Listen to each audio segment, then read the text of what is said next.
chair. She's joining only later. She's coming. She'll come.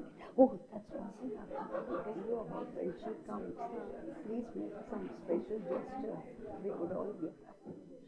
Uma will bring her in. Ramila said she'll come back at 12 o'clock.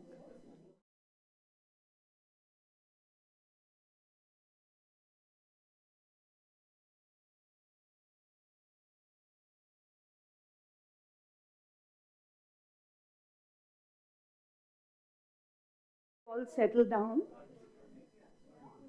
Um, it's really wonderful to have all of you, and I'm sure more are on the way. And I had thought that I would share a brief potted history of the book review for those of you, the younger members, particularly of the TBR family, who may not know all the details. But it so happened, luckily, that Chitra Narayanan, the founder editor of the book review, served and she found a speech she had written when the book review turned 20. So she has said it all. So I have decided first to read her speech and then follow up with my own remarks.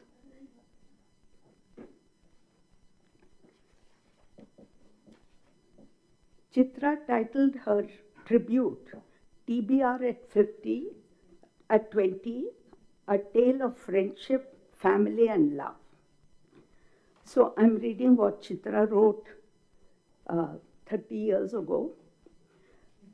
I'm here today to share with you the tale of the book review. Please forgive me for my throat, which is really rasping.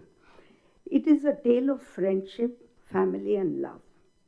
One cold December evening in 1975, browsing through the Times Literary Supplement and the New York Review of Books, I sat wondering why India, with all her wealth of intellectuals, did not have a journal for book lovers.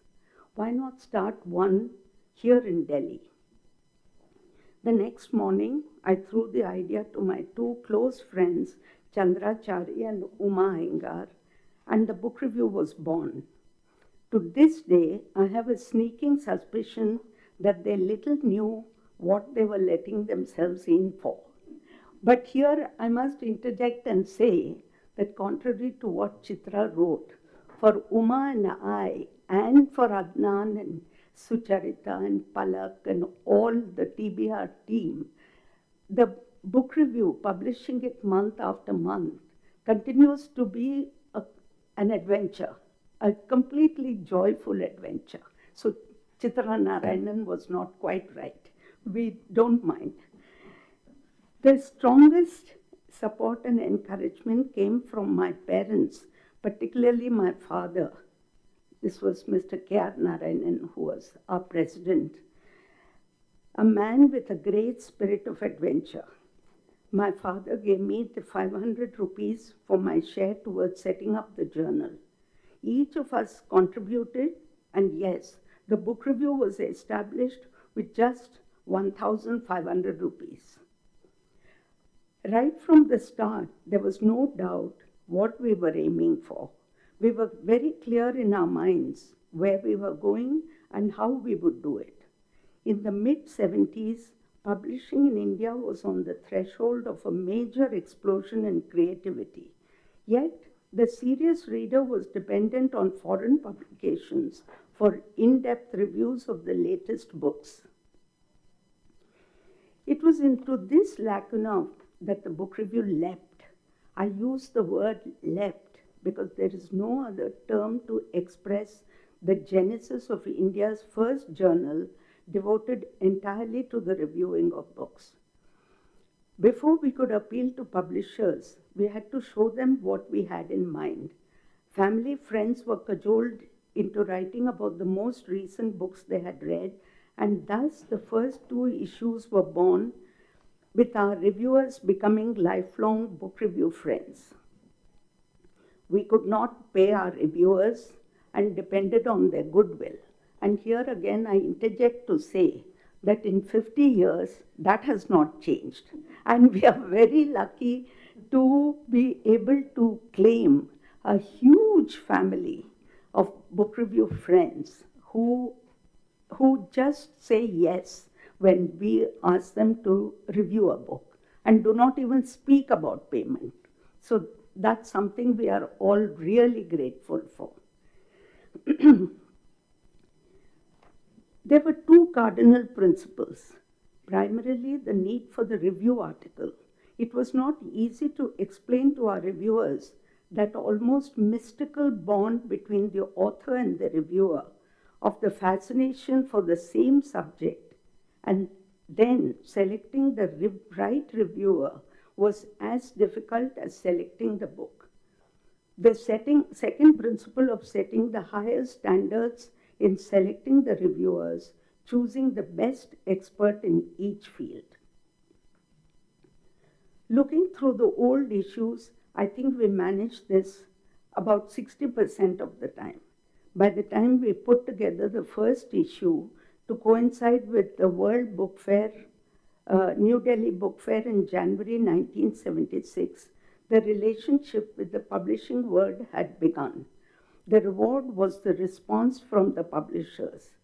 Miles of trudging down publishers' corridors and storerooms yielded at first a skeptical response and then warm encouragement as we displayed a fierce tenacity to keep to the high standards we had set ourselves, a tradition continued till today.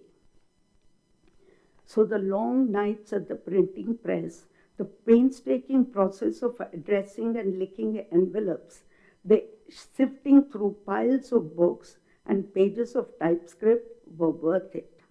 As I could not drive, I remember my mother patiently driving me back and forth to the printing press on those dark winter nights. We were fortunate to have parents and families who encouraged and tolerated the nocturnal activities involved in bringing out a journal. Our families pitched in for all sorts of tasks and showed amazing forbearance.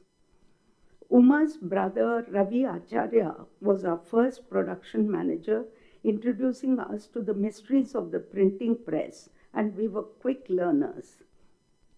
Many of us here today remember with affection the fragrance of the first copy fresh off the press. It is difficult to sift through all those warm memories, but a few spring to mind. Dr. S. Gopal, then chairman of the National Book Trust, along with the then Education Minister, Professor Nurul Hassan, walking with us through the book fair, an auspicious beginning, for he has supported us every step of the way since then.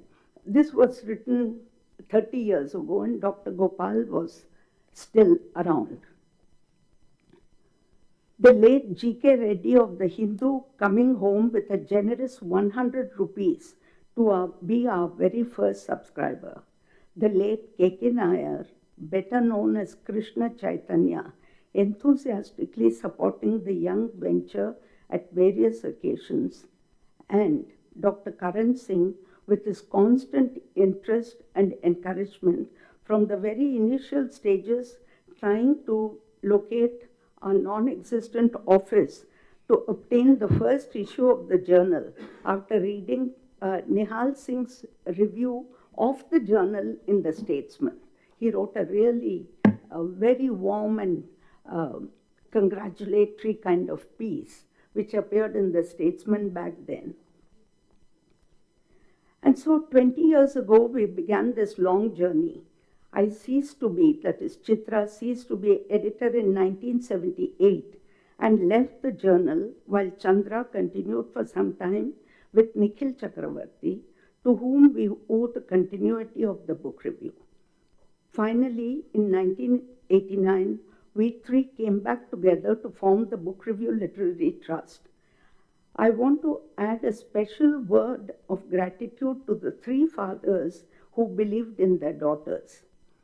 to my father, Sri K.R. Narayanan, who literally launched the book review, to Uma's father, Sri K.R. Acharya, who helped us through the first issues, advising us in editing in his impeccable style, and to Chandra's father, Sri T.C.A. Ramanujachari, for formulating the Book Review Literary Trust, the deed, which was fully designed by him, and gave us a new lease of life and the blueprint for the future.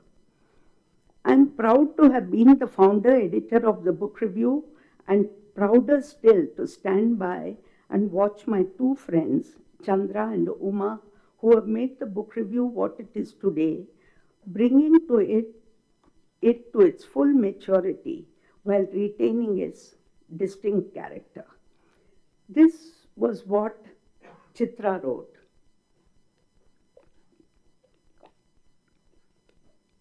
And so Chitra Narayanan left TBR to join the Indian Foreign Service, and Uma Chandra became the hyphenated partners in the next 30 years' journey of the journal to reach 50, that magic number. We have proved the doomsday prophecy that a niche journal like this would not survive beyond the first 2 years. And the credit for that, as I mentioned earlier, goes entirely to the TBR family of reviewers and publishers, whose number grows day by day. Publishers from day one have shown solidarity and support by sending books for review and helping financially with advertisements. We could not have sustained TBR for 50 years with our huge band of reviewers, both in India and in universities all over the world. It is their commitment to keeping to deadlines. You know, people often ask Team TBR, how come you bring out the journal month after month without a break, without a pause? And this is where we feel we could not have done it without our reviewers, who apologize even for a few days' delay, which is so heartwarming. Really, we could not have. And their commitment to keeping to deadlines, taking pleasure in word crafting, critical reviews in wonderful jargon-free prose that makes it possible for Team TBR to publish issue after issue without missing a beat. So a big thank you to the extended TBR family.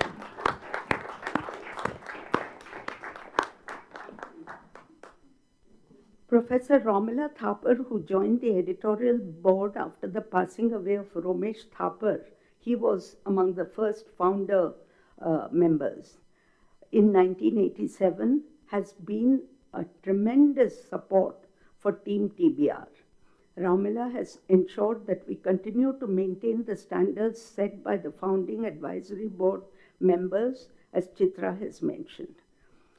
Romila has also been insistent that we build a corpus for the trust to secure the future of TBR in the coming years. And that's a work in progress. But Romila's help in this has been, just enormous.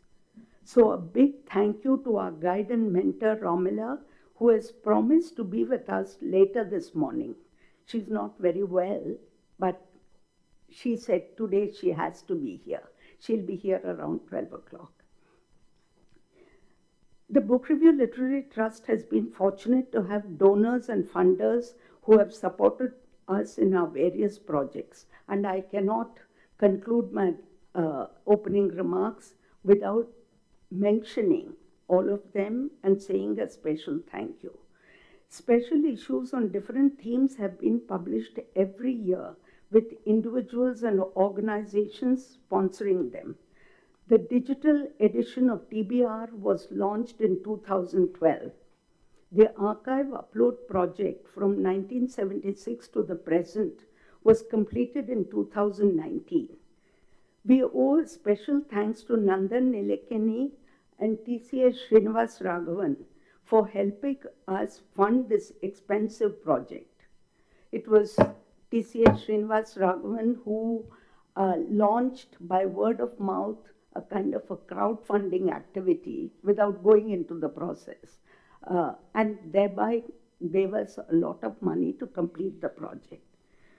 And now, when we started thinking about celebrating TBR at 50, we appeal to publishers, friends, and book lovers for financial support to plan several issues and events, including 2 national seminars on translation. One is going to be held in Bangalore and in December, and another in Delhi sometime in February. Then the 4th Nikhil Chakravarti Memorial Lecture, we have still to decide who is to deliver that. A talk by William Dalrymple, a one-day seminar on publishing for children and young adults. The response to our appeal has been heartwarming. We would like to thank Rivka Israel, Sham Devan, Sugat Jain of Primus Books, Niyogi Books, Konarak Publisher, Manohar Books, Tulsi Badrinath, who, by the way, sponsored the special issue, the August issue of the book review. And the India International Center, Mini Krishnan and the Tamil Nadu Textbook Corporation, and Nilakeni Philanthropies for their generous financial help. This has all happened this year when we appealed. More are in the pipeline, and we look forward to more gatherings such as today's roundtable to interact with the large and ever-growing TBR family. Here, before I hand over the mic to Urvashi, I also want to say a special thank you all over again to Sugat Jain of Primus Books for agreeing to sponsor the one-day seminar on children's books, and the Tamil Nadu Textbook Corporation, Chennai, for suggesting that they would fund the translation seminar in December in Bangalore and a one-day seminar on taking Tamil to the world in January in Chennai. We are very grateful for these very generous gestures. Uma and I miss today the presence of our wonderful partners in life who took greater pride in the work we were doing than their own extremely successful careers as civil servants. I will not take up any more of your time and will end with introducing the future face of the book review, Professor Adnan Farooqui, who says he was brought up on the book review since his childhood. Professor Vaijayanti Raghavan, who a trustee now and who will be the next chairperson after me, and Sucharita Sengupta, a wonderful editor and scholar who promises to step in when Uma and I are on the other side of the Great Divide. And last but not the least, here is young Palak Hajela, who joined the book review in 2019 and has been an invaluable asset in putting together the issues of the book review. She now moves on to Aleph Book Company, so we have lost her, but we are very grateful for how she has helped us. Now I will hand over the mic to my friend, a guide whom we have gone to for advice and support time and again, Urvashi Butalia. And to introduce her is not really necessary, but I'll say it anyway. Urvashi Butalia is a well-known Indian feminist writer and publisher, particularly recognized for her work on partition and women's issues. Her most famous work is The Other Side of Silence, Voices from the Partition of India, an oral history of the 1947 partition that won the Oral History Book Association Award and the Nikkei Asia Award for Culture. She is also known for co-founding Kali for Women, India's first feminist publishing house, and for setting up Zuban, another feminist imprint after Kali shut down in 2003. So over to Urvashi. Thank you, Chandra. Hello, everyone, and welcome, and happy birthday, happy 50th birthday book review. You know, Chandra's stories of how the book review started, how the entire family pitched in, then the family became an extended family, and the extended family included writers and publishers and so on and so forth, is a very, very familiar story. I want to add to it something that Chandra and Uma have probably forgotten, but I remember very clearly that at one of the many celebrations for the book review, and I suspect it may have been the one from which you read out Chitra's piece, because I remember this piece, and it was held in the then president's house. There was a tea in his garden. Is that right? Yes, when it turned 20, 20, the book right. review, and we also made the book review a monthly. That's and right. We had invited Barbara Epstein, or editor of the New York Review of Books. Yes. She came and she had given a talk on how New York Review of Books was born in 1963. So this was at the Vice President's house. Mr. K.R. Narayanan was then Vice President. Yeah. Yes. Yeah. So I remember this not for all the good reasons that Chandra is remembering, but because there was a loudly expressed desire on the part of Chandra and Uma for a certain kind of sandwich that was made in a store which those of you who happen to live in Jangpura in New Delhi may know this store. It's called Novelty Stores or Hawker's House. And at that time, Sharma ji, I think, Shanti ji, who used to run Novelty Store, specialized in sandwiches, ham and cheese and I think something else, egg, I'm not sure. And they were very, very special sandwiches, and they were known all over. And these two, at some event, I think at my house or something, had fallen in love with those sandwiches and demanded to have them. So these sandwiches were ordered. But you know, in the Vice President's house, food does not come in by catering from outside. It generally is food that is prepared on the premises. So when the sandwiches arrived, they had to be screened for security. And we were all extremely worried that the security guys would gobble them up to taste them to see if there were any explosives inside them or anything. And so there was this real kind of impatience with which the sandwiches were being awaited. But they all turned up in good shape. And I don't know how they did it. They must have taken those little, you know, radioactive things, and so I don't know what we ate, but we survived. So that's my, you know, one clear memory of the celebrations. But I've also remember many other things about the book review. I shan't go into talking about them, except to say, Chandra, Uma, you know, if you and Sugat and the IIC and everybody else who's sponsoring you had thought of champagne, we could have raised a champagne toast to you in the morning. And now we just have to use our water bottles. That sounds like what Ranga would have said. My husband and Urvashi often did that. Any excuse. Whiskey. We were whiskey friends. But champagne, he would have gone along with it. He might have gone along, especially for a celebration. So consider this a champagne toast to the book review.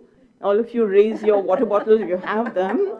We'll forget that they are plastic. So. Okay, so we have a long session this morning, and when I first saw what Chandra had sent me, the list of speakers, and I kind of rang her up and said, Chandra, 15 speakers and 4 hours. And, you know, I added up the time and said, you've given 15 minutes to each and then 10 minutes to others, and this adds up to 304 minutes or something like that. What are we going to do? We'll all die without coffee and everything. And she said, no coffee break. But then I prevailed upon her, and now we will have a coffee break. No break, but coffee. Oh, so you've gone back to the old plan? To 11 to 11:30. Please go down, and I'm going to try and get it out into the corridor. But if that doesn't happen, it will be downstairs. But that's a break, no? No, everybody is not going to go away. We'll keep talking. People can go help themselves. come back. And for those who are stuck, we'll get the coffee. I will make what is called a natural break. I will make a natural break at 11. I will suddenly get tired and I will need to make a visit to the loo, and you can all go for coffee quickly. Come back by 11. Okay, done. Yes. Done. Okay, so let's get started. So what we're going to do is the impossible task of trying to map the changes that have happened in publishing in India in the last, let's say, half century. Among the people in this room, I think Chandra, Uma, myself, and Laila, perhaps few others, are people who have seen these changes come through from the days of letterpress printing, when everything was typeset in metal and by hand and a single letter at a time, to the days of monotype and linotype machines, and moving from there to offset printing, where you had to paste corrections onto the galleys, as they were called, and make sure you put white fluid around them so that the shadow between the level of the correction and the level of the paper underneath did not get picked up by the camera. And where, very interestingly, I remember in my early days that we used to have to make blocks to print visuals in books, and the block makers were all in Kashmiri Gate. And one of the block makers was the son of the Bengali magician, you know, the famous magician whose name I forgot. Yes, he was a son, and in the ways that children make rebellions against their families, he had decided he wasn't going to do magic, but blocks, another kind of magic. He later, I think, did go to magic, but there he was making blocks in Kashmiri Gate. So from that time to today, we've come a long way, and we're going to try to map some of the changes. And I'm going to put questions to our speakers, and we'll do like a conversation, not long speeches. I think also what is interesting is that there are some points or some moments in publishing in the history of the last half century, which are actually seen as moments of change, or moments which can be marked as a certain kind of historical moments. And the first of those, I think, comes in the early mid-70s, when we are still in the phase of throwing out the colonial masters, and yet companies are allowed to have 49% shareholding from foreign shareholding, and the managers and heads of many companies are still Englishmen. So for example, in the Oxford University Press, where I started my publishing career in the early 70s, the head of the Oxford University Press was a man called Charles Lewis, and the production manager was a man called Adrian Bullock, who all the printers routinely called Mr. Buffalo. But it took the process of moving from British management to Indian management, Indian editorial, Indian ownership, was something that marked that moment.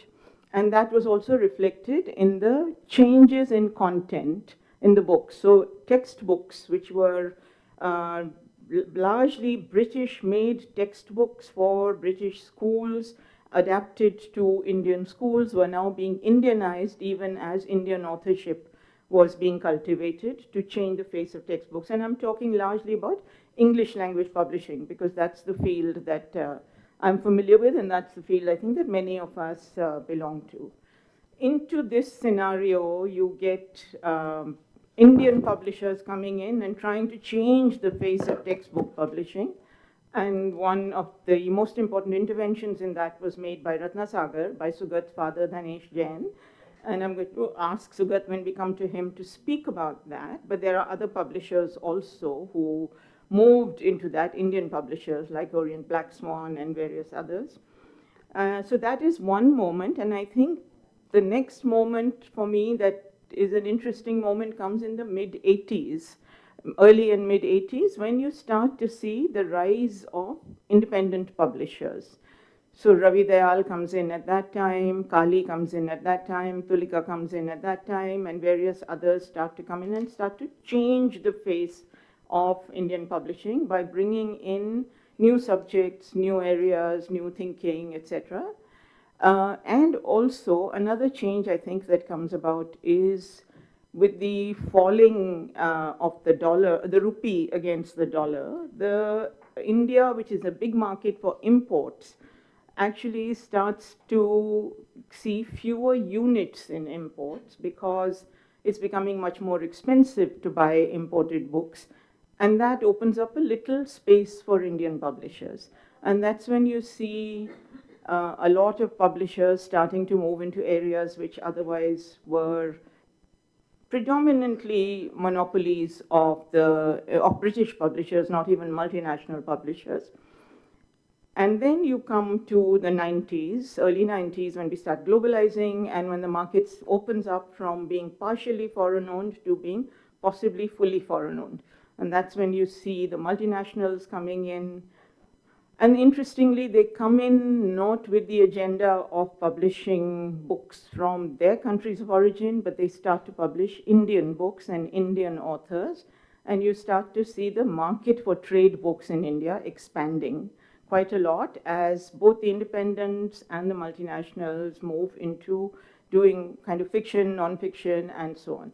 And then I think there are other moments, I won't go into all of them, but one of the most significant ones in our recent past has been the pandemic and how the pandemic hit publishing and made things very, very difficult in India, especially in terms of printing, because state borders closed and printing is often done across states and transported, bookshops closed, courier services closed, and so on and so forth. So all of these things, and into that, of course, you see the intervention of the digital, which starts, I don't know quite when, and is now predominant in publishing. So I'm hoping that we'll map all of these things in today's discussions and more. And I'm going to start with Indu Chandrashekhar, who doesn't really need any introduction to all of us, but Indu is one of the founders of Tulika. She is the one who runs Tulika, the academic press, and Radhika Menon, who is based in Chennai, runs Tulika Children's Books, both publishing houses which have made a major name for themselves. And Indu has also moved in recent years into publishing, I suppose, Indu, you could call it academic work on art, right? Art histories and so on. So, Indu, let me start by asking you if you could try to map a little bit of how you think the academic publishing scenario has changed in the last several years, your own interventions in it. Just before I hand over the mic to you, a caution which I don't need to repeat to you, I know, but I have sent this note to all the speakers today to say that you please talk about your own journeys, but no puff pieces. So this will not be standing up and saying, my publishing house is the best in the world, because it ain't. We're all there doing, never mind if it is. You can't say it, not here. You can say it outside. So, private conversation ho sakta hai. Chair will not allow. Okay, Indu, over to you. You also know that? You all know that mine is the best. Yeah, that's true. You can say that. You're allowed to say that. And Nitasha will contest it. Yeah.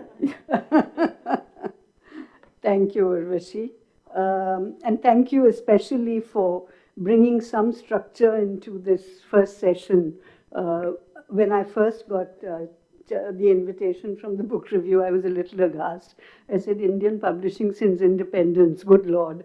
How does one even begin to think about it? And am I competent? Obviously not.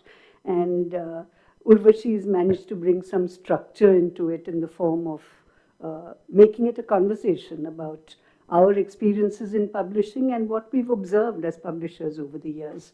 So I'm here to answer her first question, which is to say, what are the changes I've observed during my stint in publishing? First, as an editor, I joined publishing in the early 80s, in 80 actually, not the early 80s, and so have been in publishing as such for 45 years. My first job in publishing was with Macmillan India, and some years later, in the late 80s, we set up Tulika Books, and since then it's been a journey through Tulika Books.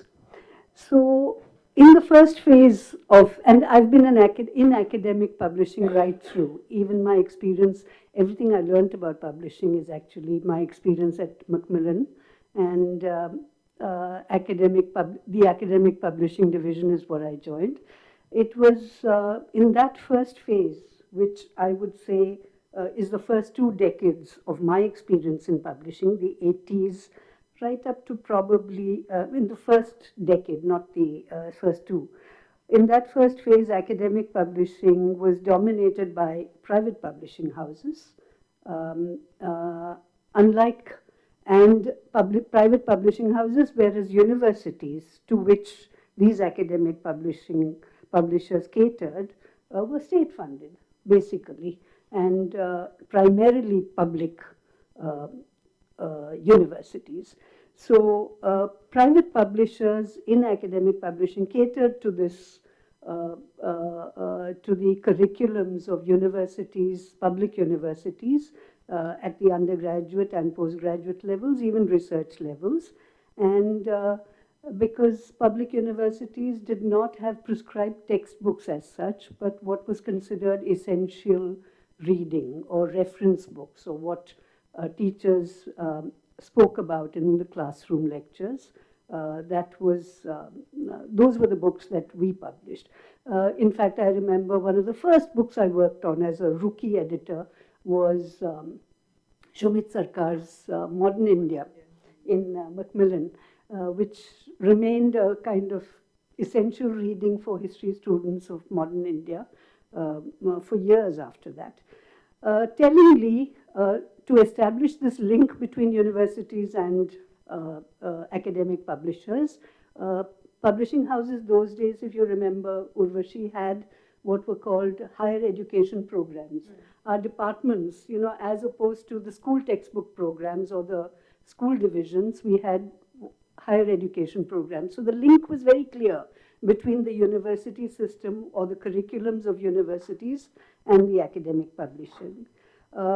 The author base of academic publishers too comprised basically academics from academia, researchers, teachers, and so on. And the major buyers of books, again, were the libraries of universities, mainly, or research institutions, but it was institutional buying of books published by academic publishers that kept us going. In the last 20, 25 years, of course, this situation has changed hugely.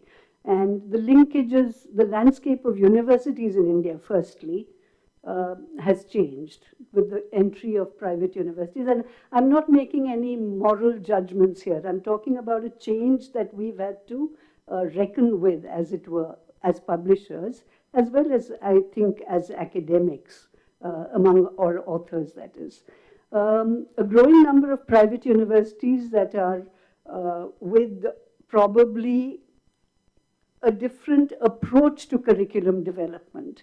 You know, in the public universities, there was a kind of set pattern of curriculum development, irrespective of the fact that there were no prescribed textbooks.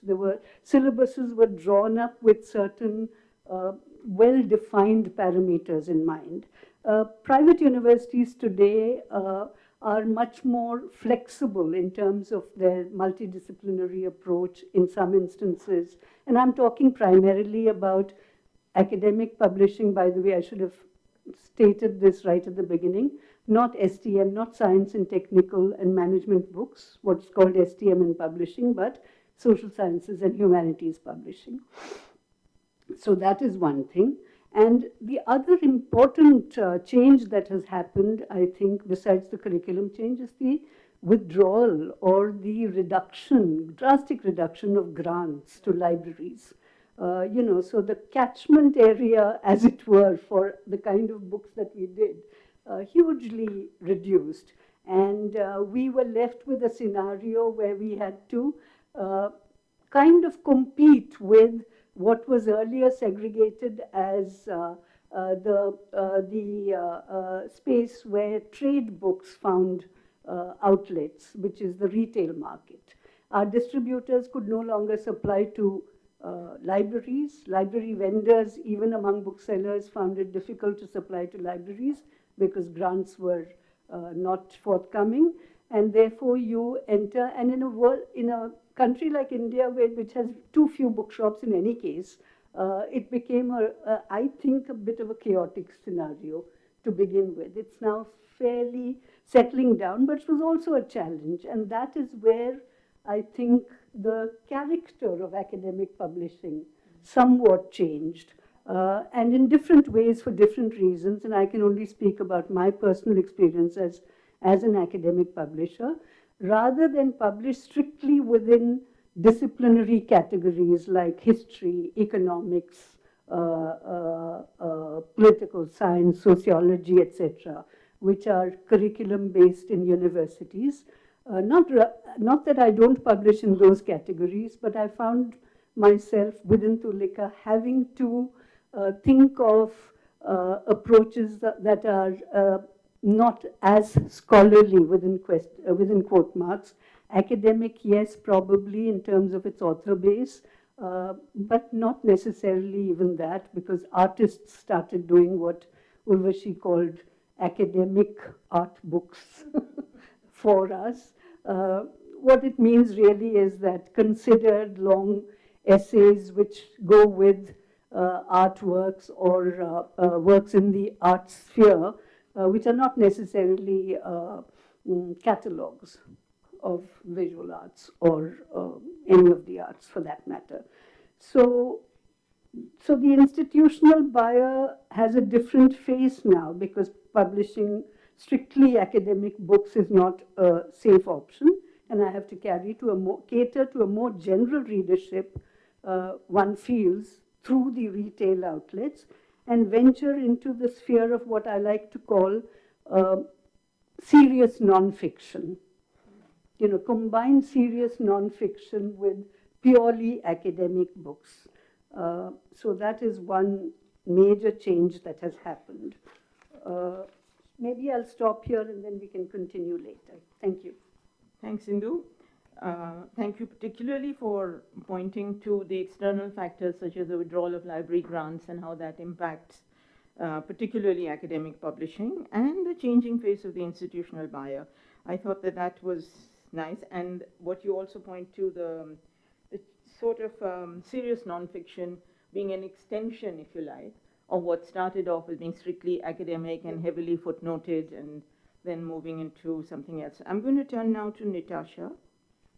You will have noticed that our first two speakers belong to a certain gender.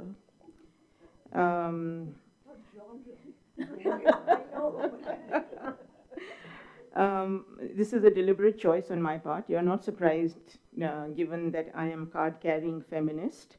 But this is also a very, very significant change that has happened in publishing in the past less than half century, which is the presence of women in what was hitherto seen as a gentleman's profession and had all guys at the top end of it. And now you see how much of, perhaps not the finance, but who cares about finance, but how much of the cultural content and knowledge that is being produced in the publishing world is being done so at the hands of women.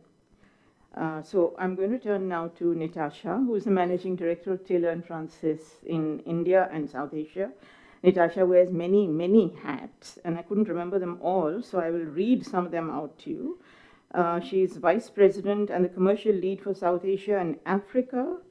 She is an academic publisher, career academic publisher, an industry champion, a TED Talk speaker, and currently India Chair for STMs, and twice has been the President of the Association of Publishers in India, which is the body that acts on behalf of a lot of international publishers. She's written over 100 articles, it's amazing, and continues to write. And she also sits on the board of, on the editorial board of one of the most prestigious international publishing magazines, journals called Logos. If you haven't seen it, please do. It carries a whole lot of really interesting pieces by publishers from across the world, including Africa, Asia, Latin America, and others. And Nitasha, you know, your entry into academic publishing, your as in Taylor and Francis, comes in a little later than the time period that Indu is talking about, but also expands very rapidly into publishing a whole lot of Indian academics who earlier did not have many choices. And one of the things that I should have mentioned, an interesting detail, should anyone wish to explore it, because it hasn't been looked at enough, is that pre-independence, one of the key academic publishers was a publishing house called Asia Publishing House, headed by a man called Peter J. Singh, where several people who later came into Indian publishing, including Samuel Israel, who was known as the father of Indian publishing, worked and cut their publishing teeth in that publishing house. And somehow the major contributions that Asia made died with the death of the founder, and it's really been difficult to track the history of that publishing house, but if there's a historian or a researcher wants to do it, it would be really interesting. So from that, you come to the kind of work that Indu was talking about, and then, of course, people like TNF step in with Routledge and others. So Nitasha, if you could talk a little about that journey and what this market has meant to an international publisher stepping in and looking at academic work here. Thank you, Urvashi, and I absolutely appreciate, first of all, that this isn't a manel, because most of the places I go to speak, it is a manel, and the women tend to be, if they're at all there, right in the corner, so really appreciate that. But I think it's also, as you said, the coming of age, in a sense, of having more women rising in Indian publishing. But to talk about the Taylor and Francis journey, we are, as you said, a relatively young publisher. We've just crossed 25 years, so in the 90s. And I think that in many ways was an advantage, because we were able to learn from those who preceded us and have been here for, now 100 plus years. Started off as publishers did at that time with this setting up, coming into the market. The lure of the Indian market has always been there, continues to be there despite many challenges. Set up a small local publishing list called Routledge India Originals, which was the way you did it. You came in, you published local academics, you had special pricing for this market, because our books tend to be expensive. So TNF is one of the top, just to give you a sense, among the top 5 global publishers, and we are known for our content in the humanities and social sciences. So we say that no plug here, but more than 50% of all content in the humanities and social sciences globally in the professional and learning area comes from TNF. So in India, it's more mixed, because as Indu was mentioning, as academic publishers, now Indian publishing, 96% educational, of that 24% is the higher ed, and the academic and research space in which we operate is even smaller within that 24%. This is English language. So, and that is completely still dependent on the way the Indian government functions, because the primary market for the books and journals that we do is in India, is our biggest customer is the university system. And yes, private players have come in and they continue to grow, but the government remains the biggest customer. And a testament to that, if I get an opportunity to talk about, is the One Nation, One Subscription, which the government has invested in this year. That's a major investment done. But coming back to the TNF story, so came in looking at the market, but after 20 years, 25 years, that can't be the only thing. One of the things I personally, because my background has been in publishing, the content, the editorial end of it. So, and I think that's seen as a strength in the role that I have now, because in the last decade, what we try to do is, how can we get more Indian content into the system, into our global system, because our books are not, this is an India list, and this is a rest of the world list, and this is a global list. It's one books. We call it one books for our books program. We publish globally about 7,500 books. And 10% of that is coming from India. So we're publishing 700 books by authors from India. That's phenomenal. 500 of those are in STEM. But our HSS list is also almost 200 books, which, you know, in this day and age, I don't think anybody else is doing to that degree. And these books are part of our, you know, the global list. So 10%, and that's something we've been tracking and saying, can we do more of? Overall, if you look at STEM, in STEM, because that's where the investment, we mirror where the Indian government's investment in education is going. So a lot of the NEP is in STEM. It's science and medicine and technology where investment is going. So, you know, the publishing, this thing. So our engineering, say, that's a big area where content comes from India. 25% of our global list in engineering is Indian. Overall sciences, it's about 15%.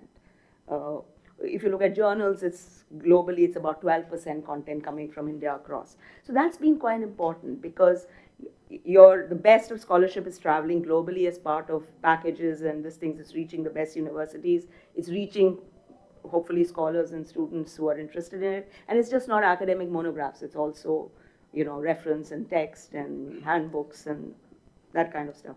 The other impact it has is back here, because when you're looking at content, this market wants, they're saying, okay, how much of it is Indian, including in STEM? And that's a great message to carry, you know, in this age of Made in India and being Indian, and because it's hard being an international publisher in the environment that you're in. And it also gives you a sort of, what's the word, heft within your organization. Because India is not just a market, you keep this thing, but it's also where good quality content is coming from. And content is the base of, you know, academic publishing. And that it has given us, you know, so. And it's not just the books and the journal content which is being published, it's also other sorts of stuff. So India is also the place, you know, with the capability hub that we have. So we have international teams. So 40% of our global books content actually passes through India, the editorial team sitting in our office, or it could be, you know, third party. So that's also a really important thing, because the peer reviewers are being found here, the editorial checks are being done here. Of course, then that you hit into with this kind of wanting to have this kind of ambition of getting Indian content into the system, you hit into the barriers of quality, you know, they're not, acceptances rates are low for journals, whatever. And then this way, then you are realizing, okay, the content, which is, it's not because it's bad, the quality is not bad, but because they're not submitting to the right journals, or they don't know data protocols, or they don't know how to shape an article according to a journal. And so then capacity building, running those workshops, uplifting the whole system. So one thing leads to the other. Then as more content submissions are coming in, we are facing barriers where they're saying there are not enough peer reviewers who understand this content. You know, the Western bias which exists. So there people are saying, oh, we don't know about this region. So we don't. So you're getting stuck there. So then you want more peer reviewers to be developed here, which means that you want then, you know, those trainings. And this is the long haul. This is not going to happen in a day or a week. But, you know, it just makes the whole system go up. We run, Indira and I were just talking about a few years ago, we started a co-publishing program where we say many Indian publishers not actually being able to reach audiences globally, and also they're not doing E. So you then, you know, tie up with us in this market, it's all you, and globally it becomes a Routledge imprint, and it goes as part of our global list. So that's another way in which, so it's a, you know, it's a different kind of take that I am giving you, but I think it's really important for us to, so it's just not the market alone, it's all of these things.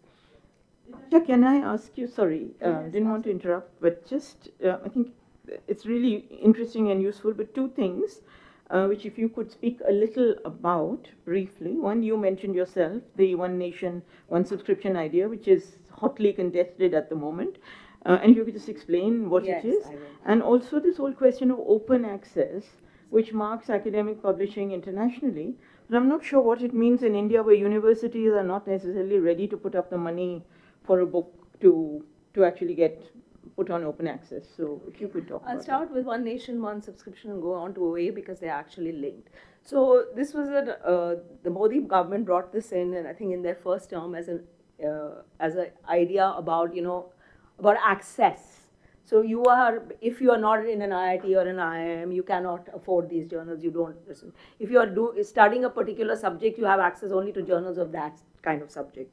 So the Indian government, you know, as they have One Nation, many things, they came up with this, and it's taken a while to evolve, but basically what it is is that the government of India is going to go to publishers, and they've ultimately signed up with 30 international publishers, taking all of their content, including back files from the mid-90s when it started getting digitized, in all, across. So we have 2,500 journals, all of them, at that point of time, whatever was the content, is taken.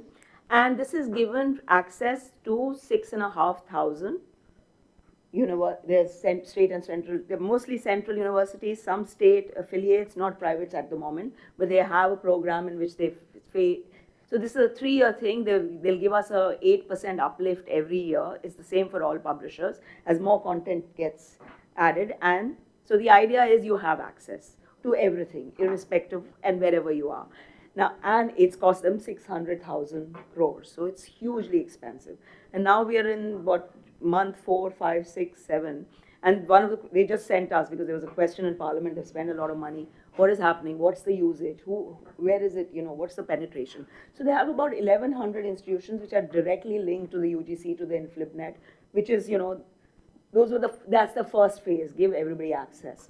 And then there are these long tail, and arguably, a lot of these small colleges up country, they may not have facilities to access, they may not know how to do it, they may not have any interest because the content and what they teach and study is, but leaving all that aside, and the publishers are tasked with the whole process of ensuring that, awareness is created, that usage, that you teach them how to use it, then you monitor that usage and you come back and give feedback. So everybody's doing road shows and traveling and YouTube videos and going on the ground, and while we are still setting up access.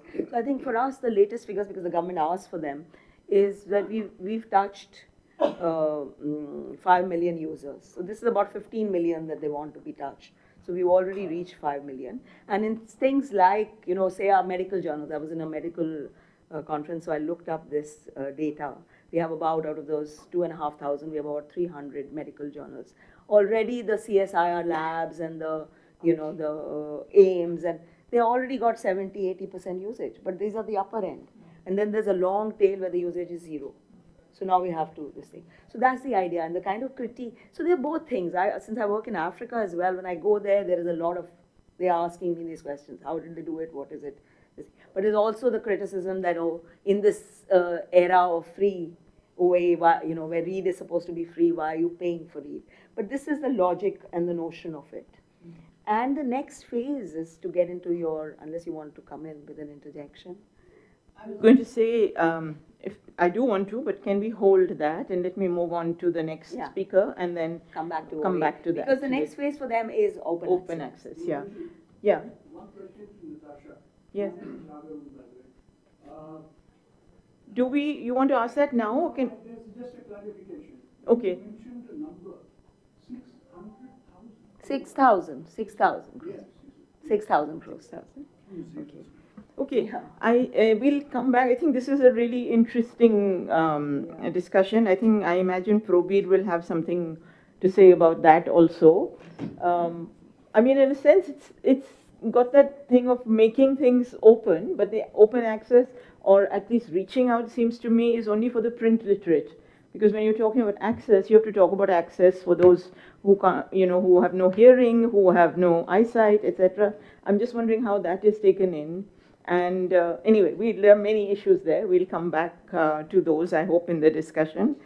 So I'm going to turn, Nitasha, thanks so much for many things, pointing out many things. I'm not even going to try to summarize them, but one of the key things that stayed with me was the connectedness that you point to in the flow of knowledge in every direction, not just, that old knowledge flow from the West or not to the global South, but also in many directions.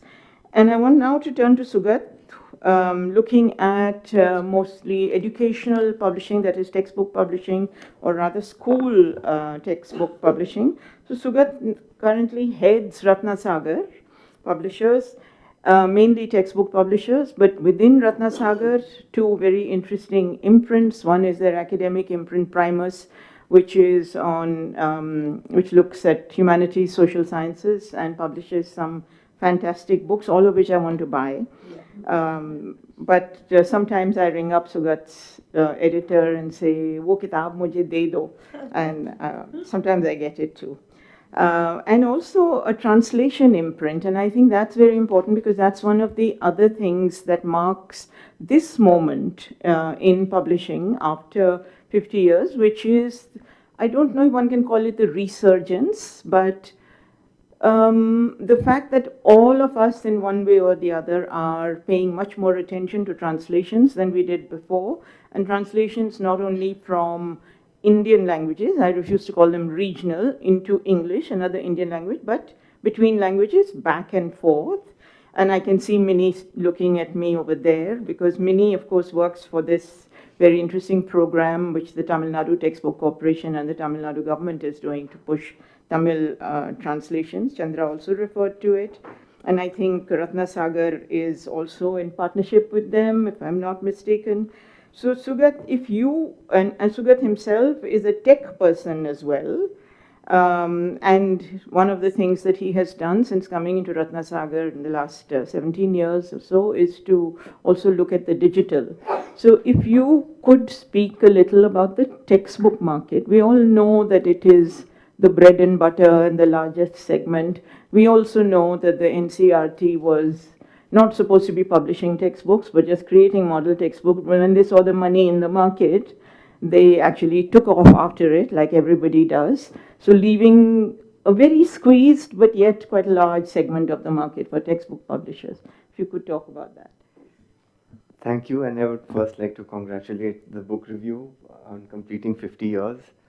Ratnasagar is a legacy I inherited from my father. It was his brainchild, and we started about 43 years ago, the early 80s, and at that time the landscape was, I think, Oxford and Orient Longman, as it used to be known at that time, Macmillan, and then a few, I mean, probably this is history before even I realize it, so maybe I'm getting some facts wrong. Maybe there is Suman and Frank, who were the traditional family-owned publishers of textbooks.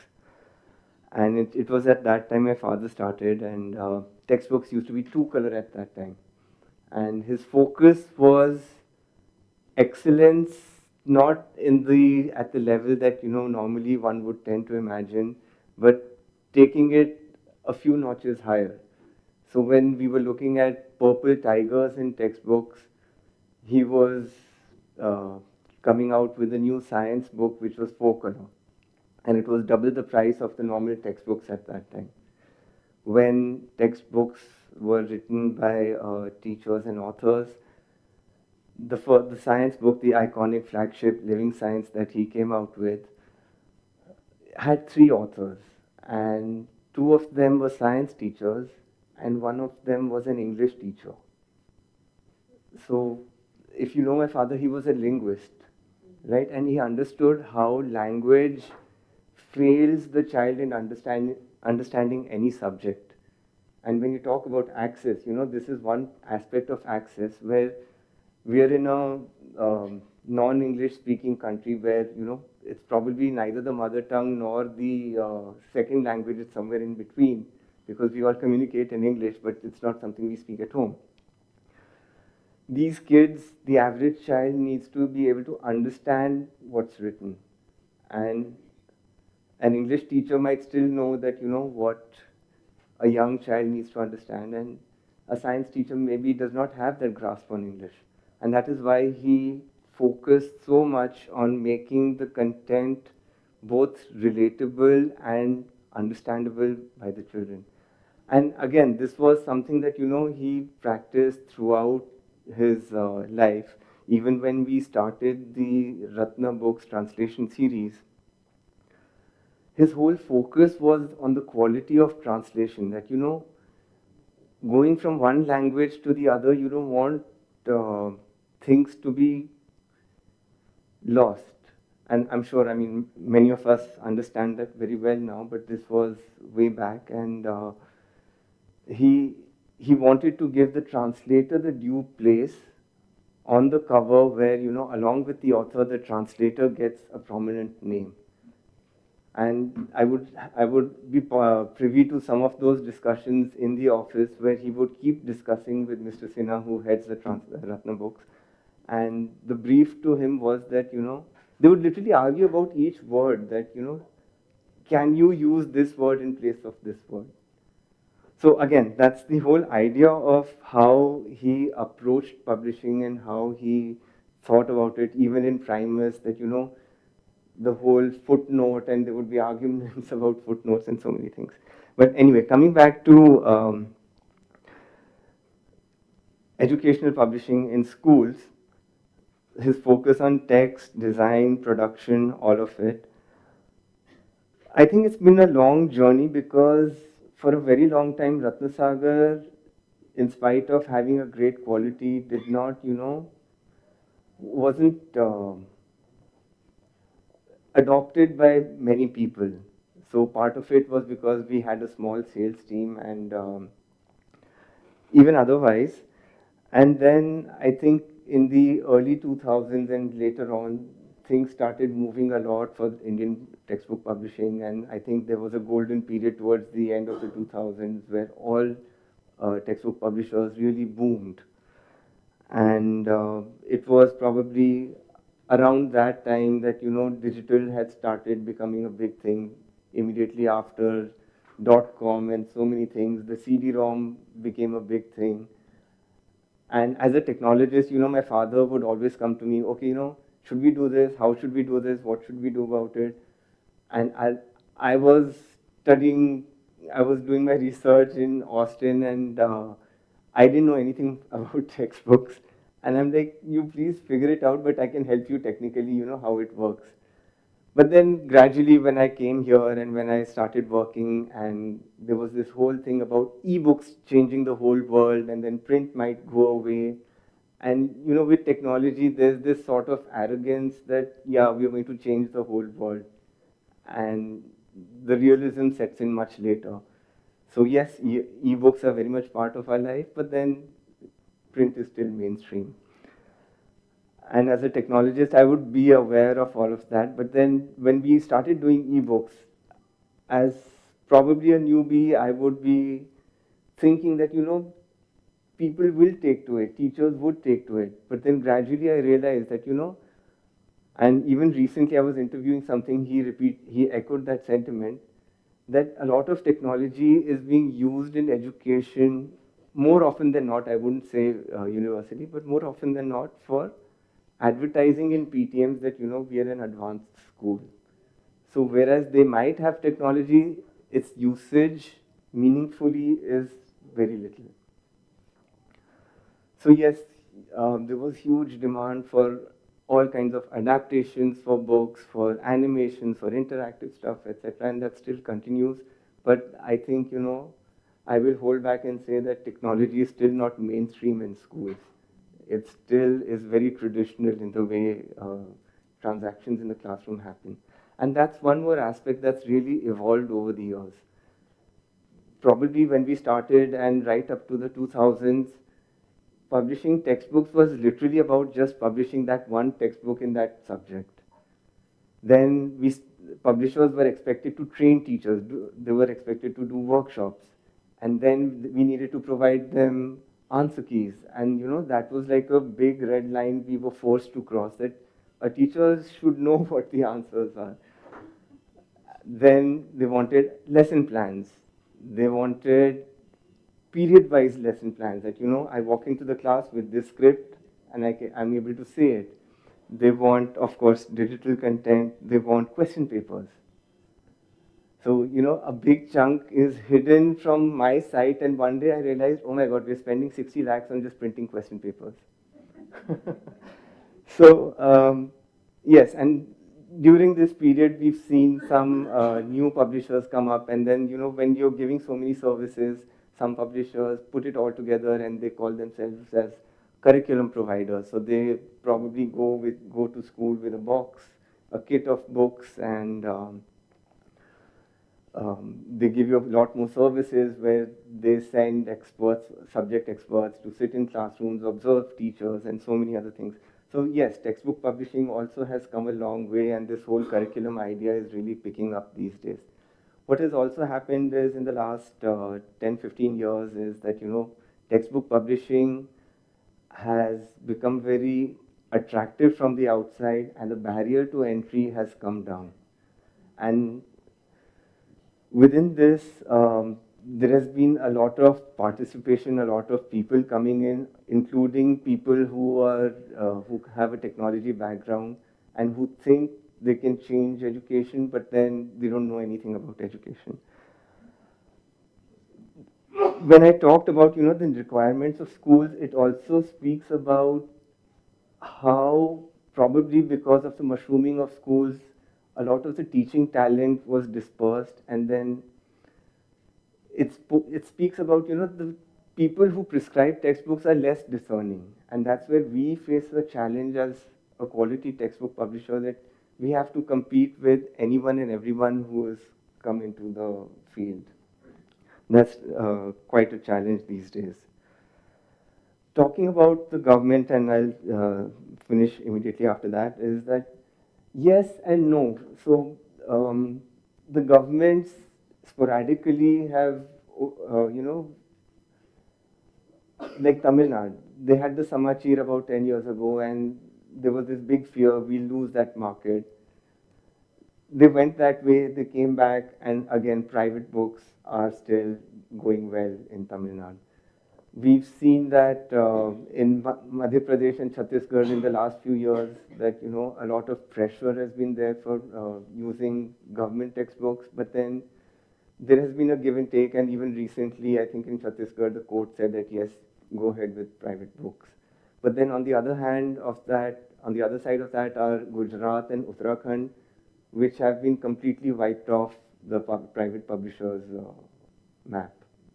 So there is this, and then within CBSE schools across the country, there are pressures where the schools feel that they have to prescribe some NCERT textbooks. So they might go with NCERT textbooks in classes 6 to 8, because they are between the senior classes and the primary classes. And in that sense, definitely the market is more squeezed than before, because it's a smaller segment we are going to. And one more reason why, personally, I think markets might be getting squeezed is we are having fewer children in India for the last 10 years.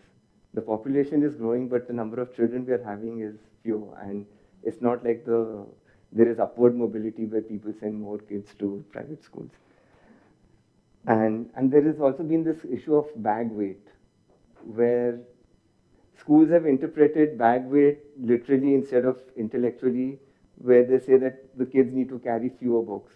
And of course, we've seen cartoons, and it's actually true that they need to carry a big load of books. But yeah, I'll just close with that, and I'll probably just give a lead into the rest of the day. It's a very personal experience. I grew up in a family which was a Punjabi business family, and my mother would always gift my cousins books for their birthdays, and they always resented it. So, there wasn't that kind of reading culture in Delhi, which I'm happy to see with probably education and with schools pushing for reading, and that's really helped the trade and the children's book market, and then when they become adults, the trade book market flourish, and that's really evolved. I remember my mother was at the book fair in the 80s. We had just one panel stand, and we had published these children's books, which were 12 to 16 pages, 10 rupees or something, and this parent comes in and says, अरे तू यहीं बैठ के पढ़ लेना, तेरे को क्या 5 मिनट में पढ़ लेगा, किताब क्यों खरीदनी है? So I think we've come a very long way from that, and happily so. And yeah. Thank you, Sugat, for that lovely story. I think all of us relate to it. So, and thanks for really bringing out the complexity of the sector, because it's this whole myth that, it's the most profitable and it's the easiest, and all those of us who are outside of it are totally jealous of it. But there's a whole lot in there that we should have known. So many, many thanks. That was really interesting. So Chandra has informed me that coffee has migrated from niche to upar. But I am going to hold off for coffee for a little bit. It's not served yet. Yeah, anyway, I am hoping that we can finish the morning segment, the speaker segment. Yeah. So I'm going to turn now to Aman, who is with HarperCollins for the past 8 years. Aman, there you are. Yeah. Hello. Yeah, Hi. and so Aman is a marketing and communication specialist, and he has experience in public relations and brand and product promotion. And Aman has done communication and marketing strategies for a variety of people. So immediately I read the names of the people, and immediately I thought, are there any women in it? And there are 2. So that was okay. Then I thought, Quite a few, "Ye yeah. banda theek hai." So Aman, if you can talk about what is generally called trade publishing, that is the general book market of both fiction, non-fiction, and children's books and young adult books, reaching out to the general reader, and how that has developed over the years. Because in the 70s, with the kind of legal regimes that we had, there really wasn't a general book market. Right. And the books and there weren't even any bookshops, as I think Sugat also pointed out. And whatever we would find were books that were illegally imported using or misusing the law, which said knowledge should be free, but limited the number of copies of educational value, and then gave an illustrative list, and then everybody said Harold Robbins' Carpetbaggers was educational value, and brought in 1,000 copies. And Arora tells this wonderful story of going on a scooter and selling all these books on pavements. But those were the general books that we saw. No Indian authors, or hardly at all. So if you could speak a bit about the changes there. No, definitely. So I also, thank you, Urvashi. I also have mostly heard these stories. I've been working for 16 years, relatively a lot younger for this panel. But yes, I mean, trade books publishing, of course, something that you would possibly say is for the entertainment value, or you are also learning from it, not strictly academic.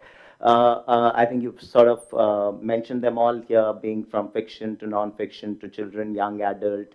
All of that is, again, comprises of the trade book market, which primarily, back in the day would be sold from the, from brick and mortar stores, which were very less. And then, of course, the advent of Amazon and Flipkart and so on, wherein, of course, it changed the game, which took the book to every pin code where, the smaller towns were not able to access those books.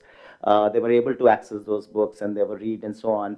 And I think a lot of, I remember in the emails you mentioned about, of course, the impact of digital, basically. So I suppose the impact of digital and has not really, like Sugat also mentioned, that, it's not really completely sort of impacted it in a way that the print book has gone away. The print book is still thriving, absolutely.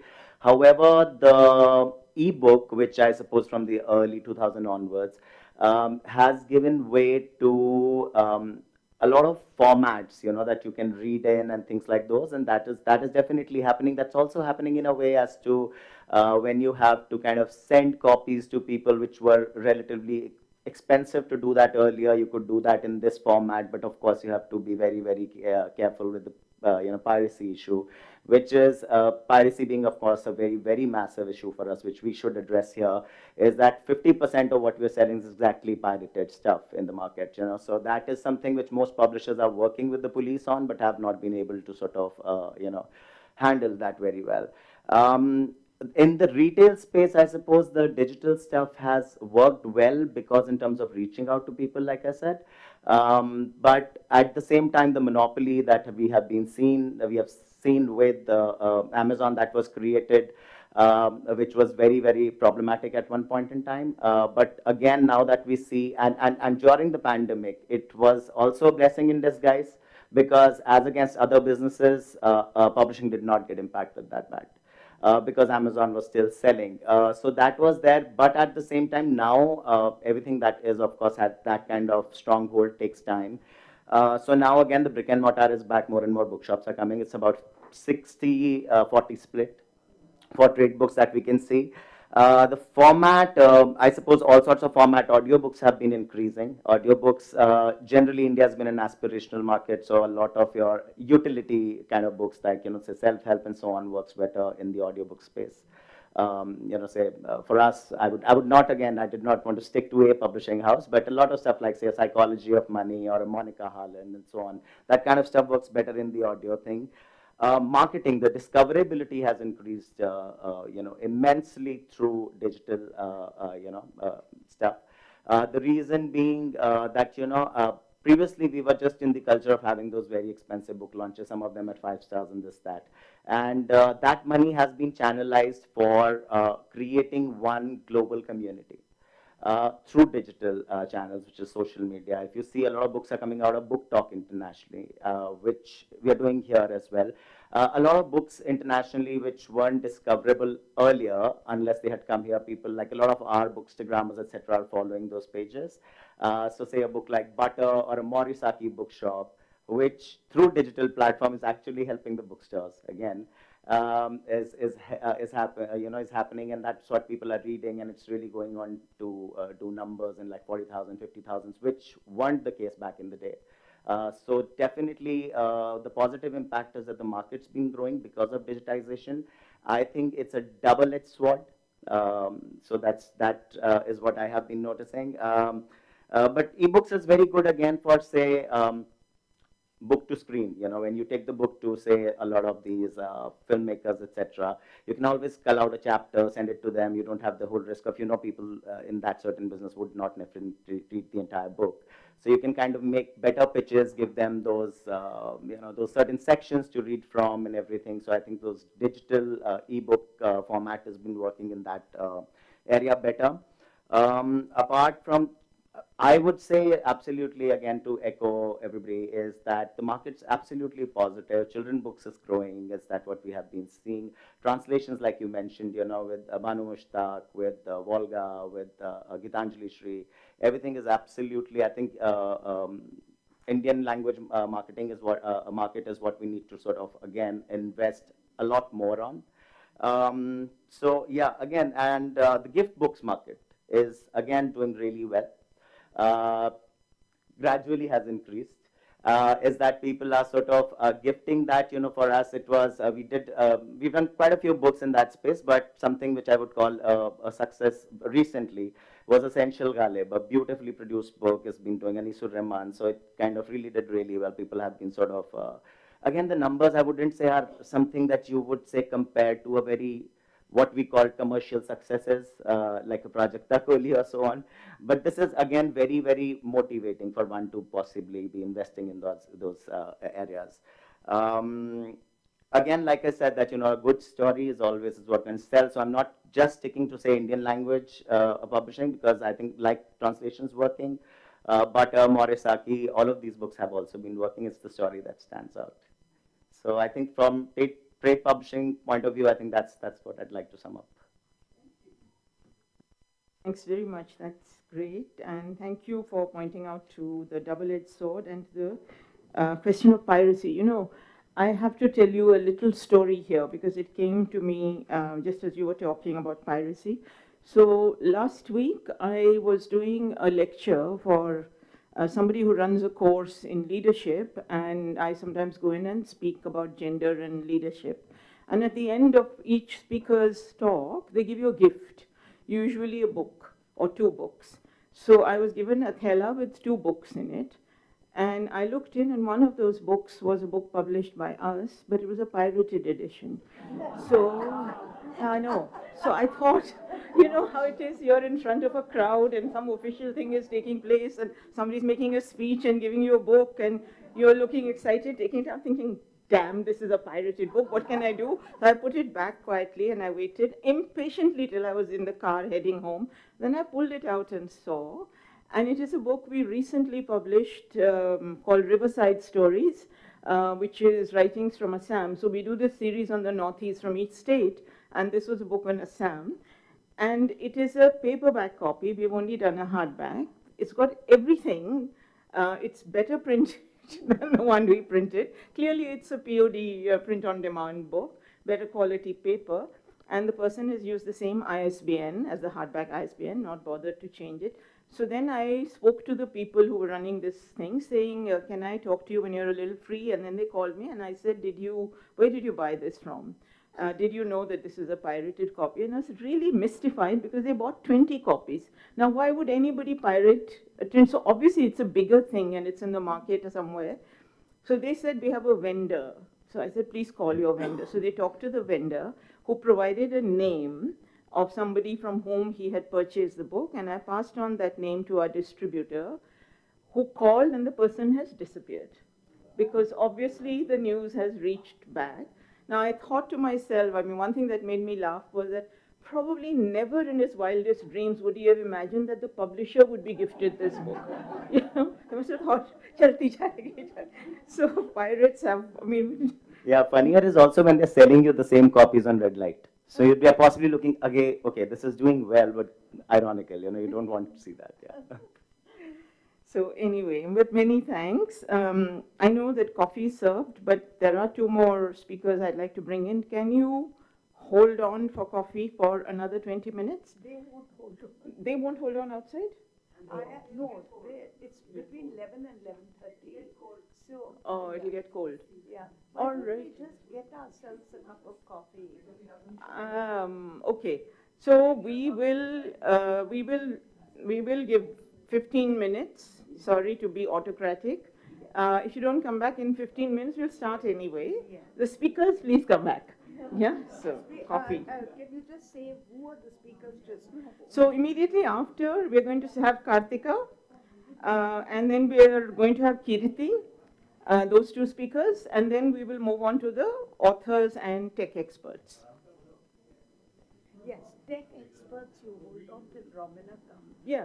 So, I think that, yeah. maybe Raghavan can go first. And then, No, I have Aakriti first. no, Aakriti. Aakriti, then Raghavan can go. Romina wants to listen to the tech experts? Yes, she said this AI business, I want to know. She said it's so frightening. She said, can you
And thank you all for coming back almost on time, only 10 minutes late.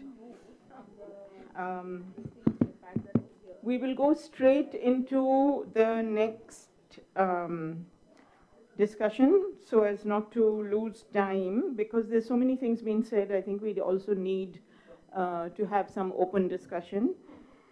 So Aman, thank you so much for pointing to many things, the double-edged nature of the many developments, and the very important thing of discoverability, and then re-emphasizing the importance of the printed book also, and also actually looking at the many other formats, audio and ebook and various others. So I'm going to now turn to Karthika, who also doesn't need any introduction to this panel, but she's a publisher of Westland, which is a company promoted by Pratilipi, an independent publishing company. Karthika has a long career in publishing, starting with Penguin, and I'm still waiting for the day when she says, I'm done with all these big houses, I'll now take over Zuban. But that has not happened yet, but I am confident that one of these days it will happen. Maybe you should say the book review. Oh, listen now, let's not fight. You have your young people. Okay, so Karthika, if you can actually address, some of the changes again in the trade book market, but from the point of view of an independent publisher trying to make a change in the market. And also one of the things, when Aman was talking about the new writers and the whole concept of good selling books, not bestsellers, he didn't use the term, but books that sell well and everything. I was also just wondering what happens to the new areas in publishing, what happens to voices from the margins, what happens to developing new authors in this trade market. So if you can also address some of that.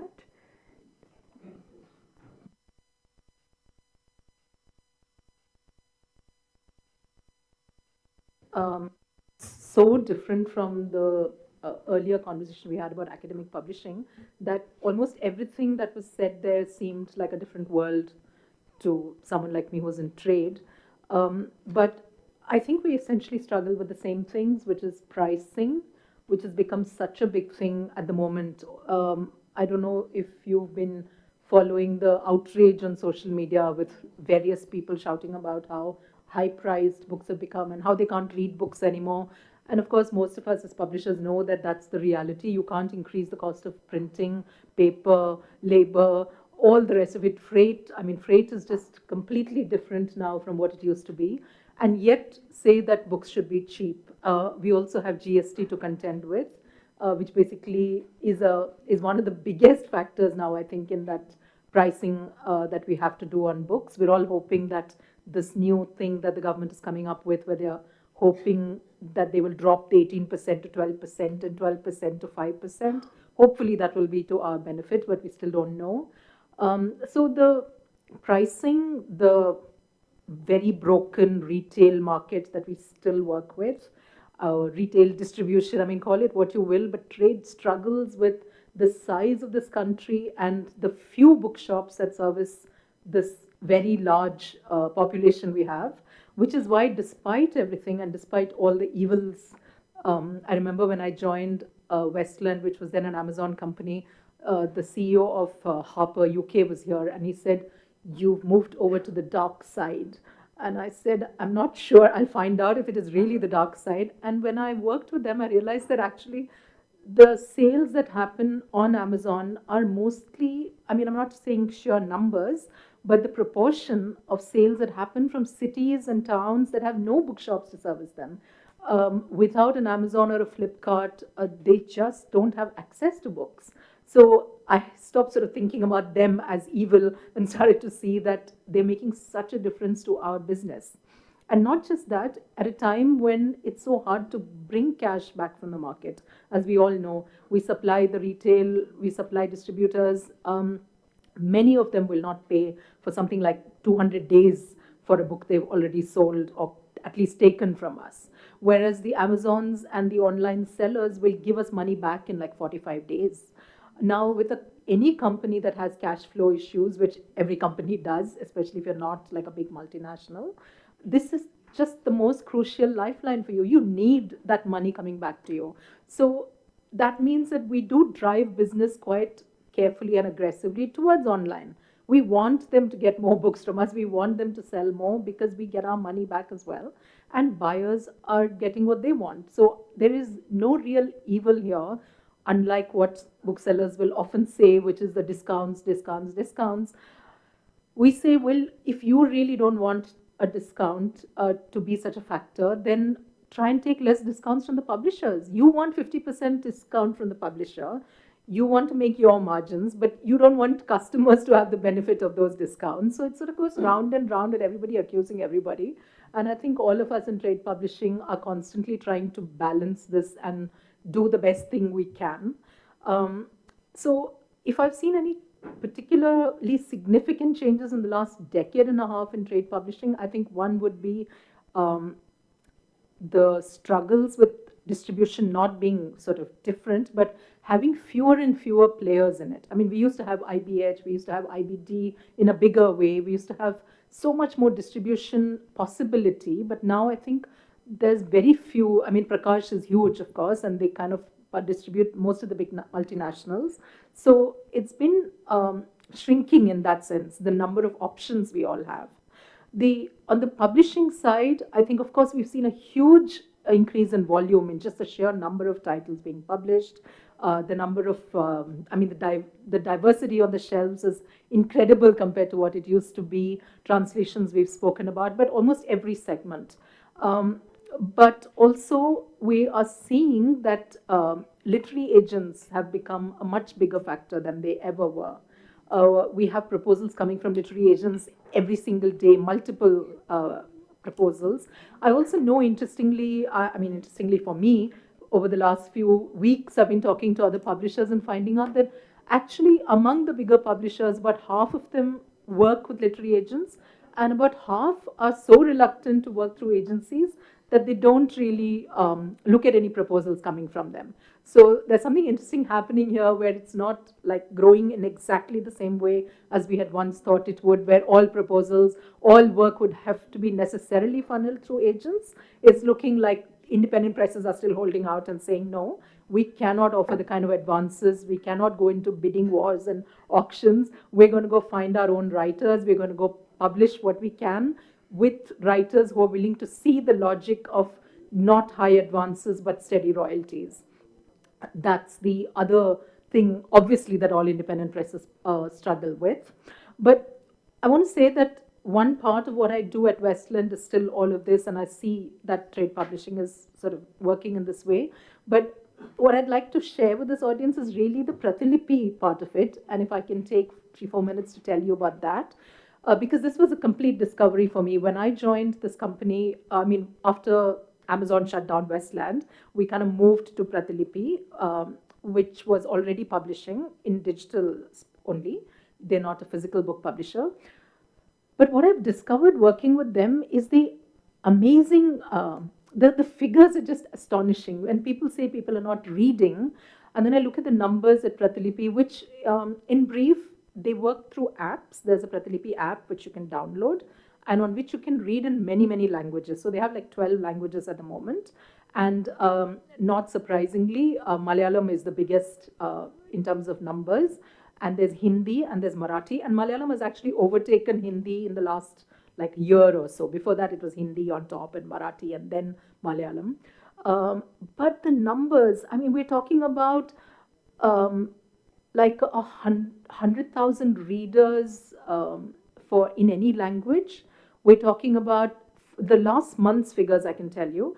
There's about 45,000 people who wrote on the app. This is a completely user-generated app, so it's not like there are any filters. It's like Wattpad in the US, if that's a familiar thing. So people write their stories, other people follow, read, subscribe, etc. So you can subscribe to Pratilipi for like 100 rupees a month, and you can read whatever they have.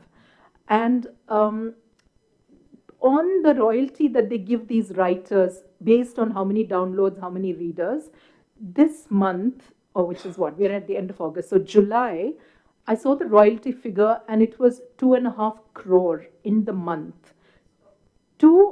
I wrote that figure down to how many, okay, we're talking about 2.5 crore that went out to close to 10,000 writers. And of those 10,000 writers, 57 got more than 1 lakh rupees as royalty in that 1 month. And over 100 got 25,000 rupees in the month. So, and some of these people are earning this month after month because they're growing their community of readers.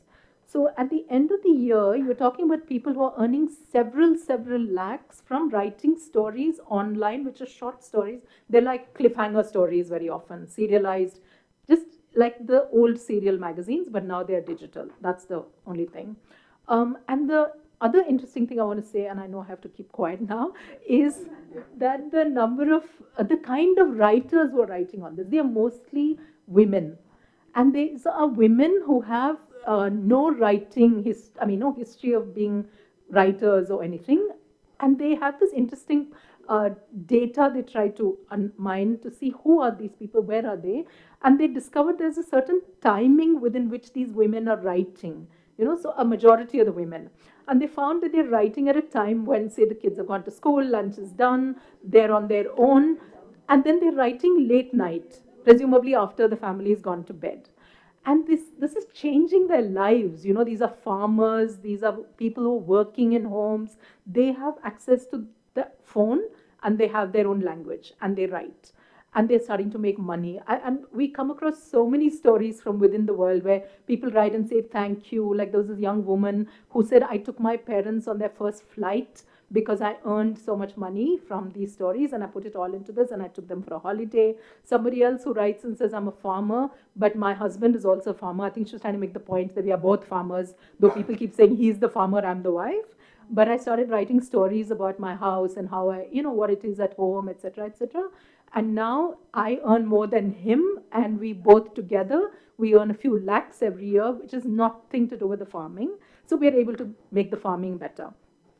I just find this amazing. I find that words and writing can bring this, to happen. I had no clue in my English language publishing world that this was even happening. So I just feel like when people say people are not reading, no, they're not reading maybe certain kinds of things, but this universe that exists out there is just amazing. And so I just wanted to share that with you. Thank you. Thanks so much, Karthika. That is so interesting to know, and thank you for pointing to something that actually should form part of this bigger discussion. We've been speaking about publishing, but really also an essential part of that is the world of reading and writing. And both, as you point out, are transforming through the digital. So that's another way in which we need to shine a different light on the digital. So thank you very, very much for pointing to that. In fact, when Aman was speaking earlier, I was also, when you talked about how Amazon, Flipkart, etc. have taken books to places where there were no bookshops and places where people couldn't even think of buying books, and Karthika strengthened that, I was reminded actually of something completely different. Years ago, when Hind Pocket Books used to publish their Gulshan Nandas and others, and there was a book club, they would publish, the standard runs were 3-4 lakhs, and those books used to get out to people on mail order. So there is a new avatar in every age which takes the form of new and traditional technologies, as you pointed out. Great, we are going to move on to the next speaker, who is Kiriti Sengupta. Kiriti is a poet, writer, publisher, and many other things. Kiriti, you said I should ask you a question, so here's my question. If you could speak a little bit about the publishing that you do, independent publishing and the publishing of poetry in 2 languages, Bangla and English, from what I understand. Yeah. and a little bit again about yourself as a poet and how that enters the market. How has the market for your books changed in the past several years? You've done 14 books. I imagine that must have taken quite a bit of time, or have I got I the number? authored 14 books. Yes, that's what I meant. Yeah. So if you can talk a bit about that. Thank you so much, the book review, for inviting me here. Hawakal is known for its poetry titles, although we publish poetry, non-fiction, equally non-fiction, fiction, memoirs, and other books. Well, with poetry, it's a challenging world because we have very few players in India, only a handful. As publisher, I can only tell you, you publish poetry books and you forget it. That's all. Next question, Urvashi. I have to keep asking you questions. Okay. Yeah, the more you ask, the more I speak. Oh, right. Okay. So you're saying that you publish books and you forget it. Yes. Is that said as a poet or as a publisher? As a publisher, of course, even as a poet. So how do you make money? How do you survive? Are we here to discuss how we make money? No. We are celebrating 50th year of the book review. And before we talk about ourselves, I think it's really important to understand who are reading books these days. Who are the readers? Are we really reading books? If we are really reading books, is it adding to humanity at all? So these are the very important questions that need to be addressed. Who are the consumers of the publishers? Are we really selling books? As far as poetry is concerned, we have only a handful of buyers who read poetry. So, we have to take into account a lot of factors, that how we sell books, how we promote books, how the poet is well connected to the world. So there are a lot of factors which need individual attention. So there is no shortcut. Kiriti, so let me ask you a different question. You just heard Karthika speak. Yeah. And one of the things that Karthika was saying was how on this platform, which is a digital platform, people who don't necessarily see themselves as writers, Yes. right? And who don't even come necessarily from the class from which we might expect Absolutely. most writers come, are actually picking up the courage to write. Yeah. And are finding readers. And not only that, but the writing and the earning from that is transforming their lives. So in a sense, when you say, what are we trying to do with Because we are not into the digital platform, we are into the printed book world. So whoever is publishing books, be it poetry, be it non-fiction, be it fiction, we have only a handful of consumers. You check the bookstores around, you will find minimum footfall. Fact. There is no need to glorify things because fact remains fact. There is limited footfall across all bookstores in India. I can't talk about overseas market, but in India it's the truth. So, and since Hawakal is mostly into printing, printing books, not printing books, printed books. So digital platform is not our platform. We work on. So I can tell you and I can assure you, with printed books, with fiction, unless it's a very it's by a famous author, or a famous or on a very specific subject, or a biography of a celebrity, very few books are sold across India. Why would someone like you then work in a publishing house? Because And, I didn't know how to go farther as a dental surgeon, because I'm a dental surgeon. True. So because I had no other avenues He's a to. dental surgeon, so teeth are more profitable. Yeah, than I used to teach dentistry to my students. So I left my job. I was in government service. I was a gazetted officer. I left my job, and I joined this publishing world around some 13, 14 years ago. Bitan is here. Bitan founded Hawakal back in 2008 in Kolkata. And suddenly, before the onset of COVID, he decided to shift base to Delhi. That's how I'm in Delhi now. So it's all about my mad mind. But can I ask you another question then? Which is that what we've been hearing from everybody here, people who've been in publishing for different lengths of time, is that despite the many difficulties, complexities, barriers, challenges, etc., the market for print books has not shrunk. In fact, more is being published than ever. And what has been added is the digital in the form of the e-book and as Aman pointed out, in many other forms as well. Yes, audiobooks. Yeah, audiobooks as well.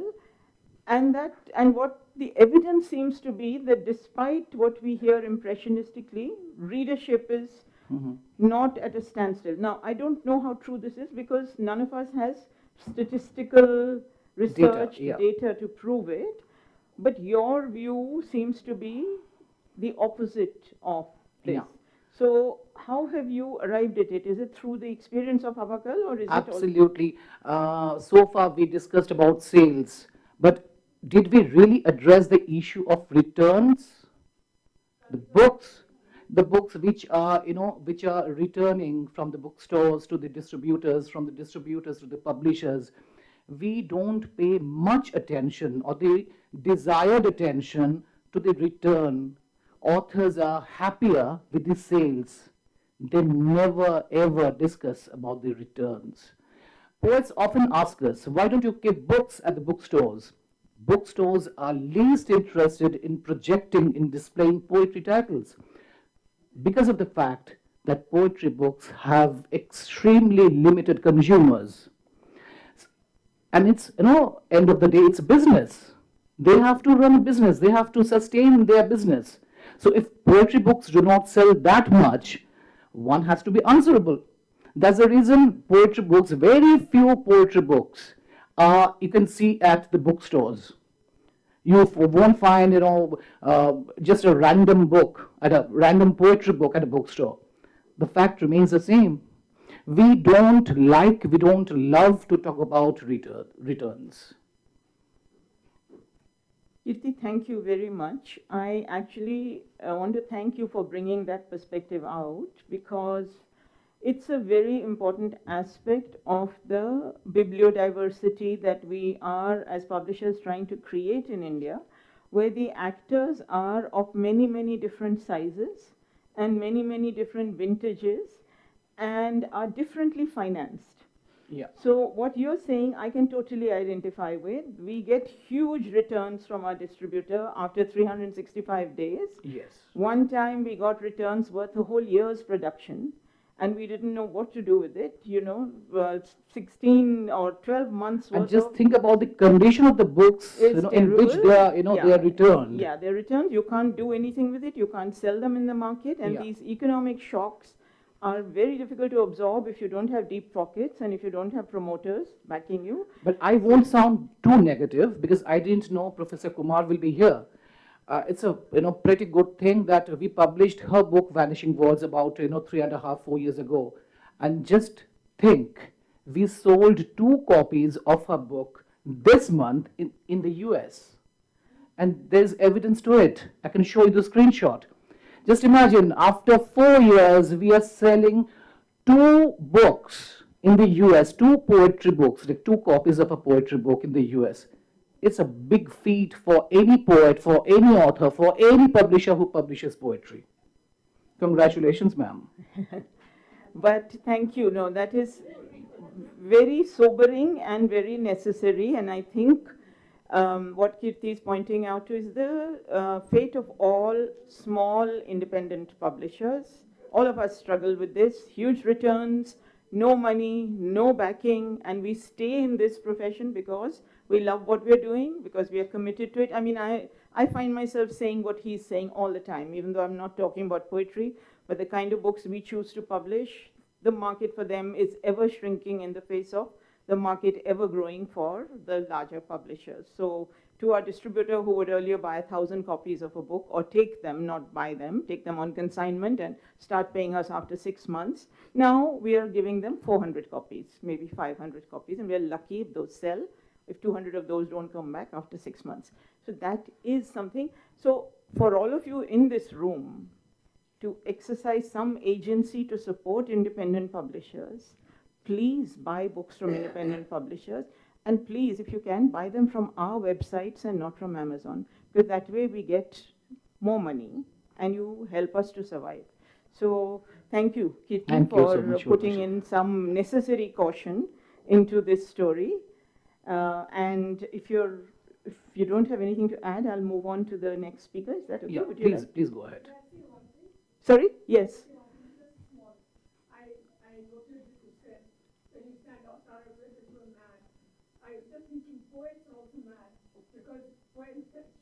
No, I only referred me to as a mad person.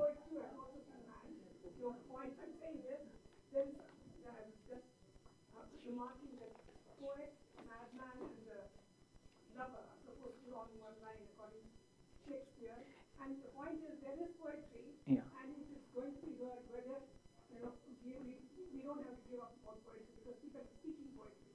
It will come out in some way. Absolutely. I think so. That's all I meant. I found your talk very, very interesting. Thank you so much. Thank you, Thank you so much. Thank you, Kirti. All mad people. Yeah, many mad people in this room, I think. So, okay, I am going to move on now to Aakriti Mandhwani. Aakriti is Associate Professor of English at Shiv Nadar Institute of Eminence in Delhi NCR. And she has done this rather wonderful book, Everyday Reading, Middlebrow Magazines and Book Publishing in Post-Independence India, which also looks at the really high-selling magazine Sarita, published by the Caravan Group, published by Delhi Press. And Aakriti, where are you? You're there, yes. Could you actually speak a little bit about that work? And I know you have a lot to say, but we are short on time. So if you could address specifically what you discovered about women's readership patterns in Hindi, middlebrow women reading in Hindi, since we are talking of readership here. Thanks a lot. Yeah, thanks so much and happy birthday, the book review. And my book has been reviewed in this 50th edition, and so it's great. I wanted to actually start this conversation by, I have 3 hats to wear. So I'm the only academic here, I think, in this panel. I'm a print historian, and I also care deeply about genre fiction because I think about that, and also teach courses on genre fiction, popular, and so on. So you asked me to speak about my work on readership, and I actually wanted to make it more current. What actually Karthika said about what is happening with Pratilipi, the worlds of Pratilipi, these women coming together, writing these stories that perhaps somebody else would not consider literary or fiction, or even through the use of AI, because Pratilipi is still not very sure about its AI policy. They're okay with anything happening. I see resonances with the kind of work that I've done on 1950s and 60s publishing. So the worlds that I study, the middlebrow worlds where these women are flourishing, perhaps a lot of that despair was also seen then. You know, what are people reading? But these women are also fighting for the right to write and read at the same time. They are thinking of themselves as very critical minds who have opinions on who they're reading. So I think a lot of that is also happening at the Pratilipi level today. I'm also really hopeful, I'm following Kirti. I'm actually quite hopeful about this whole moral panic about reading in general, because if you look back at history again, this panic has existed. 19th century Victorian people thinking about Hindi and Urdu, Tamil critics are all very worried about people consuming novels. So the people consuming novels are also called termites. I don't know how that happens everywhere. It's very funny. Print is also being castigated. So print is a new technology in the 19th and 20th century that is facilitating these very bad women to read very bad things. And so I think we have to be kind of careful of that, because as a print historian, I don't have the, I don't get to choose what I have to study, right? So I have to only I can't just look at the canon or so-called good literature. So not all literature is meant to last, and not all print really wants to. So in that context, I also did a research project following actually Rita's brilliant, co-edited volume on English, there was another, and so I was part of it. And we found that, the readers of these English novels in matrix Hindi language were very satisfied and very happy with the kind of realities that were being talked about that they didn't find in literary Hindi fiction. So lots of Hindi readers were kind of brought back into the fold of Hindi writing through very odd-looking books sometimes, I mean, you have Roman letters also coming into being. You have Hindi in Devanagari, Hindi in Roman, all sorts of things are happening in these books. I don't know if they last, So something to think about, the aspirational sexual intimacy. How do you think about, say, live-in relationships? There's no word for that. So these conversations, I think, we have to be very aware of. Another thing, if I go back to my work on pulp in the 1950s, I find that pulp paper is not just, so pulp paper is a medium, and literary fiction is also being written, and whatever you call lowbrow genre stuff is also being written on the same paper. So if I were to kind of think about, parallel to what I would think about today aloud, I would think of self-publishing. So can self-publishing carry literary brilliance? Or can it offer things that traditional publishing doesn't? These are things that I think we have to reckon with. And this is, I also want to alert people to, this is precisely what students at my private university read. And I'm talking about a very minuscule, I understand, sense of population here, readership. I go back to English here. Lots of us were talking about publishing in English. And I supervise a growing number of research projects on things I don't understand. So last spring, I looked at somebody who's looking at spicy novels on Book Talk and how they're rated on the levels of spice, and we can talk about that later, what that means. Somebody actually did a research project in dark romance, and most of us in this room won't even know what I'm talking about. So I think we have to kind of come to, and you were talking about how poetry is not thriving. Every student who steps into a bachelor's or master's classroom wants to be a poet. They're writing poetry, yeah? So then you can say, okay, I don't believe this is poetry, but we have to kind of contend with what is happening. I also feel like this self-publishing can reveal a sense of freshness and freedom here. So, genre categorizes, but there are genres within subgenres that are coming into being. So how do you make sense of, say, I've written this down because otherwise I won't remember, a queer, BIPOC, cowboy romantasy, that otherwise would not find representation. So this was a question to, trade publishers. I'm from the Karthika school of thought, I think. When, you say, well, if we have to contend with the now, how is it that, our students are only reading books of this nature from an elsewhere? Why aren't they being published here? Because they're writing these books. They're writing fan fiction. They're writing on Wattpad, on Akotar, etc. So can this happen? And it's not a question of only trade, print. Can a Pratilipi exist for English? And why isn't it working? That was a question. And I think many, and one thing actually I wanted to finish with is that as an academic, we also have real concerns about AI in another way. Our own data, our own research, and we were talking about Taylor and Francis here. I'm a Taylor and Francis author, was happily given off to Microsoft or whatever, a couple of years ago. And so we don't know what to do with it from that level also. So as teachers, we're anyway struggling. If as a person who works on popular genre fiction, I'm anyway struggling, trying to figure things out. And my data is just wherever. And I don't know, people are speaking in my language through AI. I don't know what's happening there. So I thought I'd say a bit about that academic publishing bit. But I think I'll stop here now. Yeah. And Hin Pocket Books, Dinanath Malhotra was a textbook publisher. So we should, I think, remember him amongst the forefathers of textbook publishing. He made lots of money from there, and then he did what he could do within Pocket Books. Thanks. Thank you for pointing that out. I mean, there are so many of those unwritten histories in publishing that we need to look at. Also, of course, the impact of the migration that many publishers made from what became Pakistan to what became India and set up over here. So partition as well.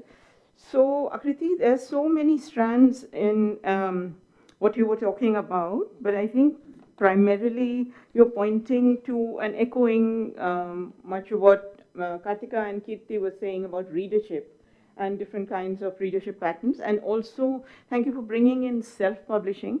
Chandra sent me a note about self-publishing. I'm going to put that question to you. It's not my question, it's Chandra's question, because I have a slightly different take on it.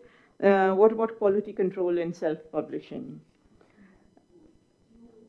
Yeah, so I think that there are different kinds of self-publishing. There's one which is like the supported program, where there are editors and design people and production people working with the author, and then there are others who just basically upload their stuff on, say, KDP or other places.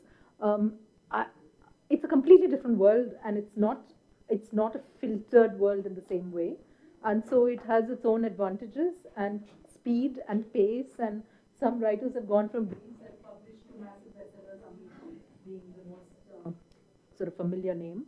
So I think we should not think about quality when we talk about self-publishing. I think we should look at it from other perspectives, like maybe democratizing literature or allowing more voices to come in, etc., etc. Yeah. Okay, thanks, Karthika. AI part of it. So here's Professor Thakur, and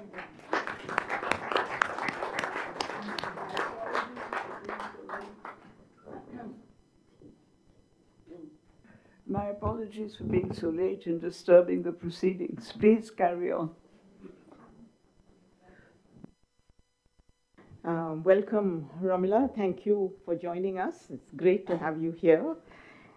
We are like about 2/3 of the way through our discussion, and we've had a lot of publishers speak from different aspects of publishing, looking at academic publishing, looking at textbook publishing, looking at more general trade publishing of fiction, non-fiction, and so on.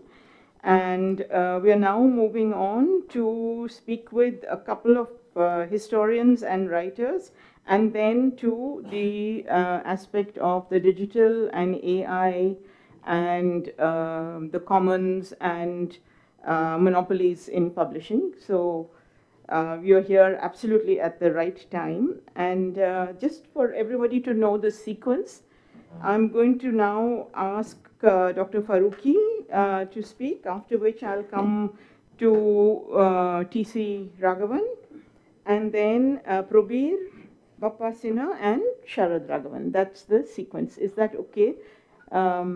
Everybody, if you want to be moved up anywhere, please tell me, then I'll do it now. Except you're the boss. I'm the boss for today, right.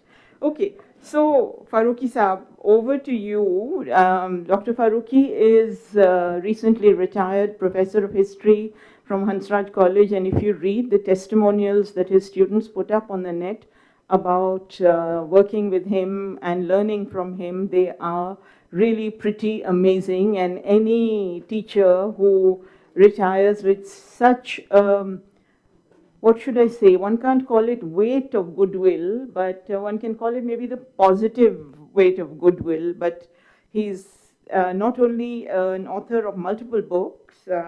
I will read out the names of some of them: Early Social Formations, Smuggling as Subversion, Colonialism, Indian Merchants and the Politics of Opium, The Scindias and the Raj, a book on princely Gwalior, Zafar and the Raj, Anglo-Mughal Delhi, and so on. And his books are, of course, academic, rigorously researched, but crossover into that market that we were talking about earlier, which is not, strictly speaking, the heavily footnoted academic market that only historians or specialists can enter. So, Dr. Farooqui, if you could talk a little about how you have seen this kind of market grow, and a little about how you've seen the reception within publishers of the kind of work you do and other historians like you.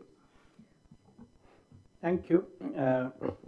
So I'll begin by saying something in the context of what Urvashi and Indu were referring to in the morning about the changes that have occurred in the last few decades in publishing. And I speak from the perspective of somebody looking for a publisher. And I think now, of course, there's been a much, in the last 3 decades or so, there is much greater choice that authors are offered in terms of publishers. In the 1880s and 90s, when somebody at the beginning of her or his career was looking for a publisher and was not too confident of a university press, which in India at that time for social sciences really meant OUP. The problem was that many publishers had either closed down or were in the process of closing or had serious problems. I'm referring to publishers like Vikas, like Allied, and People's Publishing House, which by the 90s was facing very serious problems and which had actually published great books in social sciences, particularly history, philosophy. You referred in the morning to Asia Publishing House, which had closed down, Popular Prakashan, which now exists in a different kind of incarnation, but which also had more or less, I think, by the 90s had closed down, at least wasn't publishing anything. But then I think in the last 20 years or so, there's suddenly been a boom, and smaller publishers. For instance, there was suddenly, and these were all publishing sort of concerns which were being managed by just one or two persons, maybe sometimes just a wife and husband team. 3 essays, for example, or of course we've heard Indu, so there was Tulika, and then Primus came along, and more recently, of course, Aleph and Speaking Tiger and Westland. So now there's this there's a much larger sort of choice which authors are offered, but also I think this has benefited publishers because now they're able to publish a lot of I'm talking specifically of history of what for I use the term popular as a shorthand for authors who might not be based in an institution of higher learning, who are writing history books which have become not just popular but such massive big bestsellers that for historians really academic historians would find it difficult to have a readership of that kind. There are younger scholars like Manu Pillai or Anirudh Kanisetti or Ira Makhoti or Parvati Sharma, and of course the superstar William Dalrymple. And these are sort of well-researched books. They have references. It's not as though they, it's not as if they don't have too many references, which sometimes in trade books you're told that it's better to avoid having too many footnotes or endnotes. But these are people like Dalrymple have sort of lots of references. Anirudh Kanisetti has lots of references, and they tell you where they're getting all their material from.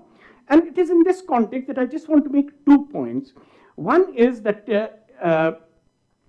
it's a pity that it is some of these scholars, at least 1 or 2 of them, who've recently made this kind of popular history versus academic history, raise this kind of issue. It's sad because these are books which are taken quite seriously by historians, and I think to raise this issue creates a problem because ultimately, as many people pointed out in that debate, was that ultimately what they are using is really the research, years and years of research undertaken by scholars in archives or with epigraphs or archaeologists, which then they synthesized to produce good, well-written textbooks. So I think that's a little unfortunate to be making this raising this kind of an issue. But there's something else that has happened, and I think this has implications which for publishers, and I'm sure publishers would be I mean, I really cannot say much in terms of how this looks to publishers, but the way in which the UGC has devalued monographs. So when you apply for you apply for a job, a teaching job, the points that are required for for you to be able to qualify for being shortlisted, you're not supposed to have monographs there. So not having monographs, and as far as, and this is something that I was always told that if you're in history or in in sociology or political science, well, if you don't have a monograph, you really are not taken seriously. Or as seriously as you would be taken if you did have a monograph. And very often scholars are known by their initial monograph, which they published at a very early stage of their career. And this would be having implications, of course, for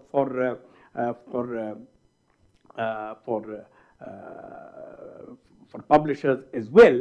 And I think when devaluing monographs for jobs are important for people who are doing research, for those who want to be academics, to not have their books considered seriously is something that I think needs to be thought about seriously. But along with that, then when a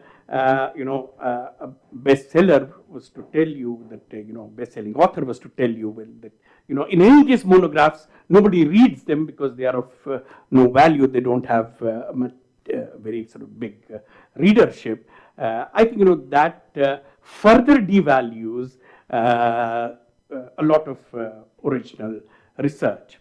In the end, I just want to refer to something which Sugat mentioned, and since this is a very big issue, I mean, I'm not going to go into this issue because this has this is not just about publishing, but there's so many other problems with textbooks, particularly history textbooks, which are so much in the news. But so I won't get into that issue. But in light of what Sugat was saying, a lot of that discussion really revolves around, and that's something which has been happening since, if you would remember, since 1977, when the NCERT textbooks first came under attack. Then in the the precursor of the present NDA regime, when the NCERT books were changed, and now in the last 2 or 3 years, when there's been so much talk about changing the books, and they have been changed.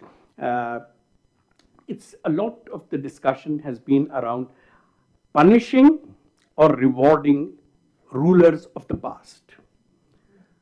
Now that's a history which was outdated even 50, 60, 70 years ago. Nobody does that. No serious historian does that history.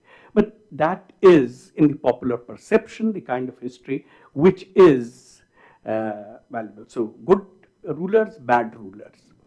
I'm not really going to touch on that. What really disturbs me, and this is what Sugat was referring to, what publishers like Ratna Sagar have been contributing to, and with other publishers also who are in the textbook business, is the quality of textbooks. What are students, the way students are being sort of taught through textbooks. So producing textbooks, the narrative itself, maps, good photographs, the quality of production, the paper that is used, these are things which are completely sidelined in this kind of discussion on textbooks, which focuses only around certain rulers being good or other rulers being bad, rulers being incorporated in the lessons and rulers being thrown out.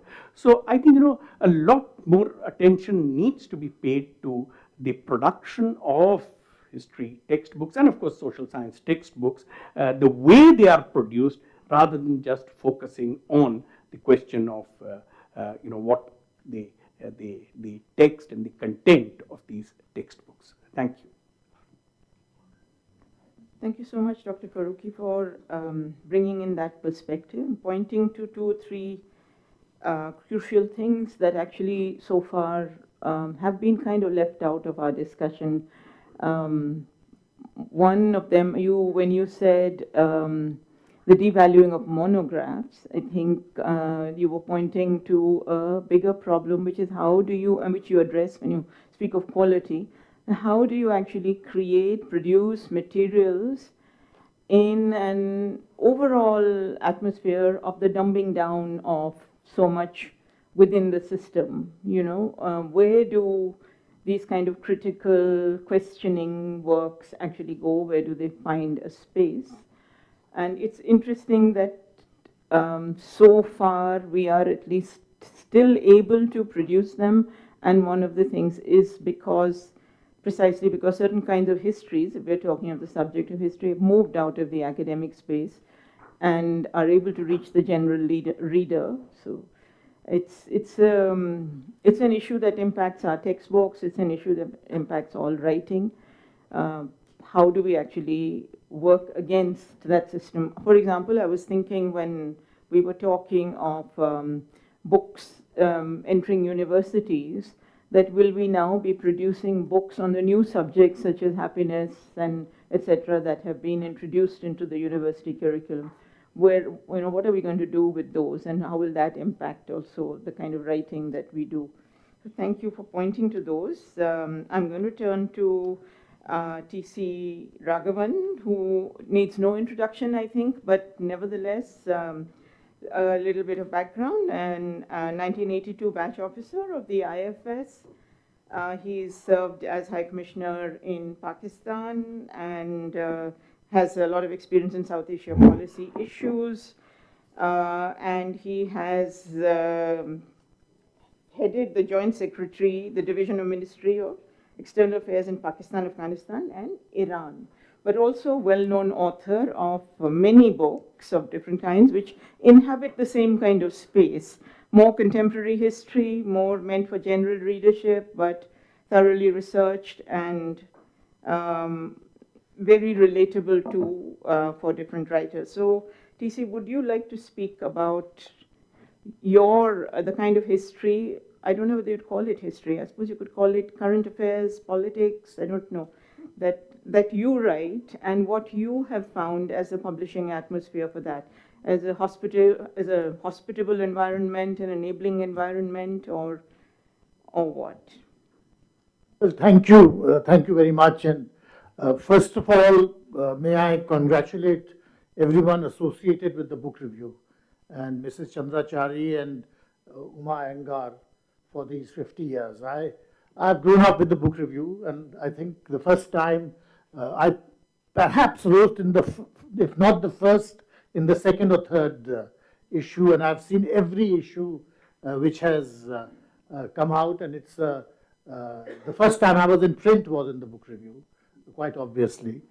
So it's a great achievement. Congratulations to all of you.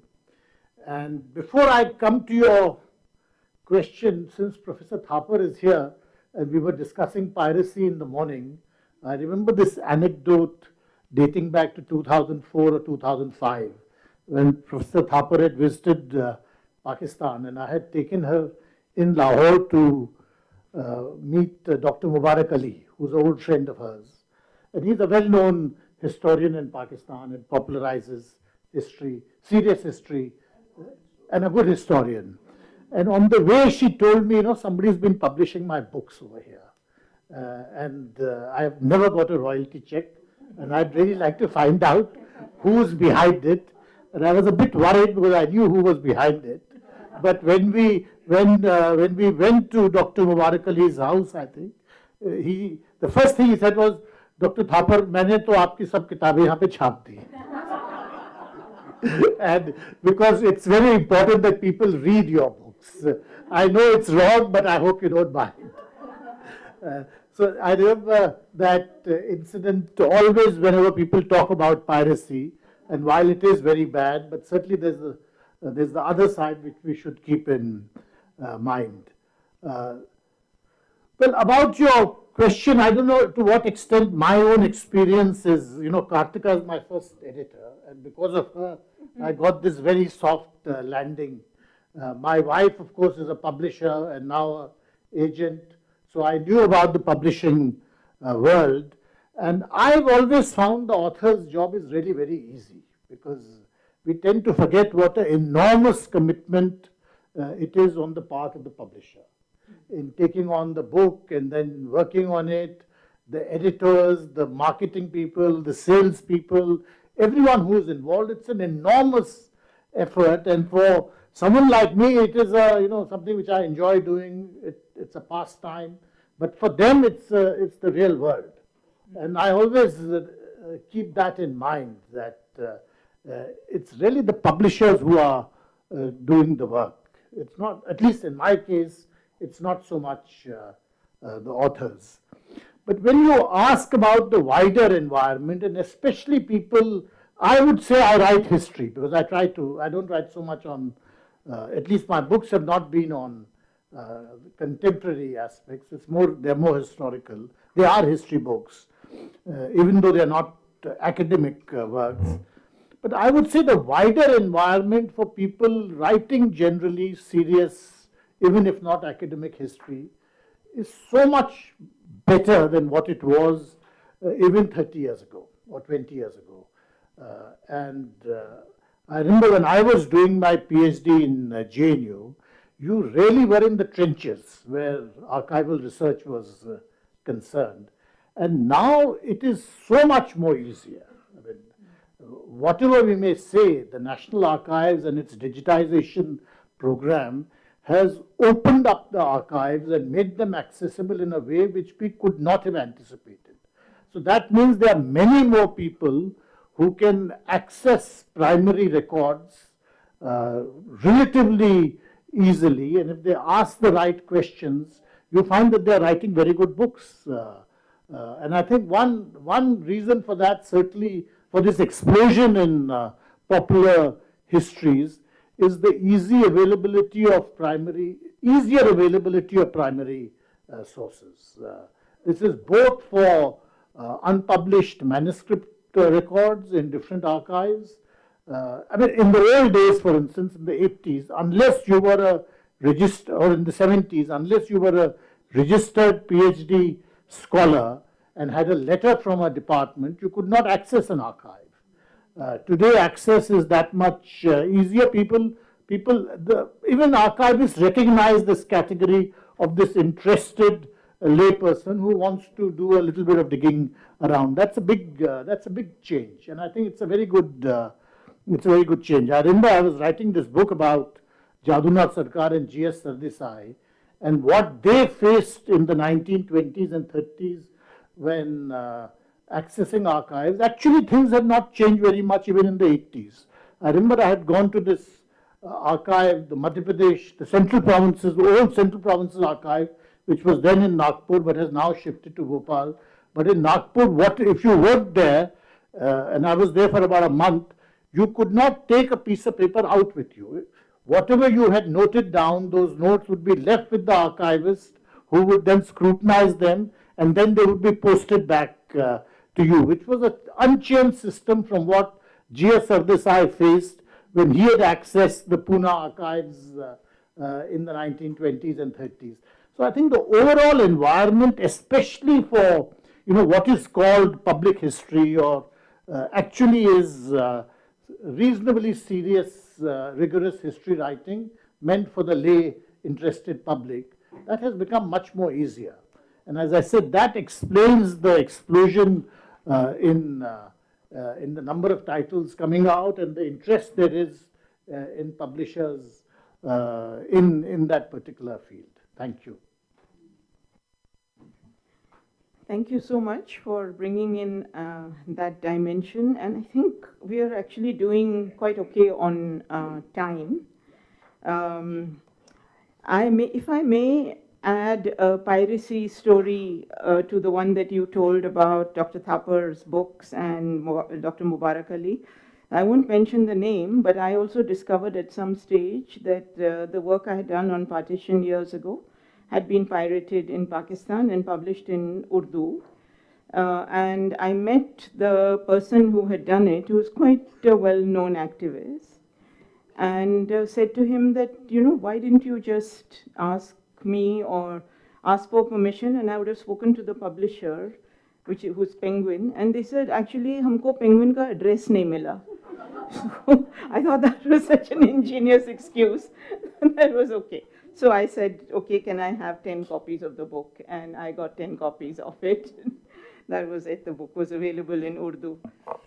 Okay, so thank you so much, Tisi. We'll move now to the part of our discussion which addresses squarely the issue of digital technologies, of AI, and related subjects. We'll start with Prabir Purkayastha, whose avatar as one of the founders of NewsClick, I think all of us are familiar with, but it's not in that capacity that Prabir will be talking to us. He'll be talking to us as a writer and as somebody who has worked on the subject of monopolies and platforms in the digital world and on the question of the commons before actually AI came in. But given that he's talking in the time of AI, I think he's going to bring that in a bit as well. So Prabir, over to you. Thank you. And, I'm really happy that I've heard all of you speak on what publishing of books mean, what writers do, and so on. What I wanted to start with, not on AI, but on my response to some of the discussions here, that technology seems to be seen as if it's a means of delivery of books, in how technology has changed from print to now electronic form, etc., etc., etc. What is not somehow addressed, that what is technology and whether or what is the role technology has in society. It is somehow conflated, and this is the most common perception of technology. It's somehow applied science.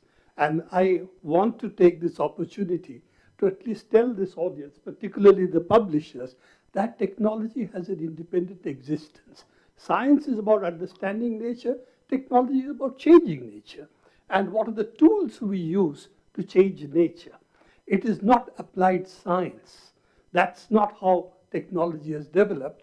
And I think this is one of the problems I do have with reading about Indian history. And of course, there are exceptions, the Aligarh School being one of them. And of course, people like Professor Farooqui here. But there is this element when you talk of, say, pottery, say, in Indian history. You talk about the glaze, the color. It is as if you are a consumer of the pots. You're not talking about how it was made, what the temperature at which the pot was really baked, and what are the changes that have taken place in the various forms of pottery production, and not how they look different in different areas, in different cultures. So again, the point I'm making is that technology has an existence, and let's not think of computers as merely an application of science or the chips as an application of science. They're completely opening new areas of knowledge as well. Since I've been kept back to do the AI part, Robila wanted to know about AI. That's what I was told in the corridor. So I'm going to start with, well, how do you really look today at artificial intelligence? First is, of course, there is nothing called artificial intelligence. That really is not what it is, and Bappa can talk more about it. But what I want to talk about is when you talk about developing quote-unquote AI, what is happening is a huge enclosure of existing knowledge, existing material that is there, and all of it has been enclosed, essentially, what should have belonged to the commons. So this means that you may think about publishers, what's happening, and so on, but the e-books, how they are being distributed, all of that. But the reality is that all the major AI tools today, the platforms that exist, has already enclosed that material and is available for now presenting it to anybody who wants a summary, what is there. All of that is now outside the scope of the publishers or outside the scope of intellectual property regime under which you have worked. And that is the huge issue, that they're not going to pay any royalties for the summaries they're producing when somebody queries them. So this is the, shall we say, the biggest threat to the knowledge that exists in the world today, this huge enclosure of what I will call as the commons. So though it is also something which is not really commons, which could be private property as well. So this is the change that is taking place, and therefore we are confronted with this problem of what these companies are going to do with it. And it's, the question again is, they're not here to do social service. That's very clear. When Google started, we thought it was a wonderful tool. We could find out various things very easily and so on. And then as it developed, Google, of course, bases itself on advertisements. So they're not in the business of distributing knowledge. They're in the business of getting eyeballs and getting advertisers to pay for it. And therefore, the key problem that is there is Google is not interested too much in what you want to see. It's interested in keeping you on their platform. And this is what Cory Doctorow wrote in 2023 about this phenomena, and he called it enshittification. The enshittification of Google, and I'm not going to spell it out further, what the word means. So that is what we saw with Google, and with AI, you are actually seeing an more intensive phenomena of that kind which is happening right now. This, as I said, for me, it's really a matter of not of AI per se, but enclosures which have taken place. So all the publishers sitting here have to recognize that their book summaries are now going to be available from any of the AI chatbots. And how people will approach the books means how well they place them for the market, and how well they place for the market will decide on who pays them. So I come back to the Google issue over there. So you are now facing the power of the platforms in a way that we haven't faced before. Now, what is AI doing? And again, I have Bappa here who can deal with it much better. But technically speaking, all those who are thinking that AI is going to be what is called artificial general intelligence, etc., at the moment, that's all, if I may use the word BS, it's all BS. So that's not what is happening.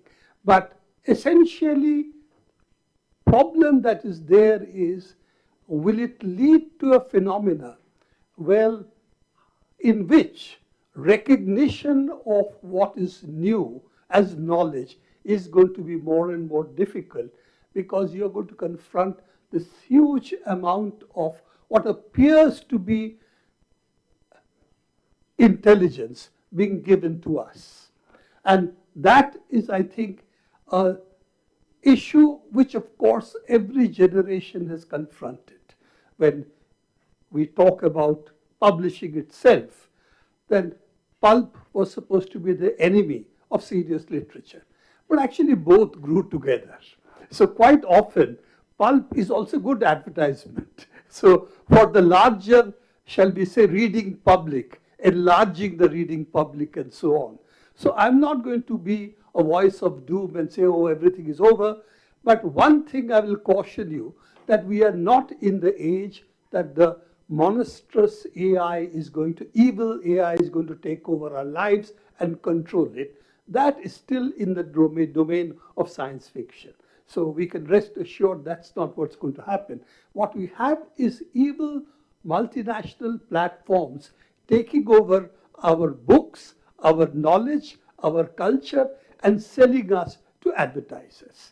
And that is, I think, what's going to happen and is happening more and more.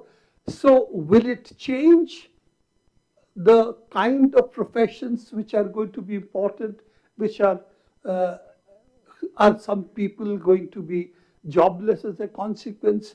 Will it mean large numbers of people being unemployed? Well, every technology change does provide dislocations. Some people lose, some people gain. We still remember when I was for a bit of time in a printing division of a company. Just because I was a trainee, we are circulated in all the divisions, and I still remember doing, composing by hand, using, and you have to be able to read it from the opposite, the reverse. Okay, so all of that I learned in the month or two that I was in that division, the printing division of that company. So these are things which obviously technology changes, and a whole bunch of people lose what skills they had, which were marketable earlier and not marketable today. So those things are definitely going to happen. I could go over all of this in a long, starting from the Luddite movement against the textile machinery. I'm not going to that. Yes, some people are going to affect it. Some people, new people, skills will be in demand. But the point again is, we are seeing the intensification of monopolies on a scale which we haven't seen before.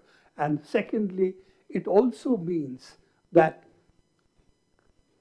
companies which are in a certain set of countries, the United States being the major one, who controls really most of the internet, how are we going to deal with it for countries like India, which have opened our internet completely in a way that, for instance, the Chinese and the Russians haven't? So what happens to us is something that we have to see in an age where Mr. Trump believes that everything is transactional. If you are weak, you have less bargaining power, so forget about the rules, how much are you going to give me?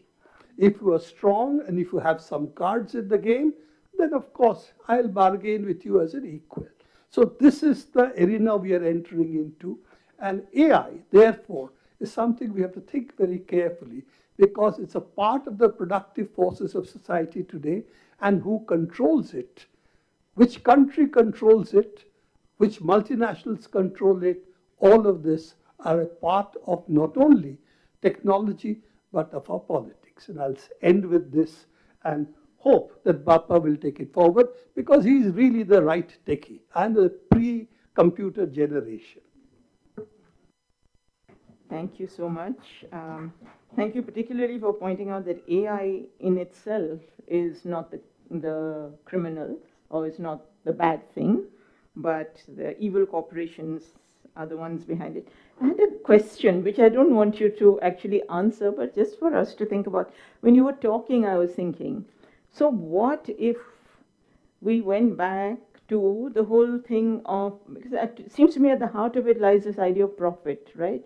So if we took the profit out of publishing, and if we took out authors wanting to earn money from publishing, publishers wanting to earn money from publishing, made it all free, what will the multis do then? Because then it's free anyway, they'll still use it for advertising? Or, I don't want you to answer that, because it's a weird kind of... Just one word, advertising.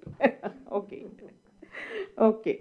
I thought it might be a comeback for self-publishing, you know, this opportunity. Right, okay, thank you. So we'll move to Bappa Sinha. Where are you? Yeah, good. He's over there? Yes, okay. Who's a veteran technologist interested in the impact of technology on society and politics, and a member of the free software movement in India, who will build on and expand Prabir's arguments and talk about the opportunities and the cautions. Yes, Baba, over to you. Hi. When I was asked to speak here, I really didn't know what I was going to say, because I know nothing about publishing. But I've listened to some of you talk about publishing, and so hopefully I will be able to address some of it and continue from what Prabir, where Prabir left off. One of the first things I heard was Urvashi saying that about the changes in publishing, right? How we went from the British monopoly over publishing to the Indian publishers, to the devaluation of rupee, and now the foreign publishers coming in. I would suggest that with AI, we are living through, and for the next few years, we are going to see probably a much bigger change in society in general, but definitely in publishing, with the advent of AI. So AI is going to be transformative in how content is published, but also how content is consumed. So I'm going to start off with that. Now I am an avid user of AI. I am by no means a Luddite, because I'm a techie. I asked AI to suggest a punchline, and so AI said, for this audience, all of you have heard about the metaphor of a story which writes itself, right? Now, well, it's metaphorically, right? But we now live in an era where stories will literally write themselves. That's the level of change you are looking at. So for common people, when you think of AI, you're really thinking of intelligent machines. Now, as Prabir said, AIs are not intelligent in the way we think of humans as intelligent. And not only are they not intelligent now, the current research in AI by the top companies and the top institutes in the world, that line of research is not going to lead to intelligent machines for the foreseeable future. So, however, so what AI is pattern matching, but it's damn good at pattern matching. So you have like thousands and thousands and hundreds of thousands of computers doing pattern matching for you, right? Now when we talk about books, and you guys are belong to a world of books, I think there is a little bit of there is this thing that books are creative, and then books are about, and language is something very fundamentally human and cannot be taken over by machines. But what it turns out is that language has a lot of patterns, and the computers are good at finding them. And so when you interact with the ChatGPT, it feels like you're talking to a human, but it's really, ChatGPT doesn't really understand a single word of what you are saying. But what ChatGPT can do is that it can, given a word or given a part of a sentence, it can predict what the next word is going to be, because it has pretty much ingested everything that has ever been written. So that's what AI is. Now, all of us, AI is, by the way, not new. I mean, AI, the first talk of AI goes back to the late 50s and 60s, when Alan Turing starts talking about it. Even the current theories of AI have existed since I went to college, which is a long time back, in the late 80s and the early 90s. But we have been unwittingly or not knowingly using AI in all sorts of ways, right? So your spell checkers and your autocorrect, the recommendation engines of social media, all of the, even Google search, all of that runs using AI.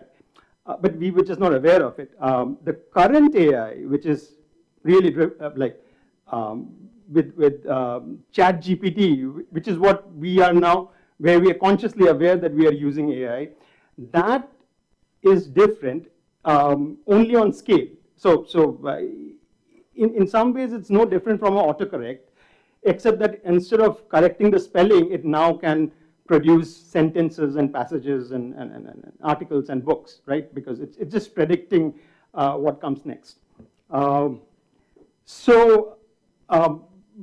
like I promised that I'm not going to be Luddite, and I'm not. I think it can do wonderful things. I use it all the time, and it's great at summarizing text. It's great at, being a techie, I at times struggle for words, and it's great at suggesting words for you.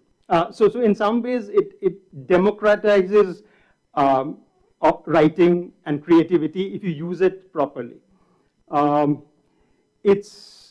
a lot of marketing, publishing people in this room, so it's great at, it's going to help you a lot in marketing, in targeting, in suggesting recommendations. Now talking about, I think Urvashi talked about accessibility. So it's great at translations, but not just translations, it's also great at making books available to people who are, let's say, visually challenged. So text to speech, so AI is great at all of that. So that's the, in some ways, it's a wonderful technology, right? So now I'm going to come to the, and for all of you in the business of publishing, you're looking at how it benefits the, what is called the bottom line, because some of the work can be automated, for which you have to spend money, and it can be automated. But I think you should be also concerned about the top line, which is your revenue. And I've heard some of you from the publishing world say that that digital was supposed to be very disruptive to publishing, and it wasn't, and there's a conceit of techies. I am going to suggest, well, I'm a techie, so maybe it's coming from the conceit of techies, that AI is going to be different, that AI is going to affect the top line, right? So, and you have to see how the young people, the people who are now in their schools and colleges, how they read and how they interact. So recently, Sam Altman, who is the CEO of OpenAI, he said that how people, they are finding out from their statistics that how people interact with AI is very different based on your age group. So people who are, let's say, 40 or 50 plus, most of the people in this room, they use AI like Google. They search for things in AI. But that's not how young people use AI. Young people use AI in entirely different ways. And so I asked my daughters, how do they use AI? And I mean, it's stunning that they use AI as a friend, as somebody to confide, as somebody to give them therapy. Yeah. So when people are talking about self-help books, well, AI will give you all of that for free. So for let's say, for study books, academic books, right? So I see my younger daughter, she so when there are questions, she's studying, she's in science, so there are questions, and she puts it in Google. She doesn't even go to the site, the AI summary, the snippet on top, that gives you the answer. And it's pretty good at it, right? So, and why would you want to read a whole book when the Google snippet is good enough for you to solve that question? And now my elder daughter, she's in sociology, so she's studying Foucault, and of course nobody understands Foucault, right? So she would put Foucault in AI and say, what does it mean? And it gives you a pretty good answer, right? Good enough to crack your exams, right? So, that's how they're using it. Now, that's going to have an impact because they are no longer leaving the platform to come to your books and to come to your digital books. And so if you're still in doubt, look at what has happened to the news industry. The news industry has been demolished by Google and Facebook, right? So, and this is global.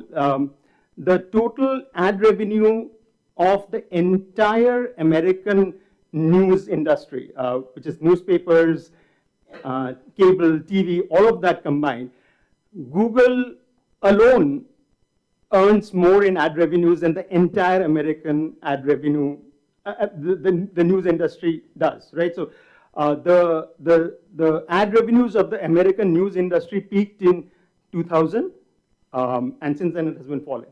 And Google and Meta now control all ad revenues.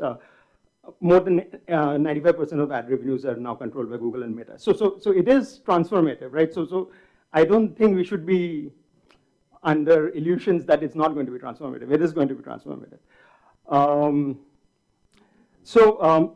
Also I heard a lot of talk about piracy. Well, about small publishers pirating stuff. But my point is that debate, that issue, I think, is largely irrelevant, because what you are now seeing, the Googles and ChatGPT and Meta, the scale at which they're doing privacy is the small publisher publishing 100 of your books is irrelevant, right? ChatGPT has pirated every book that is available on earth, right? And so what ChatGPT is producing is basically repeating that whatever they have consumed, right? So your battles are not really with a small guy who pirates 100 of your books. Your battle is with the top companies in the world.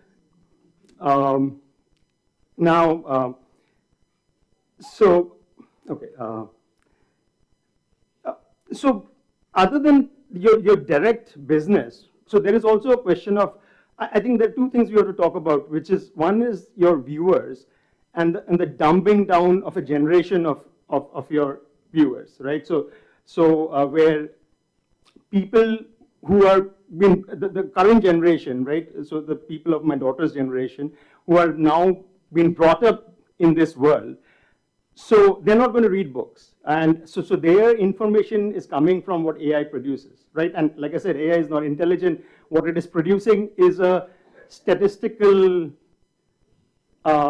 medley of what it has, of all the books it has consumed without understanding any of the books. And so that you have a generation which is now being brought up reading that. And the other thing is that the quality of that things being produced, right? Both books and let's say journalism. A lot of it is written by AI, whether people admit it or not, right? So there is this flattening of these stories and books and articles, right? And so which we are being forced to consume. So Chomsky calls it the banality of evil. I think Chomsky was premature because I don't think it is that.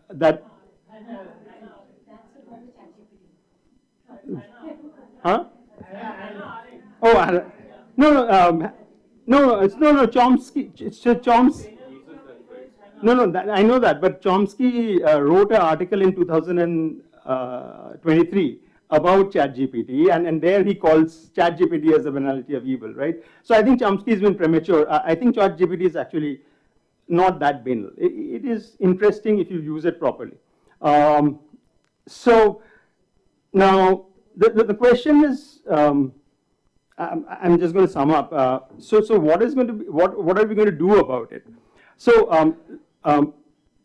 I think if you put it together and what Prabir was saying, that there is a handful of companies in the world, right? Like I think 5 companies, which is Google, Meta, ChatGPT, Amazon, and Microsoft. So they are going to control multiple industries, and the publishing industry, the ad industry. These are the first things that they are going to control, and so so that model of AI, right? Being a techie, I think AI is a great technology, but the way it is being used and the way it is going to be used is for the furthering the monopolies of these 5 companies. And so whether you like it or not, you're going to be affected by it. So there, but it's not inevitable, right? So there is a fight back that needs to happen, right? So I don't know if you guys are aware, but New York Times has sued ChatGPT for copyright violations. So I think that's a start, and I think it's going to be a much bigger fight going forward, right? So I think all of you, for copyright issues, right? The plagiarism, right? So I think that's a fight which all of you will have to join. And there are multiple issues, right? One is copyright, but there is also an issue of economic nationalism. So now your profits are not going to stay in your country; they're going to go to US. There are questions of privacy, and so I think you have to join in the common fight for all these issues. That's it. Thank you so much, Bappa, for pointing all of that out. A scenario which is not entirely doom and gloom, but is pretty scary anyway. Okay, we will move to our last speaker, who is GCA Sharad Raghavan, who is the economics and business editor of The Hindu. And Sharad was also going to speak about the interplay between technology and business. He's written on cryptocurrencies and on artificial intelligence in business. Do you want to actually perhaps focus on something that Papa mentioned, but we haven't talked about in this room much, the news, or do you want to look at? I have a few general points and then I can focus on. Okay, yeah. Okay, over to you. Yeah. All right, thank you so much for this opportunity and congratulations to the book review. I wanted to ask a question building on what Bappa was talking about that might send some shivers down all of your spines, which basically is a book good because of who wrote it or what's in it. And I think you all need to think about this deeply because, as Bappa was saying, we aren't very far, or we might actually even be there, where entire books can be written by artificial intelligence, and these books they'll pass all your plagiarism tests. They will make new and original points, even if they're 70% written by artificial intelligence and 30% a human is making sure that it's original. Does that count as a good book for you? Would you publish it? Who would you give the authorship credit to? These are all things that you need to think about. Now, as he was also saying, we have been using artificial intelligence at a lower level already. Things like grammar checks, the little red squiggly lines you see when you're writing on Word, that's a software trying to fix your English. And that's been the case since 1995 or so. So it's been there. And as Sam Altman pointed out in the case of photographs, as soon as we moved to digital photography, there was some amount of software intervention in your photograph already. It's just a matter of where you draw the line of what's acceptable or not. So if it's fixing the brightness of your photo, fixing the contrast, to you that's fine, but that's still software intervention. But suddenly if it is morphing it and making it look like something else entirely, that's too much. So again, society has to kind of figure out where the line is that, you know, we're okay with this much software intervention, but we're not okay with others. And coming to the news, so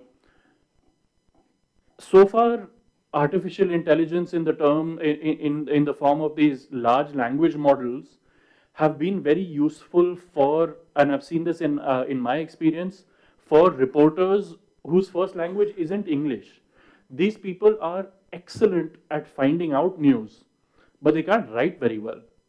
And this used to be a nightmare for the editors of these stories because they just won't understand what the person's written. And now what these reporters can do is to put their text into ChatGPT or any of the other AI models, and it fixes their English. And then they can check that, you know, that okay, factually it's correct, but it's reading so much better, and then they send it to the editors. And it just speeds up the process of publishing that story, getting it out there. And so overall, it's a positive for news publishing. The other thing that they have been using, that again I've seen in news publishing, they've been using it for translations. And this, I think, applies a lot for books as well, where you can use this software to translate books very quickly and then have the expert translator bring in the nuance and bring in the the subtleties of language as it changes from one language to another. But the speed with which it can be done and the ease with which it can be done is so greatly enhanced by artificial intelligence that we shouldn't automatically be against these technological advances. And the other way that, again, in journalism that I've seen this work, and it also applies in book publishing, in journalism a lot of times, or at least in my experience, a lot of our guest authors, they write very dense economic articles. They're very hard to understand. But you still have to publish them online, and usually it needs to go with a featured image. The graphics team usually has no idea what these articles are about, and so then they used to come to me and then ask me for help. What can we draw? What can we make? Soon that stopped. Why? Because what they were just entering the entire article into ChatGPT and saying, suggest a few ideas. Now, ChatGPT was not making the image for them. It was just giving them a few visual cues, and then the artist would make it. So this kind of interplay between artist and technology, I think, is wonderful. I mean, yes, there are a lot of artificial intelligence models right now that will create the full image for you as well, and that's a danger in its own direction. There's a lot of morphed images and deep fakes that are happening. That's obviously something we need to be careful about. But with certain amounts of regulation, a certain amount of human oversight, this technology is revolutionary. It's helping so many people be better at their jobs.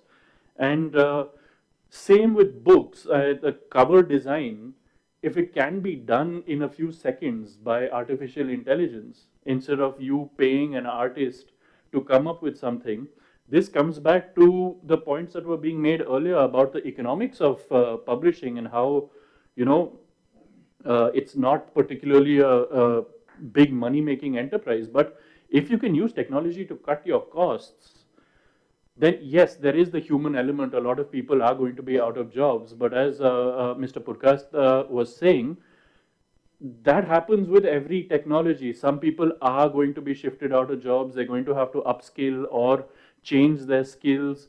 Other people are going to find great opportunities in the use of this kind of technology.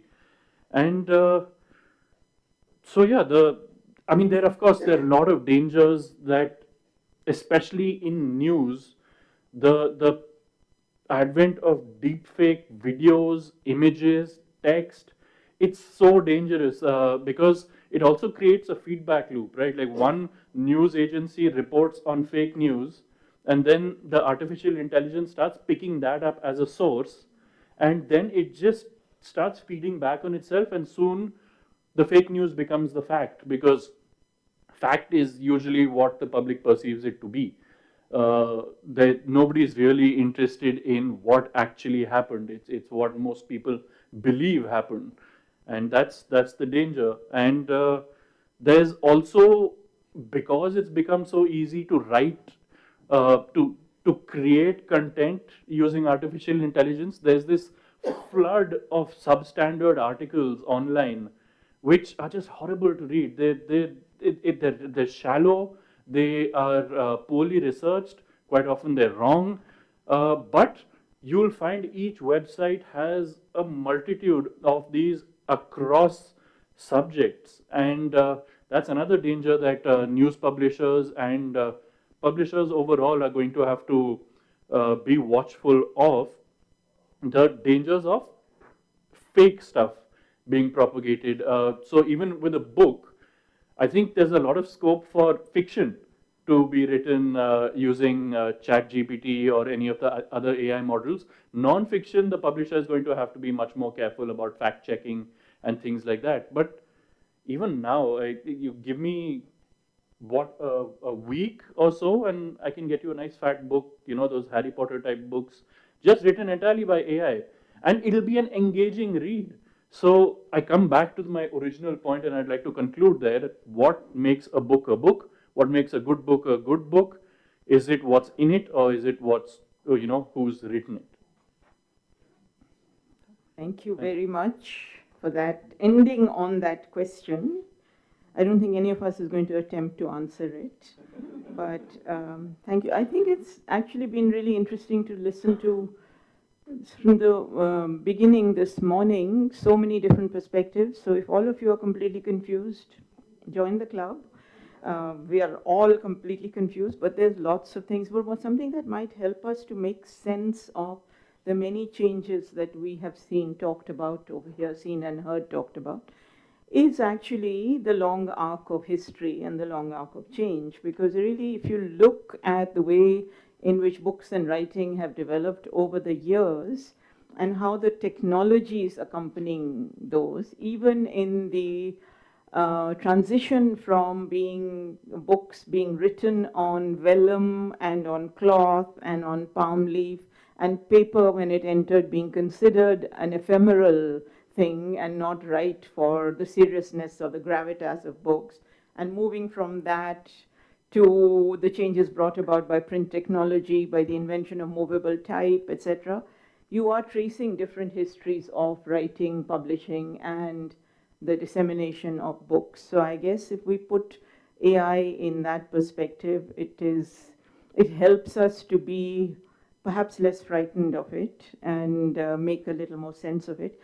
I think before we close, we had thought we might open it up. I don't know if everybody has burning questions to ask, but if you do, we'll keep going till 1:30. Otherwise, we can conclude and ask our burning questions over a different kind of interaction than around this table. But you have a burning question. Okay, I'm not going to come to you just yet. Please hold on for a second. I do want to ask Romila. Romila, would you like to say anything in response to particularly the session on AI, because you were interested? Take up the whole afternoon to respond to what's been said. It's been fascinating. And I'm just so sad that I had to do all this chair yoga this morning and couldn't come here at 9:30. Had to come here at 12. But it's on YouTube. Shall I make 2 or 3? Yes, please. Yeah. Okay.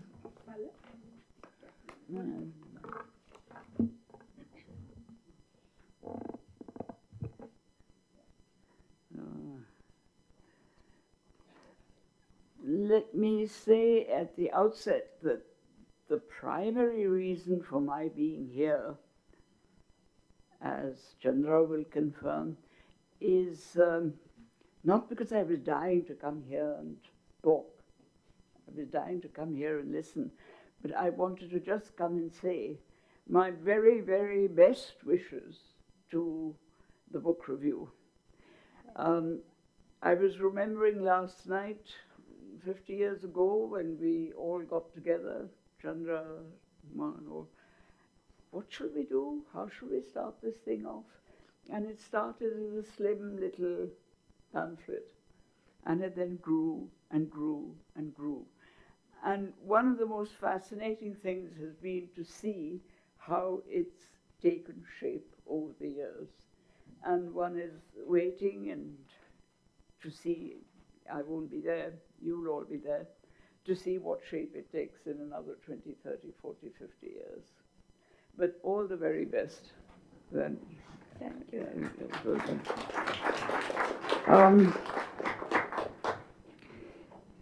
What I'm bothered about somewhat is the basic question of, are books commodities? And I think that it's a question that we started with many, many years ago.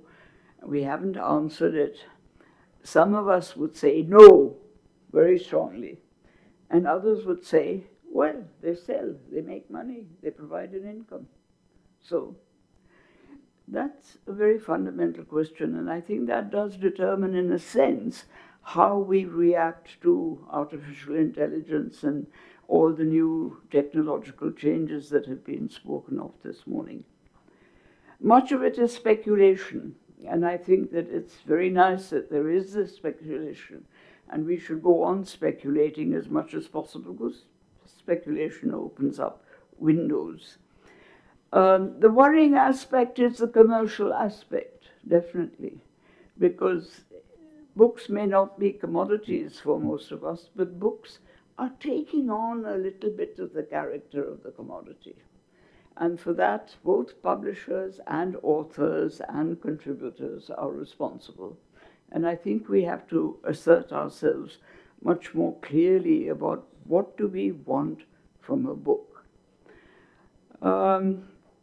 There is, of course, fundamentally the intellectual interest. And I often find that in discussions on the future of publications and publishing and so on, people forget that there is fundamentally an intellectual interest, and that is really what has to be kept at the forefront of our minds all the time as we go on talking. I remember 50 years ago, when one had a manuscript, and it was usually one's PhD thesis that one had darted up into a more attractive form, as it were. Then the problem was, who do I publish it with? Do I go to the Oxford University Press, which is an academic publisher, which will bring me academic accolades? Or do I go to many of the others that have better distribution, more royalties, more people will read the book, etc., etc. So there is, do remember that publishers also have an identity which is only too clear to potential authors, and that identity has to be given some attention. Academia today is suffering from the fact that it's being attacked by the social media. And some of us have been targets from the word go, and go on being attacked to the point where one says, oh, for God's sake, not again. And you dismiss the attack. But that's there, that fear is there. And there are authors who will not write as excitingly intellectually as they would because of the fact that there is an army of trolls waiting to come down on them. And that's a very important issue, which I think publishers should also take an interest in. It doesn't concern only the authors, it concerns what you're publishing. And this confrontation between academia and pop writing is something that is perennial. We recently had a little debate amongst one of the very successful, commercially successful, otherwise successful authors of history, no names mentioned, who accused the academics of being too dense and writing books that no one could read. For God's sake, is that so? Is that what books are meant for, that they should be able to be read by just anybody? Now, this is very important because it has a connection with education. As you lower your standards of education, which is what we have systematically been doing in this country over the last 10 years, quite deliberately lowering the standards of education. Why? Because we don't want people to think about the issues that are really important in this country. And therefore, academics are people who write densely, and no one understands them. We want popular writing that people can understand. In fact, very often the popular writing is much more dense than the academic writing. But take my word for it.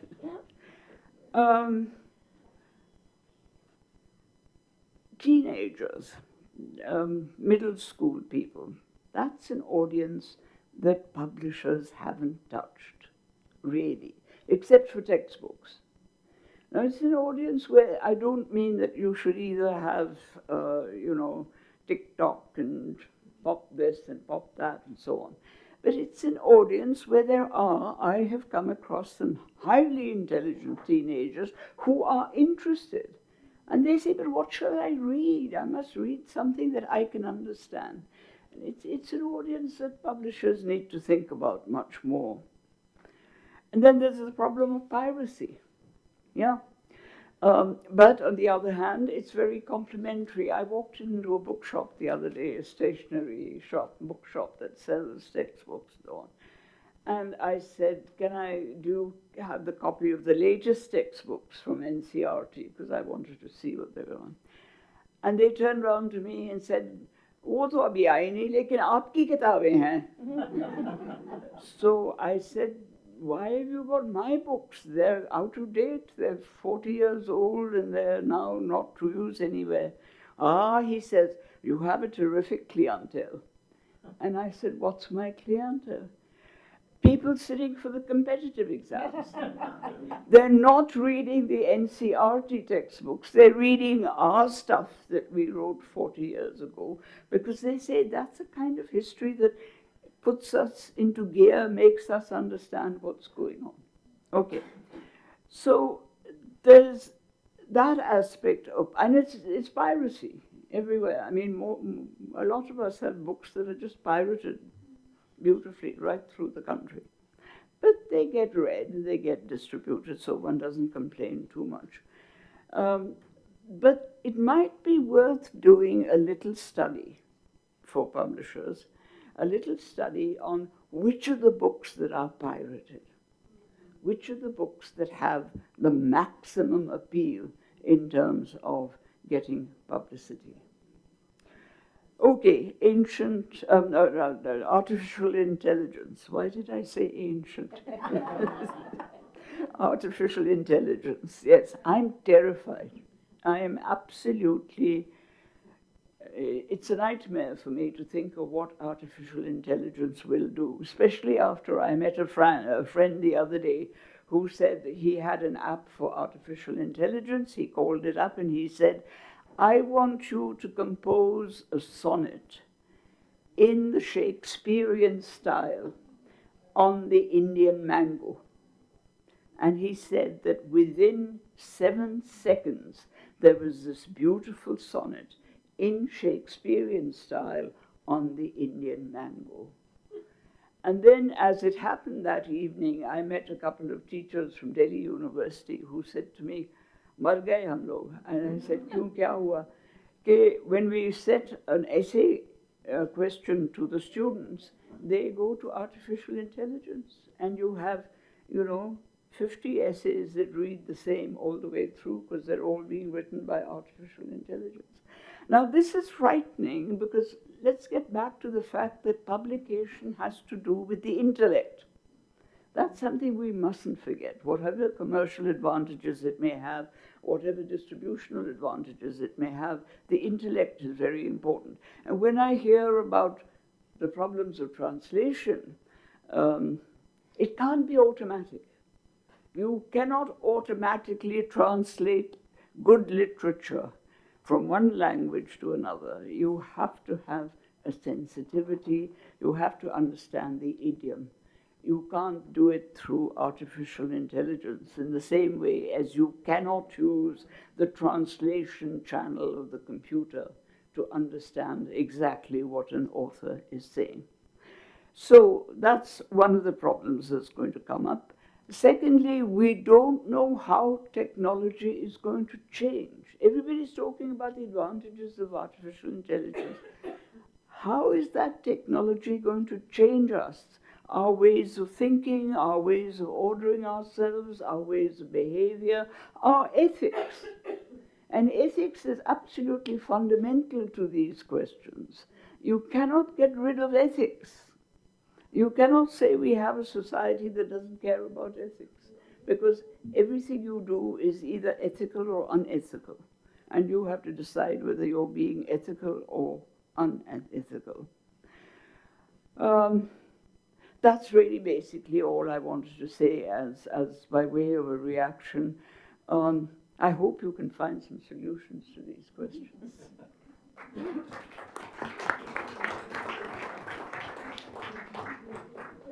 Thank you so much, Romila, for bringing back those very, very fundamental questions to our discussion. I'm going to take a unilateral, undemocratic decision and say that we'll close the session at this. No questions. Please take your questions out into the social space, which will be informed, which will be what? Or even in the afternoon. Or even in the afternoon, yes. Yes, I mean, it would have been good to have them, but I think there is a thing called a need for food that is also happening. Chandra, you want to make some announcement related to that? But thank you to all the speakers and the panelists for really contributing to the discussion. I think we had a great discussion. First of all, thank you, Urvashi. You have structured this morning's program so delightfully. Just as I could think of it. I have no AI over here. So I thought we must have a dialogue. We must have people interacting. And that is what you've made it happen. I couldn't think through the whole thing, but you've made it happen almost overnight, I would say. So thank you so much. And look forward to Uma and I booking you for our other events as well. Lunch is being served downstairs for all of us. Please come and join. The only request is those of you who do not have a tag, would you either take it from Palak Hajela here or downstairs at the registration desk?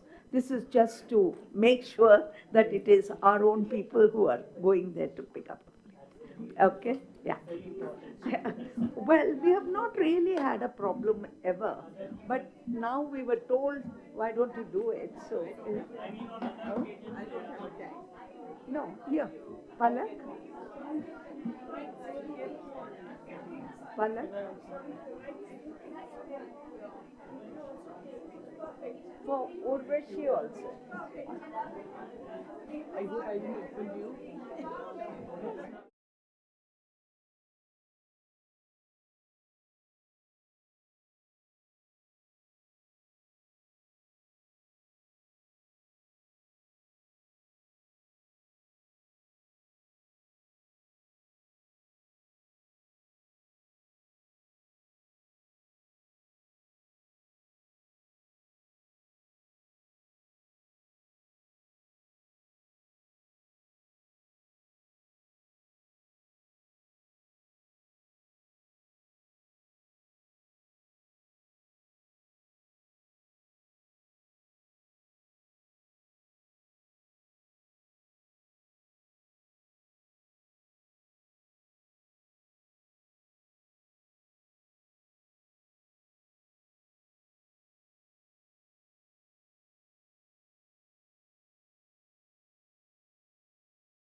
by Sucharita Sengupta. Please start.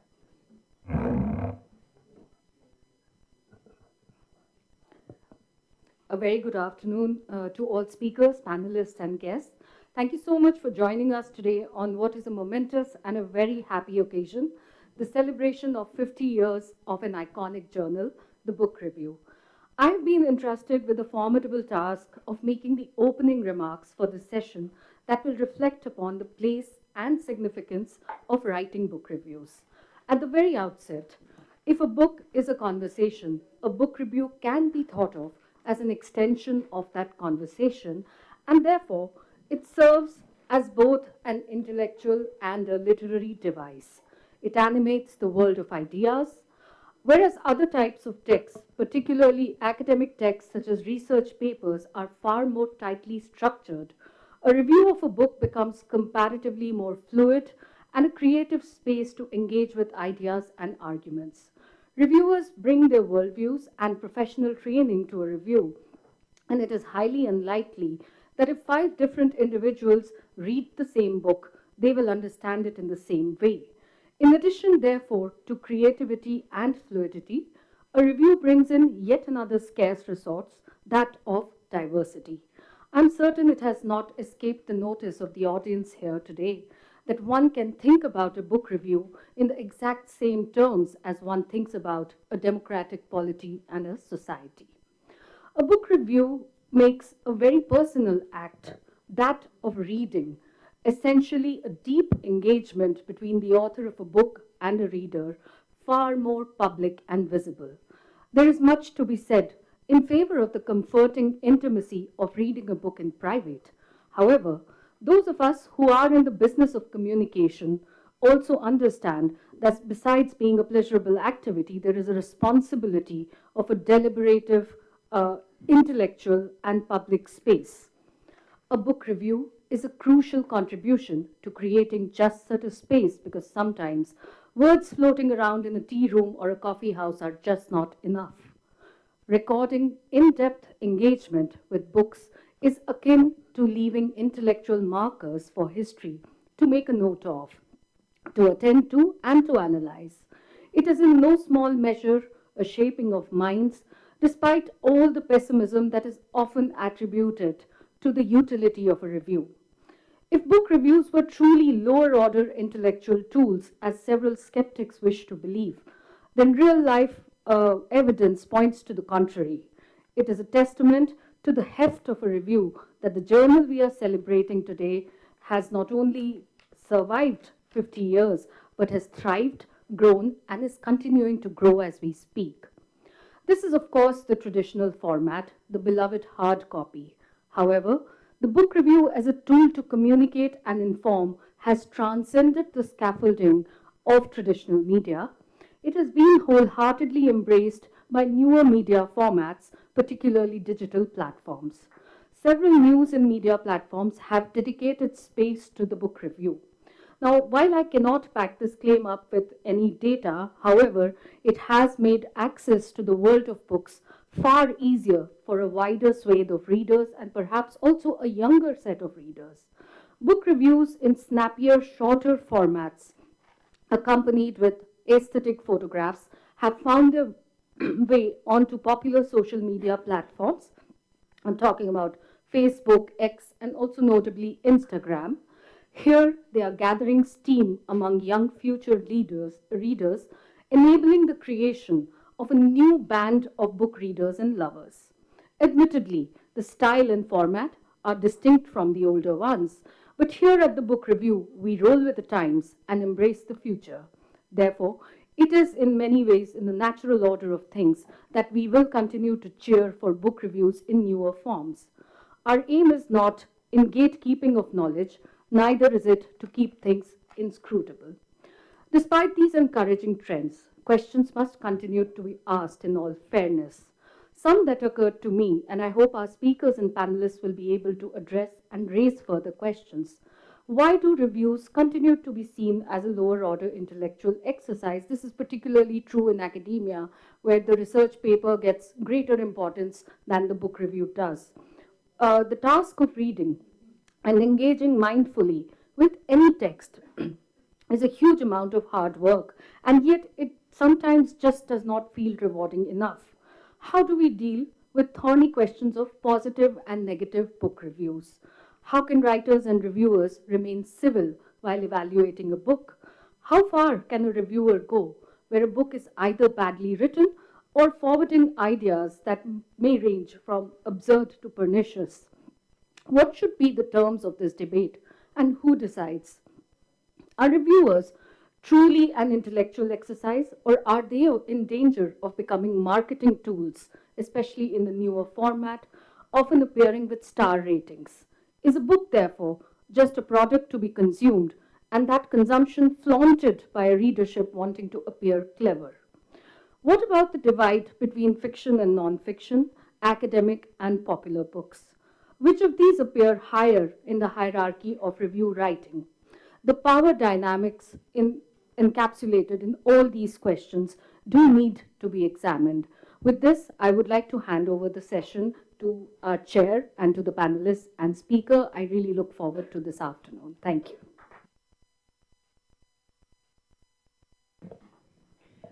Thank you very much, Sucharita.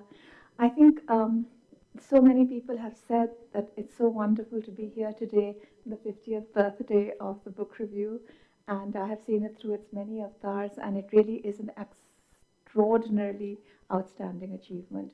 I think all of us have grown up reading the kind of reviews that the book review has had and has got a sense of what books are like and what we would like to do with books in the future. So thank you, Chandra. I think you and Uma have done a tremendous service to India's reading public. I think with such a stellar and distinguished array of speakers who are going to now talk about various aspects of book reviews, one doesn't really need many remarks from the chair. So I will confine myself to a very, very short sort of discourse on publishing, on reading, on writing. I've been in publishing for nearly 2 decades, and I have seen a lot of changes, not always good ones, in what is happening in the universe of books. Although I have to say there are many rumors of the imminent demise of serious nonfiction publishing, which is what I've engaged in most of my career, it is still hanging out there, and I think in some ways even getting better. But it is, I have to say, increasingly difficult sometimes in say acquisitions meetings or in places where you're trying to sell a book to the publisher, to sell something that is maybe not going to be a 10,000 rupee print run. Most people, most publishers will want the tried and tested. They would look for, say, a celebrity author or a theme that is terribly popular at the moment. To get something through that, you are often said, this is a very niche book, I don't know how much it will sell, I don't know how many people will read it. And while that is true, the function of a book, the purpose of a book is not that it gets read necessarily by 10,000 people, but that it has a new idea which might generate 10,000 books. So that is a problem that we're seeing. When I started in publishing, a 700 print run was fine.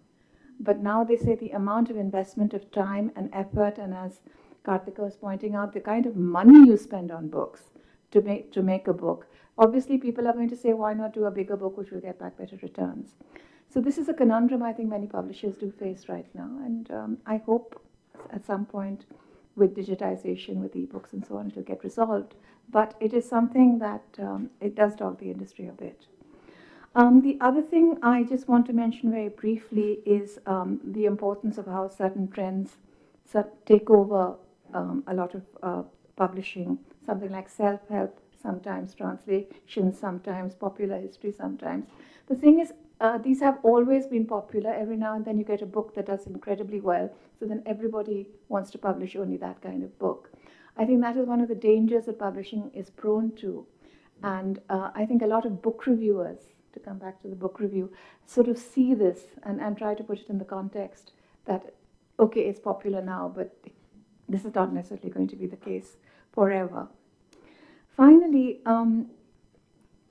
in book reviews, I think, yes, they're very important. I think, yes, they are a bridge between the reader and the book writer. I think we have marvelous book reviews by and large. I think one of the problems, though, and I think one needs to sort of spell it out is that most people don't want to give a bad review. Hatchet jobs are obviously bad, things with agendas are obviously bad, but you don't want to say, knowing what goes into a book, that this doesn't really work.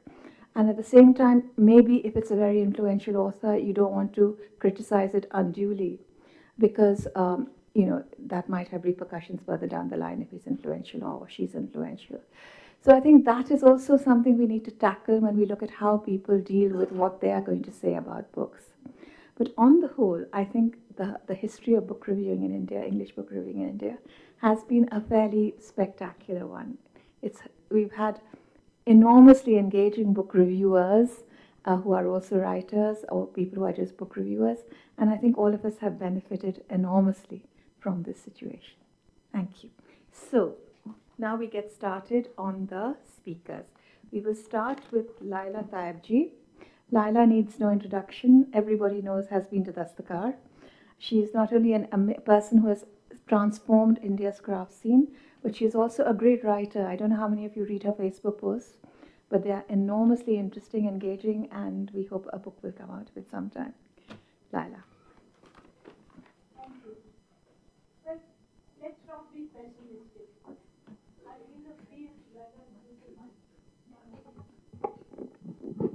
In the field where I work, which is craft and textiles, people have been predicting the death of the sari for the last 40 years. I can see even in this room of highly intelligent, trend-setting people, they are still sari wearers. So let us not be pessimistic about books. As long as people can think, I think they will want books. Now to get on to reviewing. There's a question which is a little ambiguous. Do reviews actually sell books, or do they make it easier to not buy them? As a very young woman, I knew a former, very senior and distinguished Indian diplomat who put everyone to shame by his apparent wide reading and world knowledge. He then confessed to my father that it was his subscription to the Times Literary Supplement, Spectator, and New Statesman, and he hardly bought or read a book unless someone gifted it to him. He even reviewed books by others by reading other people's reviews.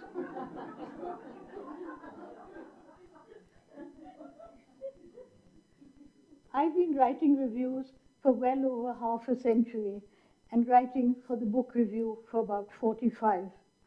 I fell into writing reviews thanks to Khushwant Singh when I was about 18. He came to stay with my parents in Japan, and he was handed over to me to entertain during the daytime. We wandered all over Japan, ate wonderful food, talked about everything under the sun, books of course, but a little bit of sex as well. Reviewing, when he went back to India, he sent me a packet of his books. I wrote him a long letter telling him what I thought of them, and he promptly asked me to review for the Illustrated Weekly, of which he was the editor at the time. Reviewing was seen as quite a serious business, and being in print at the age of 19 in the Illustrated Weekly, India Today, or Indian Express gave me a status that working in craft and design has never done. There's a danger about writing reviews, as former speakers have said, that are you going to make the book so irresistible that the reader rushes out to buy it, but you also have to not lose your critical faculties or the courage to say it's lousy. When I first came back to India and started writing reviews, it was much easier for me because I didn't know most of the people who wrote the books. Now I do, so there is definitely a little bit of thing, particularly in the English-speaking world for which I write. One does tend to know many of the authors one reviews, and wounded feelings and much bad blood can result.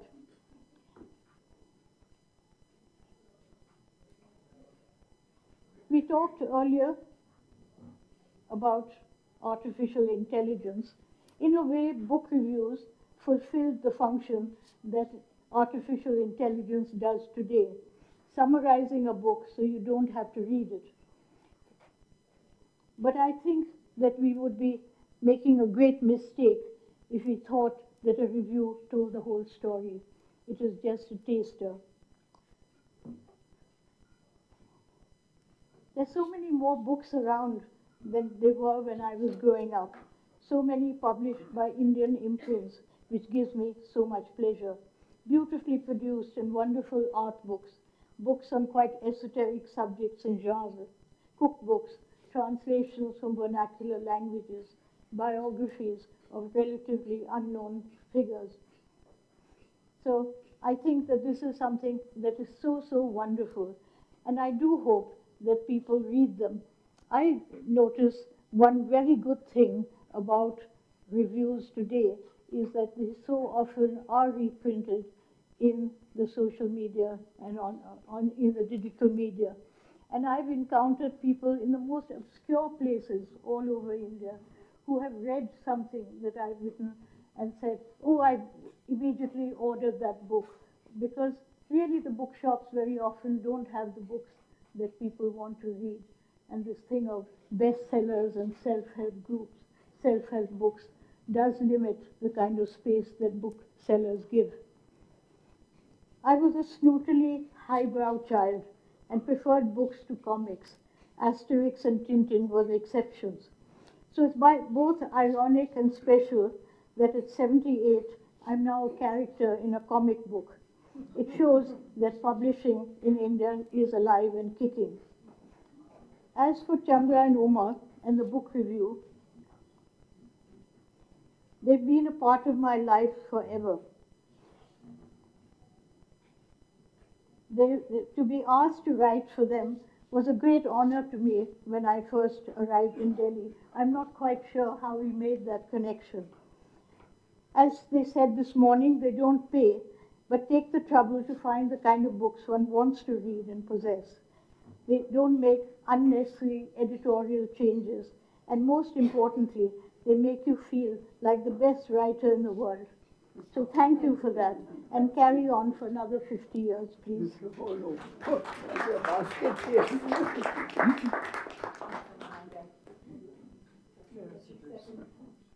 We second that sentiment, definitely. Thank you so much, Leila. That was lovely. Malvika Karlekar is a sociologist, and she's taught for a very long time, and she's editor of the Journal of Gender Studies. She's also an art and gardener, and of course a prolific reviewer. So, Malvika.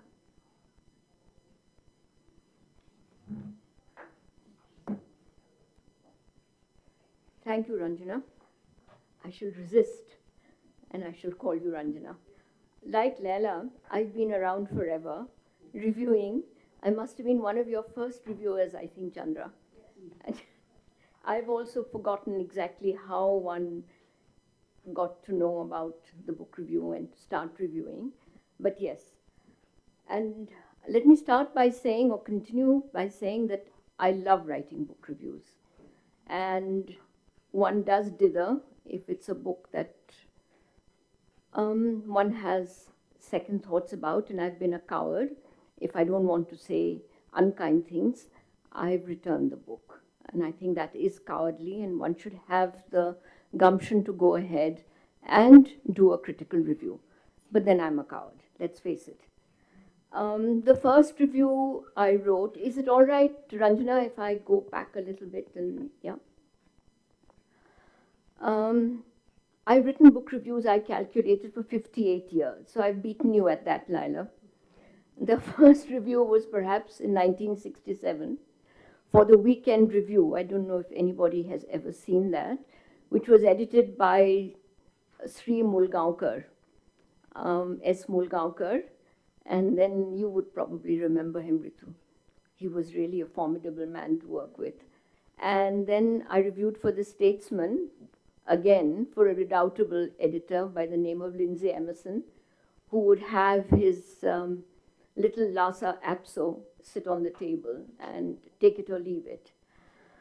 And then for the last 30 years, together with my colleague Leela Kasturi, I have been editing the Indian Journal of Gender Studies for the CWDS, that is Center for the Women's Development Studies. Over the last decade or so, we have developed the book review section, and it wasn't easy developing it, let me tell you. It was extremely paltry in the beginning. Ritu will definitely agree with that, and many publishers did not wish to send their books to us because they said you do such dreadful reviews or you give short shrift. And so we sat down and had a little discussion on the role of book reviews among ourselves. And though I missed the session in the morning, I'm sure that was discussed. And we decided that the hell with it, we are going to have a larger book review section because we feel the book reviews have a very relevant and important role to play. And so we now do carry 6 book reviews, at least 6 book reviews, and we insist and that they should be at least 1,000 or 1,400 words long, because we feel that, you know, less than that, one can't really do justice to a book. And here I must say I'm thankful to both the book review and to the Biblio for providing us that space and not chopping us off at 700, 800 or 1,000 words. Okay, now our session is titled The Role Reviews Play. Let me modify this rather, and I think Leila also said, somewhat ambiguous title and tell you how I play my role as a reviewer. I review mainly academic books in the social sciences and gender, as well as what is now called creative non-fiction, memoirs, some travelogues, the odd work of fiction being an exception.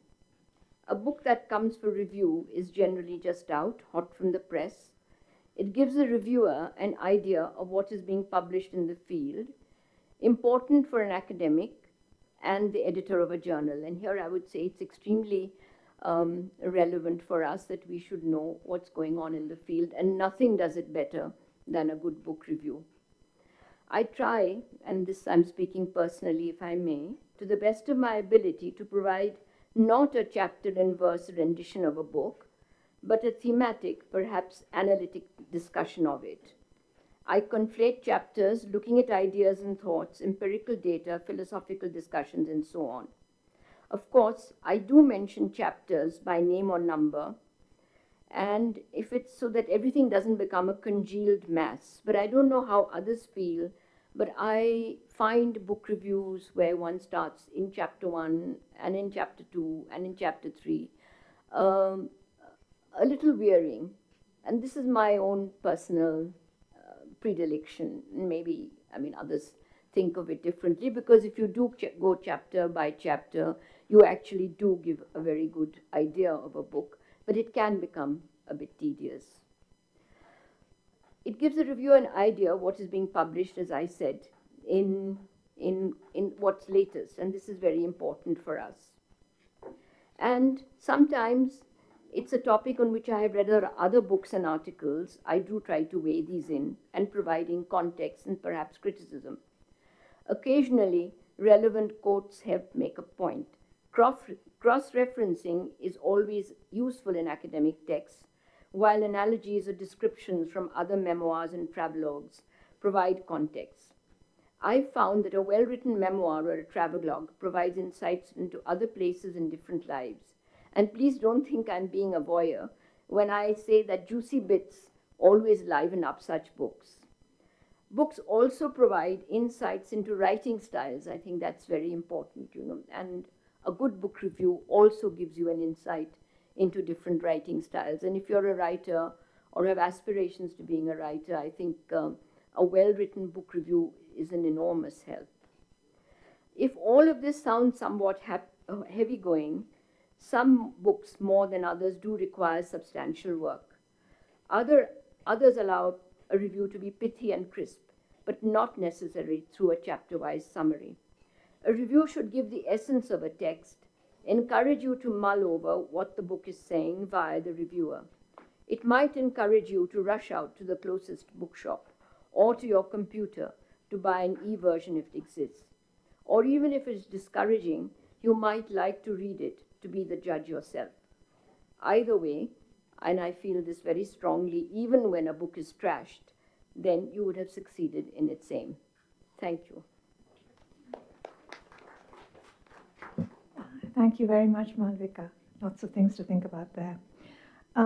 Next is Professor Rukmini Bhaya-Nair, who is a linguist and a poet and is teaching at IIT. I'd like to thank Chandra and Uma for their generosity in inviting us, because this room itself has been such a sort of buoyant place to be, where I've met old students, like Sugat, Jain from IIT, and also met many old friends whom I haven't seen for so many years, and some of them. And this makes me feel that we have created a temporal space, a face-to-face space, which is very valuable in these times of flat screen where you are doing online communication all the time. So this is very valuable to me. I just don't have a finished piece, but people have talked a lot about conversation today, and conversation is always, I've studied conversation all my life, and it has two parts. It has an A-B structure, which the brain is attentive to. And a lot of it is listening. So 3 parts of conversation is actually listening. So I've gained a lot from listening to this morning's conversation, and reading is also a form of listening. When I noted my very rough notes, I found that, that I had the acronym SODA, Substitution and Survival, Origins, that is origins of Biblio and also the book review, dialogue, and finally, the last one was anticipation. So here I raise an invisible glass of soda to all the people in this room to the book review. And soda, as you know, can be laced with many things, which I won't mention, and be made livelier. So let me begin by taking up something which was raised by Laila Taibji. And she said she's glad to see that there are many people in this room who are still wearing saris. I must admit, I preened a lot, but I will also have to say that when I was a student in Calcutta, one of our favorite catchphrases was Matthew Arnold in a sari.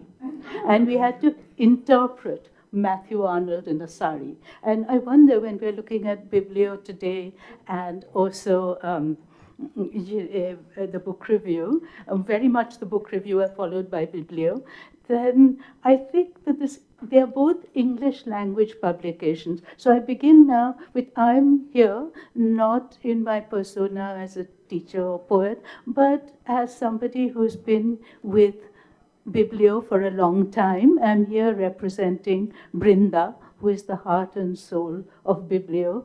And I want to say that so I'm a substitute, like a substitute teacher here.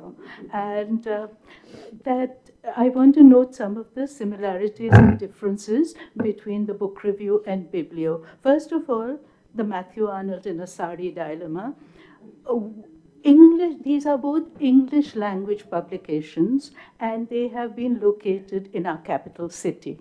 There is a logic here which we have to unpack. Secondly, I noted that the book review was started by independent women, Chitra, Narayani, and Uma, and Chandra, and Biblio was started by not independent, but independent-minded journalists. like Dilip Bhatnagar and others.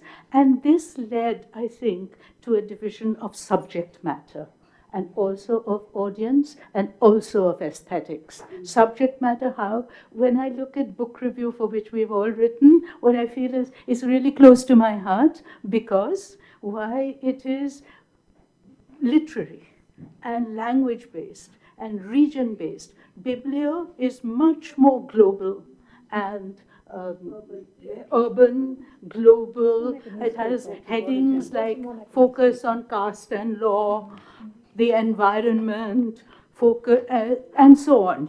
So every single issue of Biblio guides you in a certain direction. Secondly, I would say that aesthetically, these journals look very different. And I wonder about the aesthetics, the handling of paper when these move into AI. Second, we talk about, so I'll move on, and there's much more to talk about these similarities and differences. But most of all, I would say that book review gave Biblio a permission structure. Because it came 15 years later, Biblio came 15 years later, we were able to diverge, and there was space for both. That permission structure is very important when we are sidelining different publishers. Just very briefly, I would like to go on to the rest of my glass of soda. And the second is the matter of, so that's origins. Substitution, I'm here as a substitute for Brinda. Origins, we just talked about. Dialogue. So, if you look at a book review, it's writing about writing. And it's always been that.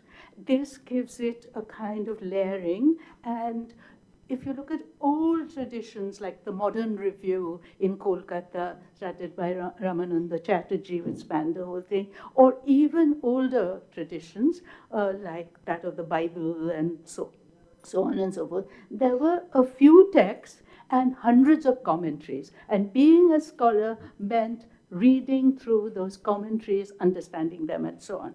Today, our task is different. And why are we different?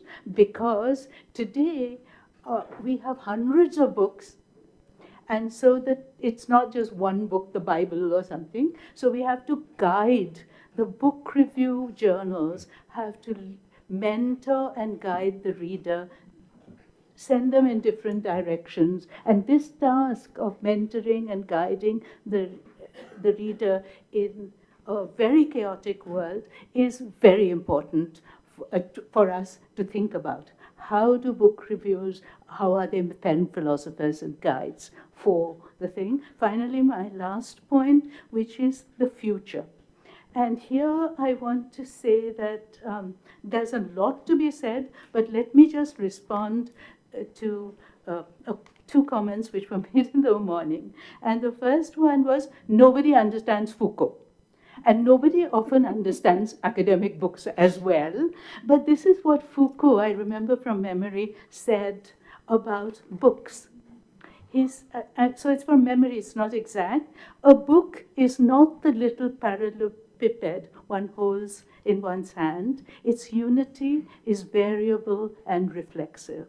And that understanding of a book is very critical to our understanding of what reviewing a book is. And there you should have, as Malvika said, the courage not to say nothing, that's a good idea, but to hit hard. And I've made many enemies in the days when I was young and innocent. Or brash. And and also, we are, I would say, if I look at a slogan, like a colonial slogan, these are English language journals, I would say we've always said the Brits were divide and rule.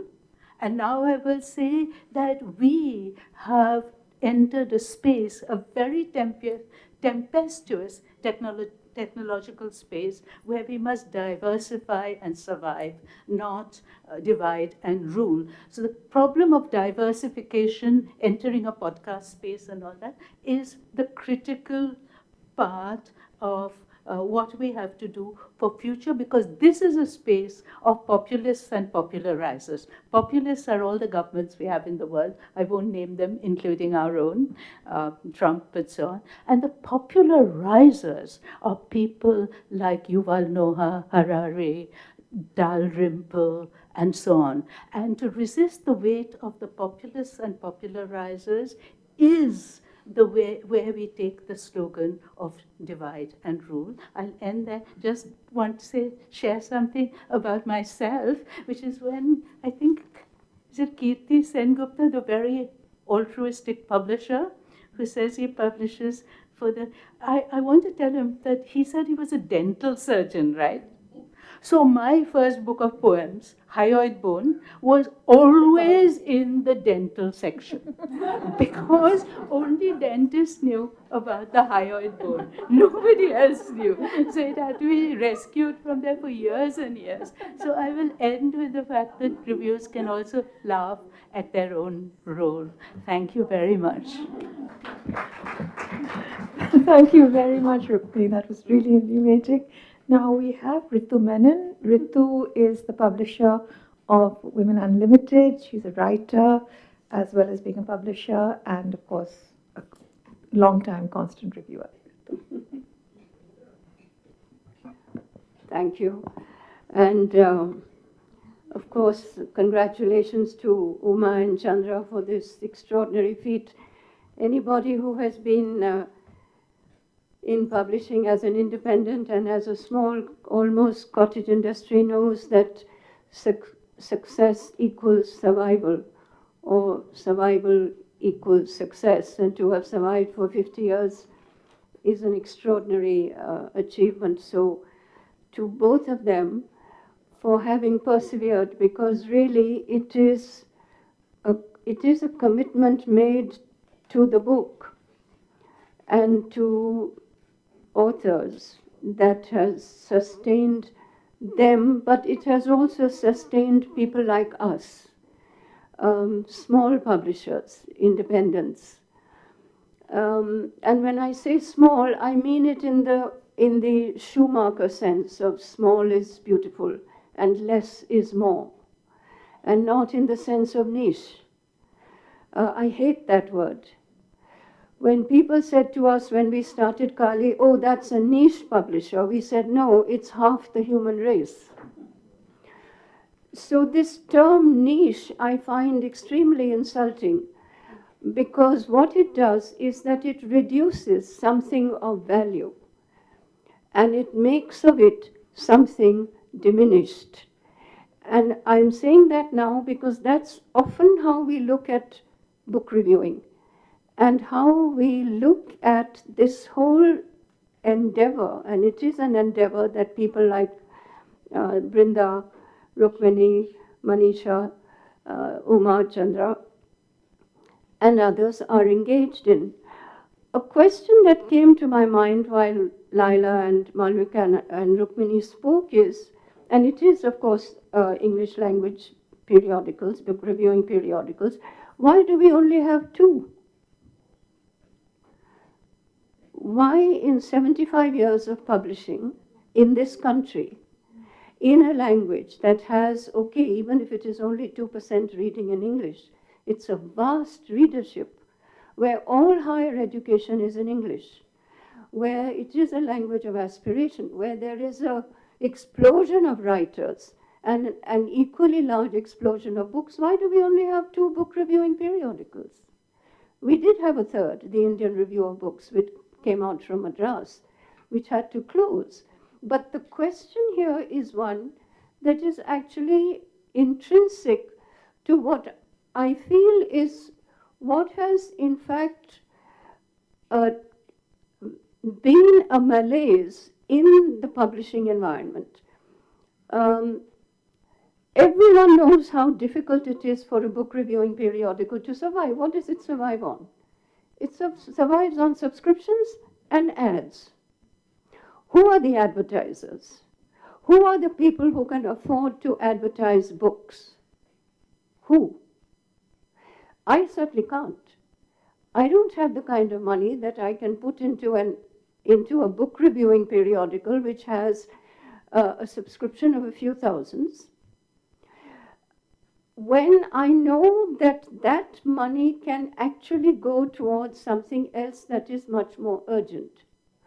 So apart from academic journals that have a particular, shall we say, academic benefit to both the publisher as well as the academic community, book reviewing periodicals like the Book Review and Biblio depend entirely on very fickle readership. And this is a fact. I would like to know from both of them, not now, but maybe otherwise, has your subscription base increased over the last 50 years, the Book Review? Has it increased for Biblio? And if it hasn't increased, and if it remains static or stable, it's actually in real terms a reduction. As a publisher, I know that if my revenue today is the same as it was 20 years ago, it's actually half. And any publisher knows that. And anybody who's engaged in producing something knows the same. So this, for me as a publisher, the paucity of the book reviewing space is very important. So we look to the Book Review and to Biblio for the kind of space that we do not find anywhere else. It's either shrunk or it's non-existent. The Hindu, which used to have first a 16-page, then an 8-page, now has a 2-page book reviewing section, one for fiction, one for non-fiction. And we all know what happens to those pages. Anybody who has even a passing acquaintance with how books are selected for review knows that visibility for, I would say, 80% of the books published is a dream. It's non-existent. It's not possible. It's just not possible in 2 pages to, if I write to any of those editors and say, look, you know, this book has been with you for so long, she writes back to me saying, I have a 6-month backlog. A 6-month backlog in today's publishing environment, as any publisher knows, means your book is out, it's finished, it's invisible.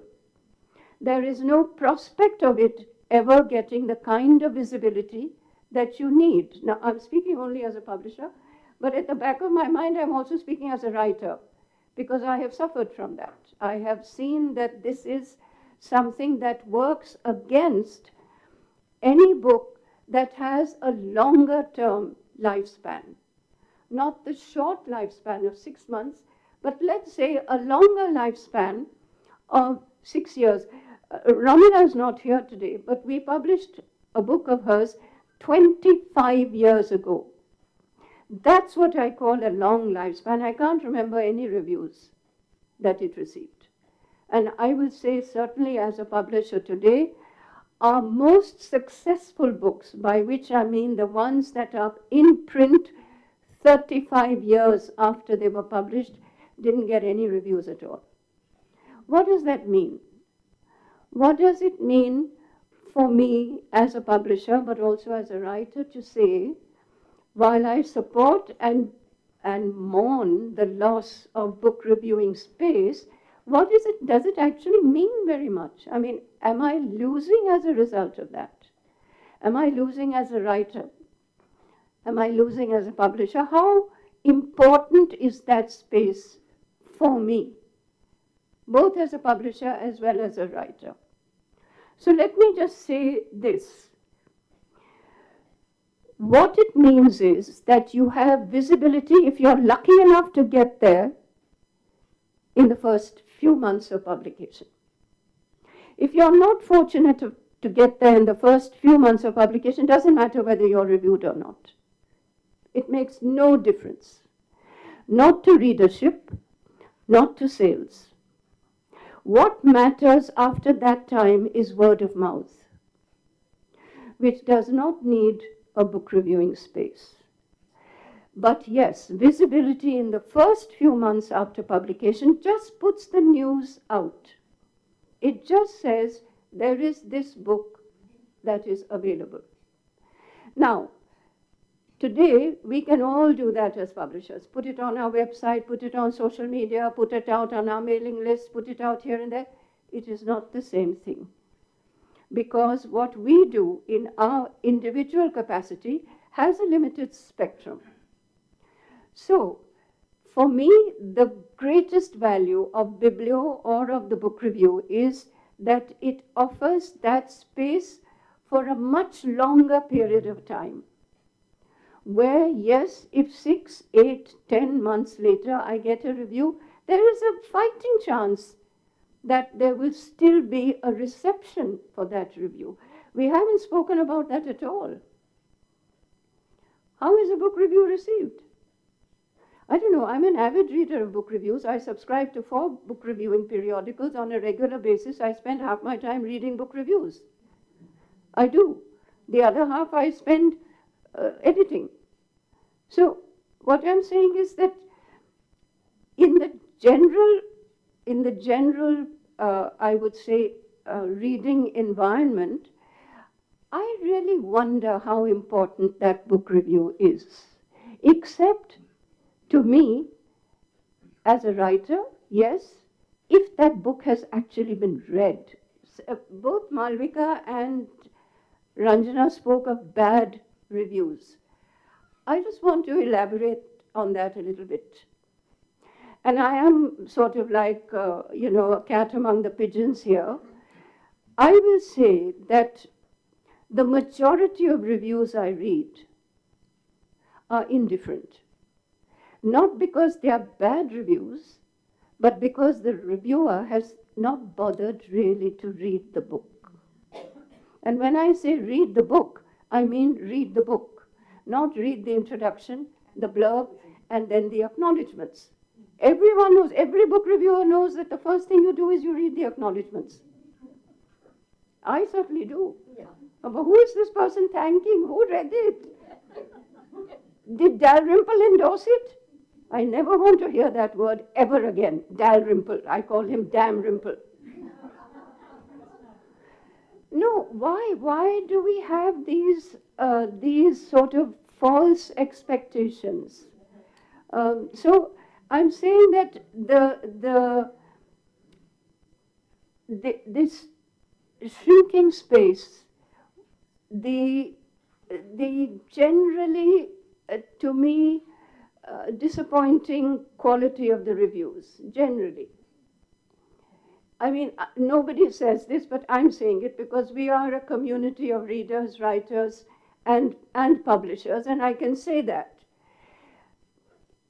You know, there are now not paid reviews, but authors who review other books and spend half the review on their own book.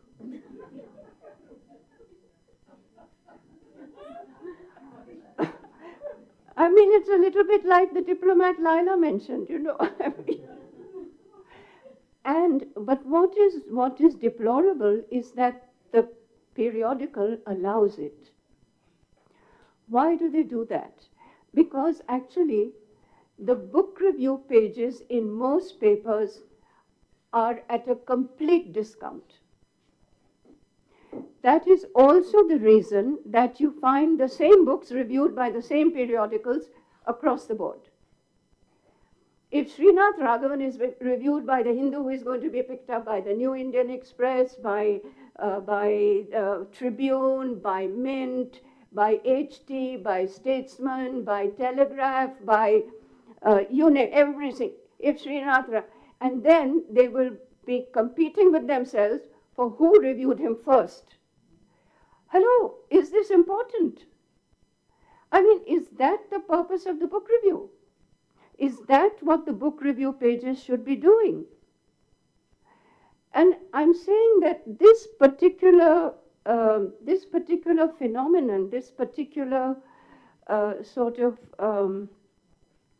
I don't know what word to use, practice perhaps, doesn't help anybody. It doesn't help the author. It does not help the publisher. It certainly doesn't help the book reviewing culture. And it actually, in the end, manages to discount itself. So, what is it that is preventing us? By us, I mean all of us in this community. And I'm not speaking about academic journals here because that's a completely different area of book reviewing and of reception. But I'm saying for the general reader, the general publisher, the general publishing environment, what it indicates to me, and I'm speaking, having sort of tried to come to grips with this for the last 40 or 50 years, we don't have a critical mass. We just don't have a critical mass of readers or writers, which is why we only have 2 book reviewing periodicals. And what makes that critical mass? What is it that is a prerequisite for that critical mass? And I will sort of again, put my neck in the noose by saying that there is among all of us a certain sort of letting go. Let it be. Just let's not go there. Let's accept it for what it is. A kind of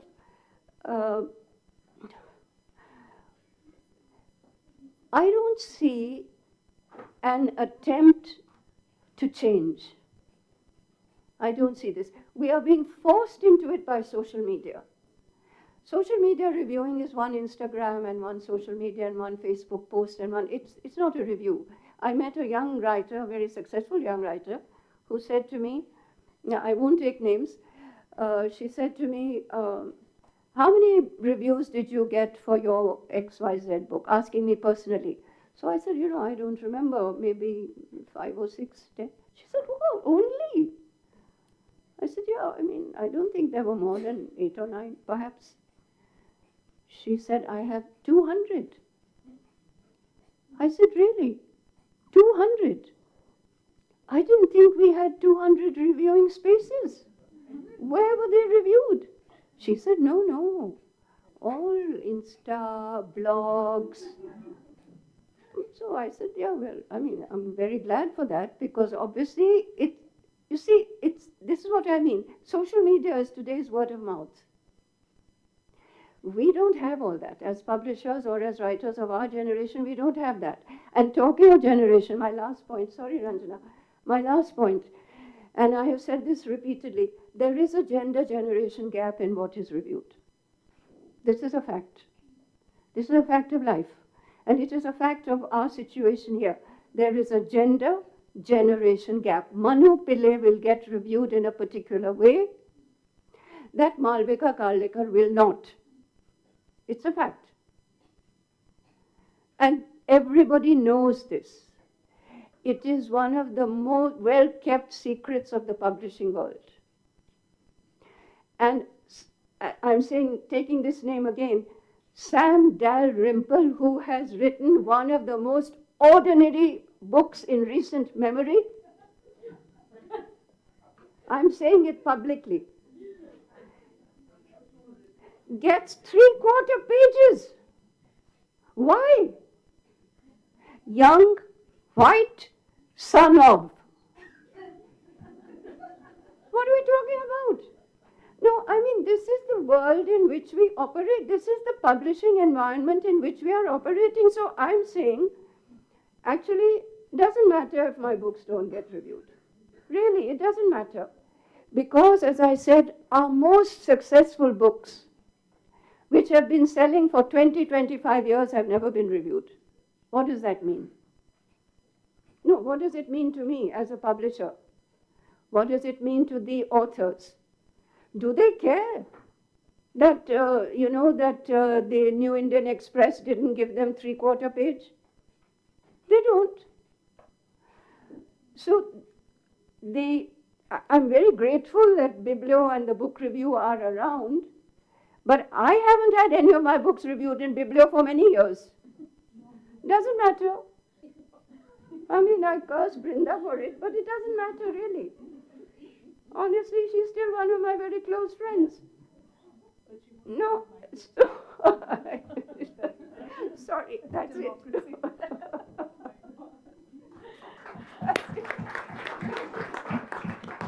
Thank you very, very much, Ritu, for that rousing, oh God. I think we all enjoyed ourselves. How many enemies I would have made today, apart from the Dalrymples, who are old enemies.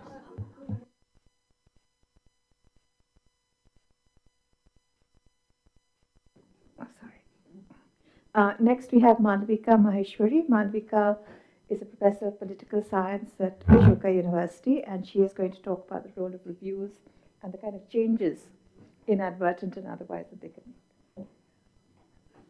Thank you so much for inviting me here. I didn't think of this before, but sitting here listening to all of you, it seems, before I start saying, reviews seem to be about friendships here, old friendships and new friendships, and it's absolutely wonderful. And I just wanted to say two things here. My association with book reviews, book review and Biblio, these only two, started in college years, going to Khan Market, and every time the guy, behind Bahari, there used to be two sellers, and I started buying, and every time the bhaiya would look at me and said, "Madam, naya aa gaya hai." Sometimes I didn't want to buy, but because he would say, "Madam, bhaiya, naya aa gaya hai," I would pick it up. And I'm so delighted because I just want to add, on top of that, a roundtable between writers, publishers, and critics. I do want to put my hat off to that bhaiya who's no more in Khan Market. So to the sellers of book reviews who were just always on top of the game and just flagging it the minute I would get out of the car, ki aa gayi hai. So really, and the second reason why I say it's about friendship, that I wrote for the book review also through a friend. So Adnan, thank you so much for pulling me in and making me part of this lovely, lovely community of reviewers and writers. So if you take stock of the situation, as a lot of you have mentioned, ours is obviously a landscape of not abundance, but poverty of reviews. The glaring lack of space given in newspapers, as Ritu Menon had said, or the meager number of book review journals, the quality of reviews, and then the falling numbers of readers in general, and of book reviews in particular, confirms this. Commercial and technological reasons for this are not hard to find.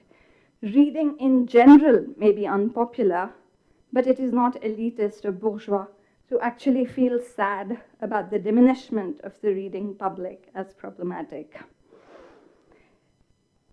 The best of the reviews stand beyond their time and context. They become an account of the processes by which a period and our own period is changing. To learn of time, all we have to do is search for it in not just the books, but the reviews written in that period of the book and the editions of those books. I have a whole file since 2000 that I've maintained of pages of biblio and book reviews where I found the reviews stand out because they're essays and they're pieces of knowledge on their own right. The title of this panel is very interesting because what it has happened is, as many of you have spoken already, that what reviews can do today counts far more than the reviewer's intentions. More and more, we judge what the reviewer is able to do, increase the author's standing, lead to higher sales, and so on, instead of focusing on what the review wants to actually convey. That is the question, what does the book serve here and now? And then review it according to whether the book in question serves that purpose or not. Reviewers can answer this question. Good reviewers can answer this question with historical logic and methodological justice. and it might help in bringing about a future in which people will be able to judge with some insight the book and its relation to the reviewer's own time. The other question, does this review help or encourage readers to question and review their own ideological positions and knowledge sources? And this is particularly what I want to just spend a minute on this. Why should a reviewer's way of looking at the world, or rather a writer's way of looking at the world, have any meaning for us? Why does the review or a book delight? For a simple reason, because it increases our potentiality as bearers of a worldview and knowledge ourselves. In this context, I want to draw attention to the conundrum that the question presents in our time. That is the hysteria with which many people today deny or are suspicious of specialized scientific knowledge, or worse still, just another point of view, a different point of view.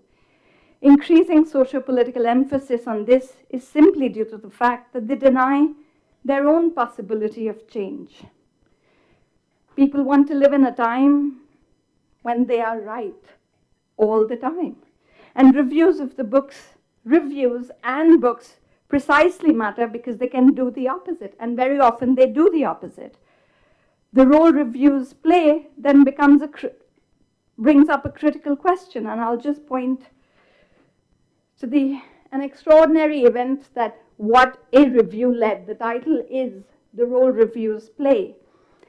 The ban, the violence, and the furor over Salman Rushdie's satanic verses was triggered by one book review, by Madhu Jain's book review in India Today. And that is the edition of October 1988, wherein the reviewer wrote, "The book is bound to trigger an avalanche of protests from the ramparts. The rest is history." When I interviewed Saeed Shahabuddin about his problem with the satanic verses, he just said that he hadn't read the book. The review was enough for him to know that the book is problematic. So even before thinking what role reviews play, what has come into question is what role knowledge and by extension books play. And here is a particularly problematic, thorny issue today, because many writers, many young writers I know, who don't want their books to be reviewed anymore. So if on the one hand we want more space, and it is really sad that newspapers have no space or less and less space for reviews, I also know writers, and particularly the young writers, who don't want their books to be reviewed in popular presses and journals because of the attention that book or a line in that book might cause problem for them. That's interesting. Yes, that's been my work and research. So this is an increasing problem. The role reviews can play, much like books, is to unsettle ideas that we've been settled into. But what has happened today is that engagement with both books and book reviews has become about offense and offense taking. So that is the problem that I think needs to be addressed somehow. Thank you. Well, that's a lot of food for her. Has it ever happened after Rushdie that a line in a book review has actually made for that kind of... I mean, on what do they base this anxiety, these young writers? No, as you say, you've done some yes, study or research or... Yes. On what do they base? Well, on the subjects that they are writing on. For instance, I know friends who've written on Gujarat and they don't want the book to be reviewed, but the book is published. Yes, but they don't want public attention on it. And the problem in academia is that I've written a book and I'll get my tenure, but I don't want the book to find a larger readership. That is It's the same problem that a lot of young artists today are facing. They are not getting their catalogs published and printed and not getting publicity done by the galleries precisely for this reason. So this is Well, that's certainly a a new idea, and I think we all need to maybe have a different conversation around that. That is actually very disturbing. Thank you very much, Malvika, for all those new ideas. And now we are moving on to Chitra Narayanan, who's with the Hindu Business Line. Hello, everyone. Congratulations to the book review team for a fabulous and 50 years. I think hats off to you, having looked after or been involved with books sections in newspapers. I know how tough it is. And I've been a first-hand observer of, like, the golden innocent age of authenticity and candidness in book reviews. And to today, when we are in a manipulative world of algorithms and seeking social proof.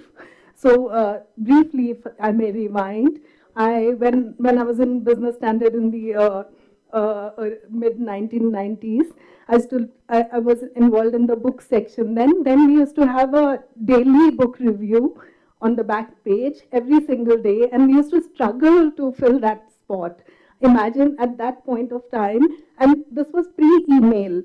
So being the youngest in the team, it was my job to, like we had, of course, peons and all, but we were given the books and we had to go physically to the reviewer's house and hand in the copy, sit, have tea with the person, and then after 10 days go and collect a typed copy and come back and input it, I mean, people like, we used to really, identify correct reviewer, who could we give this to, appropriate person, and chase the person. And it used to be such a tough time in those days. So hats off to you. I know how tough it was those days. And today it's abundance.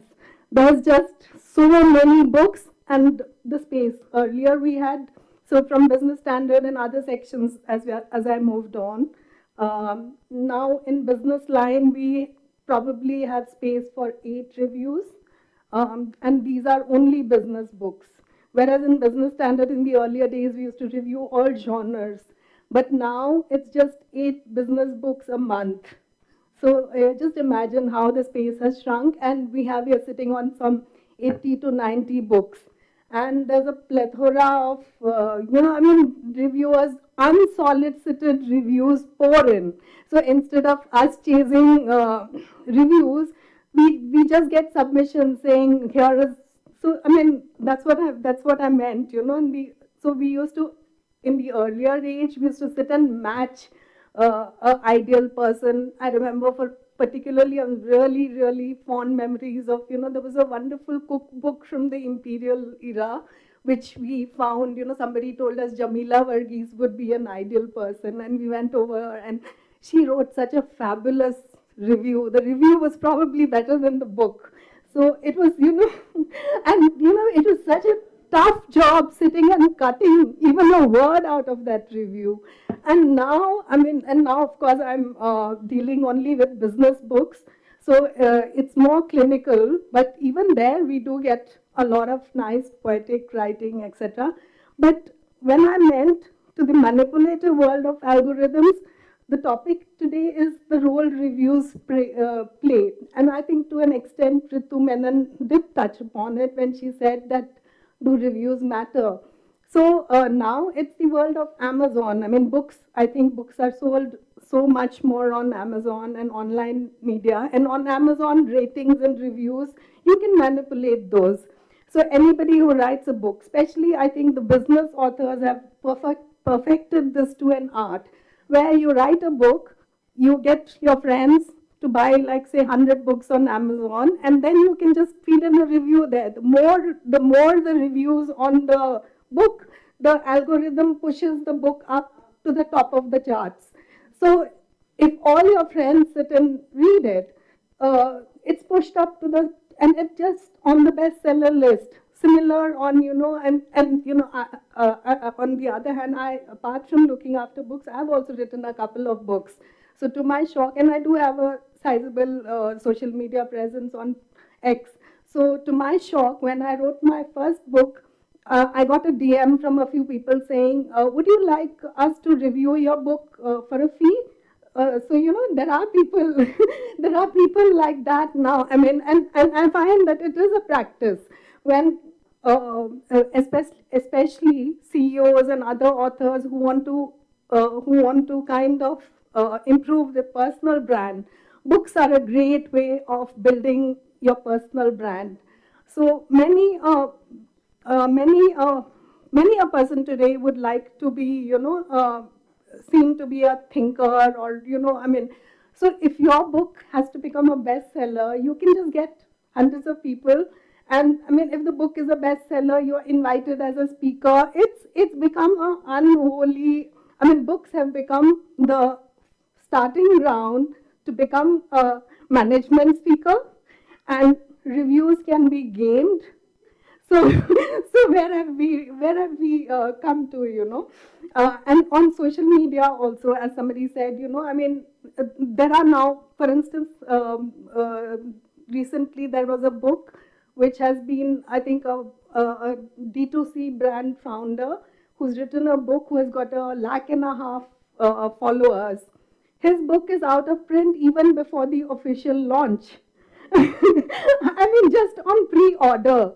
So I mean, how do reviews even matter there? Because, and then you have endorsements, rather than reviews, you have all very eminent people doing video endorsements or readings.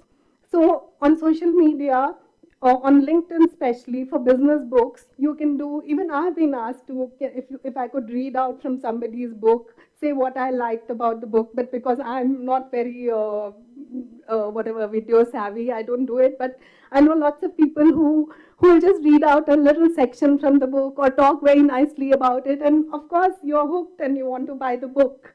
So but in that milieu, I still feel that platforms like the book review do have a place, because they kind of make you believe in the old world charm and authenticity. I mean, on one hand, you have these, you have this kind of manipulative, hustling kind of reviews which are going on, and cooked up reviews. And on the other hand, you have really charm. It's so nice to see that that world also exists in parallel. And I think, I do hope that, I mean, this can flourish a bit more, Thank you very much, Chitra. That's all the sort of possible ways that a book can be bumped up in Amazon. Thank you. Good to know. The kind of things that are happening to increase the ratings as well. So now we have Maya Joshi. Maya is a professor of English at LSR. She's also a translator and a biographer working on Rahul Sankatay's biography. She's going to go. Please.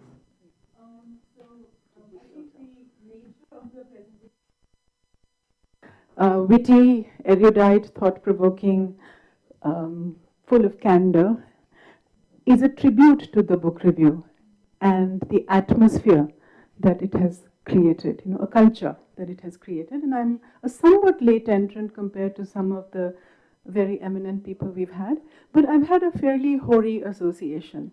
So I'm going to start with a little bit of my own, engagement. The first review I ever did for the book review was not a review. It was a translation, an active translation. So this was in 1994. So I have a 31-year-old association with the book review. And this was a very interesting special issue. And this gives you something about the nature, tells you something about the nature of the book review as a journal. This was a special 2-volume, a twin special issue on contemporary Hindi writing.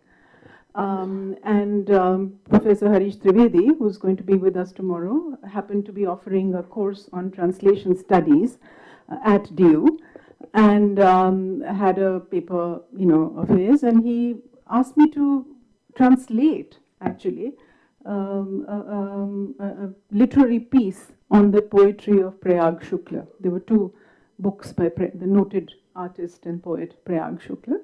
So this was me as a young student entering the world of the book review. And what it meant was very significant, I think, because in 1994, I'm from the English department of DU. It took us another 16 years to open up the syllabus. We had a massive exercise of syllabus revision in which this kind of activity was, to which this kind of an activity was a precursor. It was a very, contentious, there are 100 colleges under DU, and it was a very participatory process, but it was really under Professor Trivedi's, guidance and leadership, actually, that a lot of this happened. So for me, the book review is associated with an opening up of the canon and a breaking out of disciplinary and linguistic silos as a literature person, English literature person. And that fresh air that it seemed to bring in has stayed for me. I'm, Adnan, Sucharita actually talked about how it's not very rewarding to be a reviewer for an academic. It's not counted. It's not part of your... But I find myself compulsively reviewing for the book review, which pays nothing, and it has no rewards. So it's my own little, I realize it's my own little whimsical contrarian act. It's my own little act of resistance against an academic, system which is reducing us into, a very, very narrow definition of what it means to be a reader, what it means to be a part of a community. So that's how I see, my continued enthusiasm. Sometimes I volunteer to review books. And I choose books, I find, which are not likely to get too much traction otherwise, slightly unusual, offbeat books. I will avoid the word niche because I know I'll get shot down. But it's a space, it's a certain kind of agency is in a world where we are really feeling ourselves shrunk, into a very mechanical way of being, essentially. A very reductive economy of our engagement as thinking, reading people. I come from an older academic. My father was a professor, so I grew up with books. So there's a very different kind of world of just loving reading of all kinds that I think of, and I think of the book review. So it's interdisciplinarity that I think it introduced into my life. So when you ask the question, what is a role reviews play? My question is for whom, right? For the reviewer, for the academic reviewer, it plays a very different kind of role. It's a wonderful space for, it has its own rewards, despite the fact that it also comes with risks. Some of the risks being that you do make enemies. And I realized I was reading some of my old reviews from, 1994, 96, when I was young and brash, and they were very scathing because, that's what we did. We were students writing these sharp papers. And I wonder how many people I must have offended. So there were very senior translators that I was ripping apart and saying some what I thought were very witty and sharp things about. So there was one, David Rubin's The World of Premchand, back in 1996. And then there was Abdul Bismillah's Jini Jini Bini Chadariya, translated by Rashmi Govind. Now all of this is prior to the current fashionableness about translated works. Because that came to me much later. One of the more recent reviews I did was a very extended one on Ret Samadhi, Tomb of Sand, Gitanjali Shri's award-winning novel, which won an award for its English review, for its English translation. So it was an interesting exercise because I realized that I've reviewed about 5 or 6 books over the years which have been translated texts. And while my brief was to only review the translated text, I of course, went to the original and created trouble for myself and, sliced through the prose. It was great fun to do so. But with this, I actually found myself having, a kind of reason to look at the translation, qua translation, because it was really as a translation that it was, given the International Booker Prize. And that had brought a very different kind of attention to, the act of translation as a cultural practice. So I just want to make 1 or 2 other points, and one is, of course, the culture of critique, essentially, that it, can I go on? yeah. The culture of critique that has been mentioned earlier. Not encomia and not hatchet jobs, but a thoughtful, because we're trained in literary studies. But I think the discipline of literary studies as an academic discipline has taken quite a bit of the joy out of reading literature.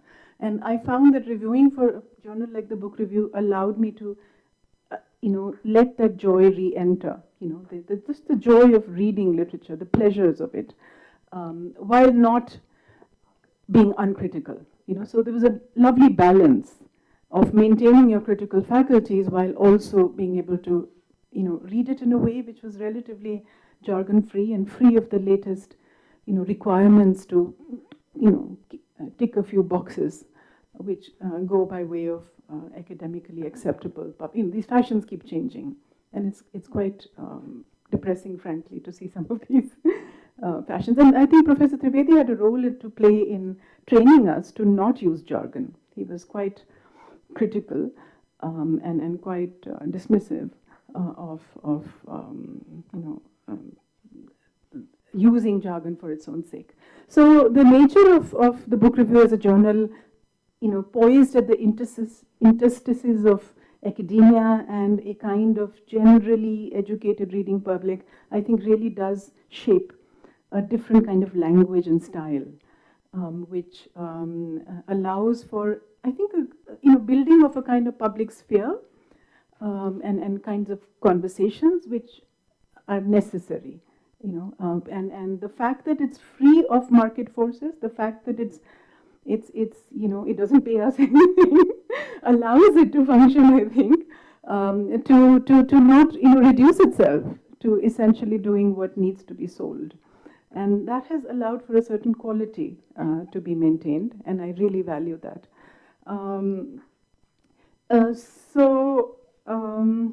Yeah.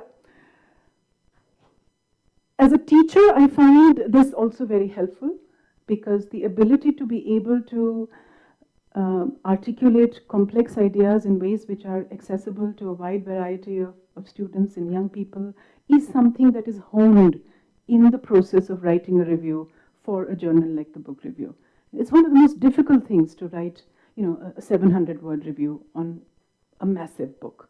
And it's very helpful, I think, as a pedagogic exercise to be able to do that. It's very easy to go on, but it's very hard to be precise. On a more personal note, I sometimes get very good feedback, and it's really good for one's, ego. So, if someone like Professor Narayani Gupta says she enjoys reading my reviews, that's a big, plus for me.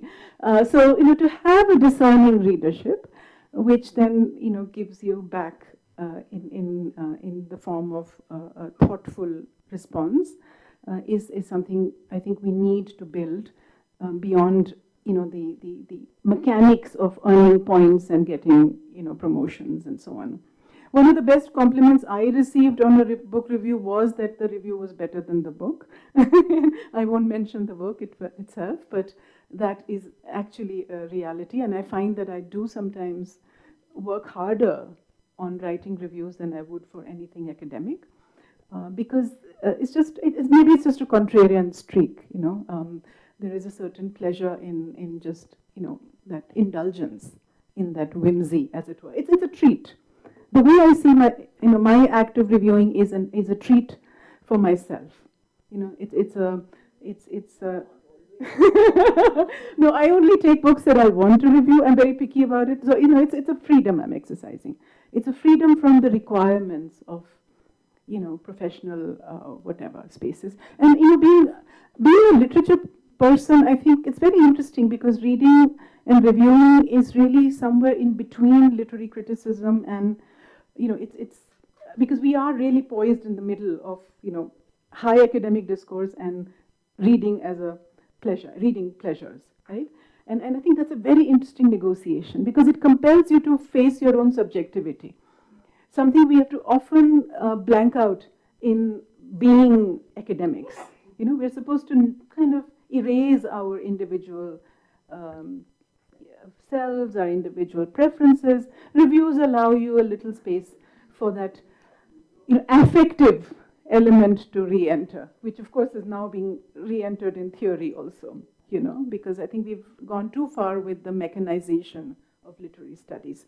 So these are the sort of contributions or the roles that reviewing can play in the life of a reviewer, in the life of an academic as a reviewer, a certain freedom from various kinds of constraints and disciplines and disciplinary fashions, and being the joy of being part of a larger community of thinkers and readers who with whom you can interact and keep your humanity alive. Essentially, it's a space for humanity. It's a humanizing space, I would say. And the book review has retained quite a bit of that humanistic vision, and that's for me is the special quality of this particular journal. I think that's about it from me. There are many reviews I could talk about, individual experiences, but time I think is running out. Yeah, thank you very much, Maya. I mean, I think we all got the sense of this very special space that the book review created for you, and I think for a lot of other people. To move on, Sucharita, would you like to add anything? Before I mean, I've spoken a fair bit, but there was one issue that I wanted to address here. I'm getting a sense from a lot of the speakers about this terrible anxiety about, the cutting down of the intellectual engagement thanks to social media, or, all the things that draw the attention of younger people. And because I'm a teacher, I teach political science at the Department of Political Science at Jamia Millia Islamia. I'm interacting now for years with, the younger set of people, and I would like to bat for them. One, it's not that big of a dead loss. I mean, maybe, I don't know in terms of numbers and sales, but in terms of intellectual engagement, I really don't think it's that big of a dead loss as the sense that I'm getting here. We do train our students also to write book reviews as part of their assignments in class. And I was very surprised. I thought they'd all be very upset. But in fact, compared to a term paper, they came back to me with book reviews and said, "Oh, ma'am, we had great fun. We've never really read a book in our life. But, we really had great fun doing this." And yeah, I mean, I do give them the space to select their own books. So if it's a Pol Science, a paper on globalization, you can write on football and globalization. Literally doesn't matter to me, as long as you're reading something, because that is the entry point into your engagement with books. So at this point of time, I'm not very concerned with, how much of a, high mature engagement they're in. I want to get them into the process, because you're looking at the future ultimately, right? So that was one. The other thing was that, a whole, same as with us, a whole new world opens up to them. I also teach a lot of first generation scholars who they don't come from backgrounds where everyone's been reading. So for them, the book as well as a book review is a fabulous entry point. And to me, if they're getting it through the book review or the biblio or from a newspaper or social media, X, Instagram, to me it doesn't matter, as long as they come back to me excited and say, we got to know about this book, let's try it out. Sometimes they say, we just like the cover of the book. Sometimes they say, we've heard about the author from somewhere. And that just gets them into a process of reading. And then, it is, of course, up to us also to hone that, to introduce them. But to me, I really don't want 45 students in my class to get hooked onto it. If 10 out of 45 get hooked on, I think that's a fantastic number, given the kind of situation that we are in. And then, then they talk to their friends, and that's how it proceeds, right? I also do not have any disdain for Instagram or any social media or any ratings. Simply because, I mean, I'm going to be a writer. I am kind of a writer, and I'm absolutely fine with getting bumped up as long as it's not fake. It's good business. I don't think there's anything wrong with business. I come from a business background. Yes, I think where I do draw the line is, terrible falsities and problematic politics. But other than that, to my mind, this has actually increased accessibility to a lot of people, at least that's where I am looking at it from, who find, very highfalutin academic books very hard to think about reading it all, but then they read these really short reviews online and they get into it. And the third point is language, because that's been an issue that's been raised. And there are a lot of these book clubs and book communities online, which are not just focused on English language books. They're fairly diverse in terms of language-based reach. And I personally think that's absolutely fantastic. Where, for me, you know, book review has helped me personally and continues to help a lot of younger people, scholars, aspiring writers, is the democratic element. And the first time I sent an email to Chandra and Uma, I think they'll not remember it, I got rejected. And I was just sitting here, but I know that over the years they have honed so much new talent. They've been like headhunters.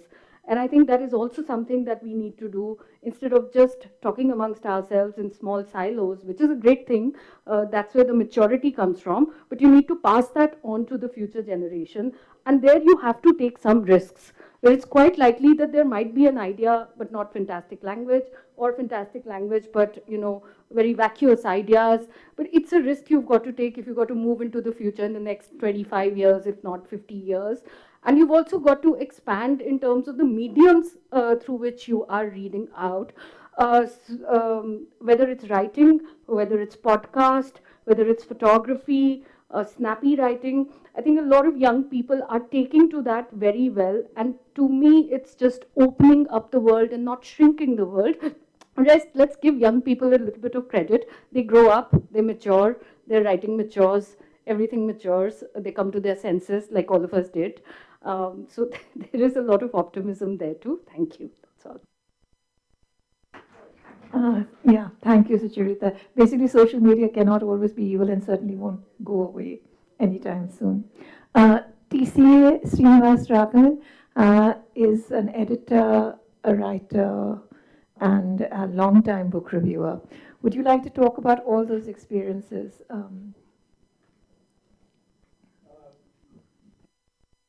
Thank you, Ranjana.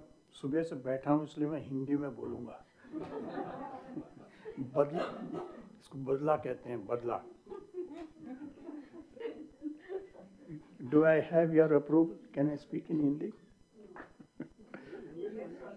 No, there might be people on YouTube who don't know Hindi. So I have been associated with this journal since it was born in 1977, because Chandra, 76, something like that, some long ago, some historic era.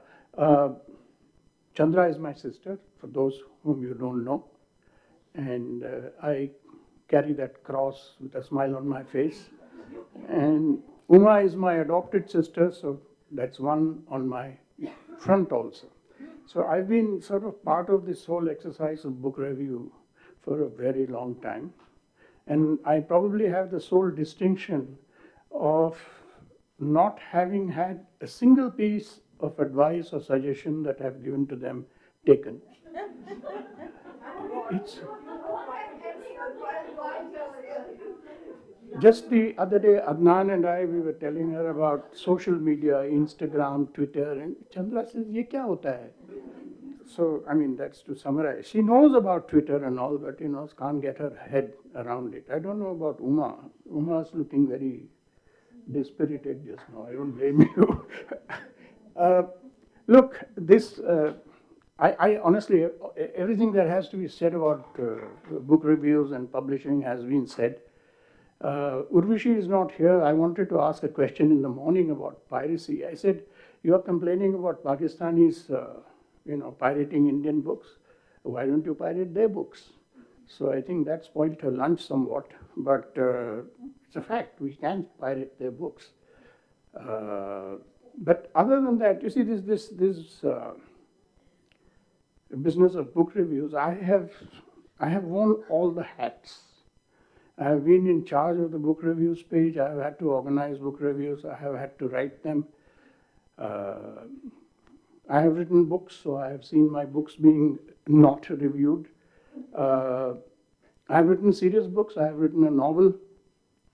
It was reviewed by 3 people, 2 of whom were classmates of mine, on Amazon. and so on.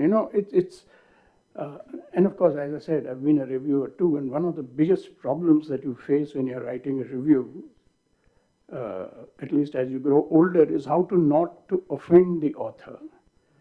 And you have to couch your criticism in very sort of, careful terms. It's not always easy. So what I do is, if I don't like a book, I return it. I said, "Kya fayda hai iske bare mein likhte?" So what's the point of hurting the author and saying, "Look, this is crap, don't buy it"? No point. On the other hand, if you like the book, then you can write about it in a fairly chatty kind of way, and hope that some fellow somewhere who reads it might go and buy a copy. I don't think reviews ever persuade anybody to buy a book.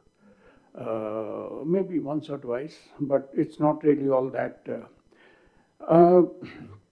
The other problem is the length, and a lot of people here have said that they're sort of quite upset about the shortening of book reviews. I have this constant battle with Chandra and Uma, because Chandra wants 1200 words, and when I reach 700 words, my brain stops. It just comes, it freezes. I can't write beyond that. So she doesn't give me books to review anymore. I told her, "Mere review ka font bada do, so you fill the page." But no. It's a problem. So in Business Line, where I now write for them now, they have, I think, one review which is 650 words, one which is 800, and a lot of little short things, about 50, 60 words, something like that. Yeah. We have a 900 and 650. Yeah. 900 plus it is. 900 is practically impossible to achieve in a newspaper. So what they do is they fill it up with a picture of the book, that space. So don't get flattered if you're an author that it's got so much space. By the way, she and I have been colleagues for 32 or 33 years. She joined Economic Times as a baby, and a very, very energetic baby. She was in charge of business, of books in Business Standard, and what she was saying, absolutely right. We used to carry a review every day, and getting a review every day, it's really very, very hard. So, and that too, we had to go physically. Yeah. I remember going to Prem Chandra's house, to S.K. Singh's house, and sitting there waiting. It's not easy. Yeah. One day her boss came to me and said, "Tu kya kar raha hai?" I said, "Kuch nahi, baitha hu, I'm waiting to go home, 5 o'clock, 5:30, whatever it is." So he said, "We were expecting a book review, aaya nahi, write me a review." This was 3:30 in the afternoon. So I said, "Kitab de do, likh deta hu." So he said, "No, you come to my room and take a look." Because I said, "I'm not going to review some economics rubbish, So I said, "You give me something which is..." So we settled on a book which was about the pyramids. So I sat there leafing through it, and something fascinated me, which was that how they described how the sun came through a window and fell on that, whichever Tutankhamun or whoever it was, uske sar pe aaya, uske kabar pe, and all that. So in about half an hour, 45 minutes, I wrote a review of that book, saying it's a fascinating book. Those days there was no internet to look up all these tombs and pyramids and stuff like that. But writing that review gave me a lot of joy, because I was able to prove to myself that in a pinch, you could write a readable copy. It was an imported book. It was a potboiler, so it doesn't really matter whether it's sold or not. So length is a problem. The time that you're given to write a review is a problem. People who have to run a page in a newspaper, they are under huge pressure to fill the space. And there are all kinds of operational difficulties which the book review doesn't face into quite the same extent. But the page has to be put to bed by 7:30 or 8 in the evening, right? Something like that. And because the designers have to do other things, and it's just enormous pressure. So everybody likes to reduce the pressure by having a large number of reviews in the pot and so on. Obviously, when you're operating like that, a quarter of those or 3/4 of those reviews will be worth reading. Theek hai, chalo, you fill the space. when you're writing a review, at least to me, there's a big problem. Am I writing for the author? Am I writing for the publisher? Am I writing for the reader? Or as the lady just now said, am I writing for myself? And this is one of the hardest things the balance is very difficult to achieve. You can go off the thing, and if you want to write about the author, you can go off and really just show off about how much you know about the subject or how much more you know than the author about the subject. And very often reviewers tend to make that mistake of telling the reader what is not there in the book. Who cares? Publishers don't really matter to somebody who's reviewing the book, but you do have to keep in mind that, as has been said so many times, enormous amount of effort goes into it. And I was in publishing for 5 years before I became a journalist. I was the economics editor for Macmillan. Indu is not here. She joined just after I left. Good God, how are you? I'm so sorry. These two 70mm screens are blocking you. Sorry. I left in 1980 and you joined then. And the job was a very, very difficult one because for some reason, the company had decided that I had to produce 25 books in economics, new books. And literature was 15 books and science was just about 5 books. I don't know how they arrived at this number, but it was hellishly difficult. Now, the other problem that used to arise was that when you were pushing the company to publish a book that you thought ought to be published, the marketing fellows would come and say, "Iska review karao."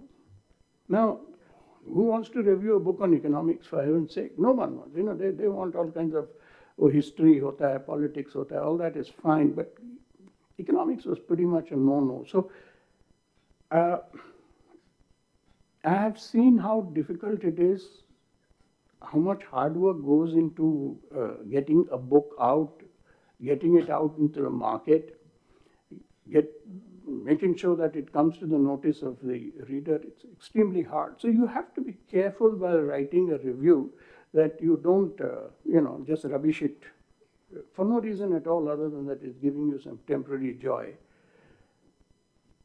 The most important target is obviously the reader. I follow I've reviewed over 1,000 books, I guess, in the last 45 years. I follow a simple principle: tell the reader what the book is about and say it in a manner that is engaging. That's all. Leave the rest to, fate, chance, whatever it is. But that makes the choice of words extremely important. And you can write in a turgid way. I'll read out, I marked out a sentence just now. Somebody said that it's very good that Chandra and Uma don't edit our copy. Now listen to this. The memoir includes many more fascinating details about Noor Jahan's work as an activist and as a social worker among Bangla women in Pakistan, migration to Oxford, lastly to Washington, where she earned a master's in social work at the Catholic University and later founded 2 US-based organizations, Ashiana and Sammati, to empower South Asian women. One sentence. One sentence.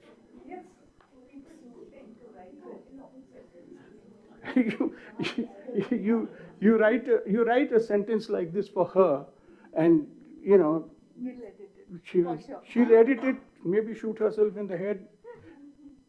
It's a problem, and you have to be able to follow some rules of writing.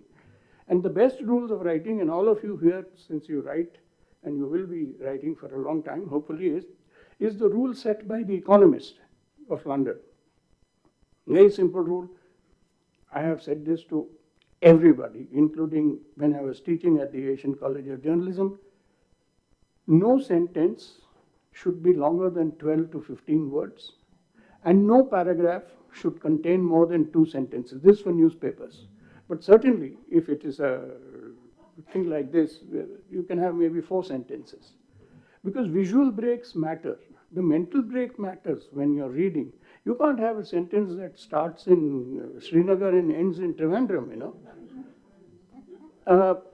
So how you write it, how you play it, who you're writing for, these are extremely important things.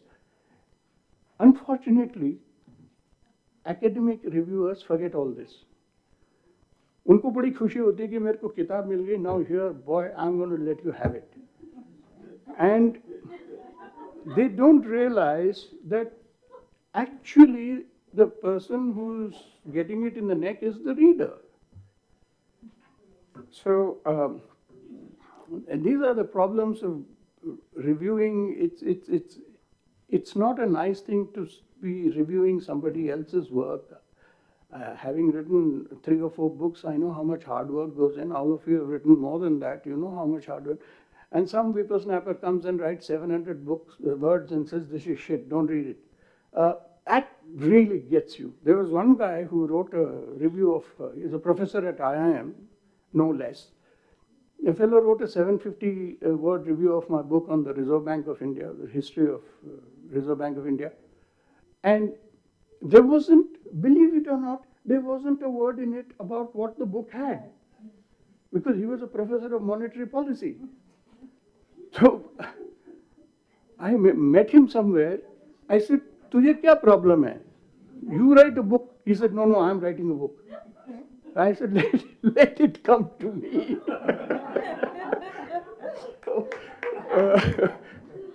But I'll stop here. All of you want a cup of tea. Somebody mentioned gender. Aman, ek aur ho gaya.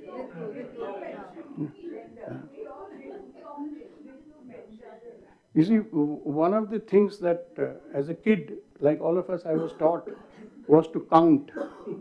So even now I count. There are 29 women in this room and 12 men. It means a level of interest is much higher, and therefore when you're writing your review for book review, you have to write it keeping in mind the fact that the women seem to be more interested than men. Men in general are illiterate, they won't read.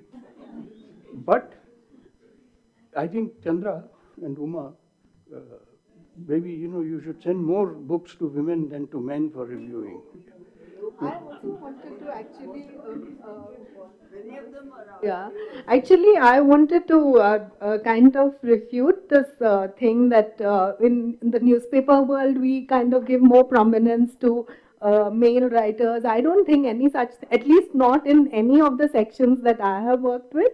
It actually, you don't even know the kind of harem scarum way the book review section works on. It's like very often we are scrambling for reviews. When the reviews come, they all come together. We get 10 reviews together, then so it's like whichever is easier to edit, whichever involves less work, we push that one through. So there is no, I don't think any one of us have ever thought of this male writer, female writer, those kind of things ever.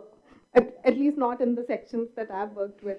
Thank you for that, Chitra. Thank you very much, Raghavan, for rather irreverent addition So to. before you throw the floor, I'm just going to sum up.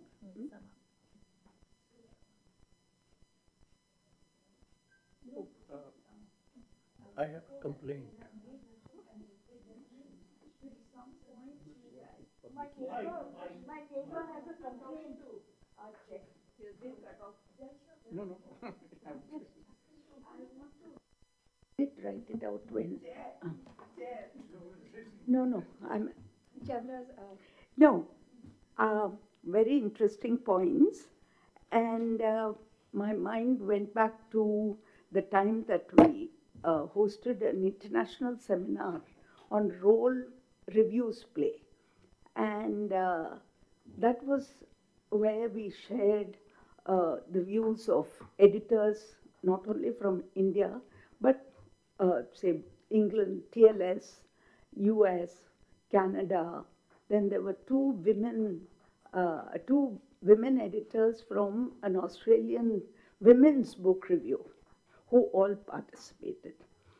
So, that was something like that on the way it was structured is how we had envisaged this afternoon session.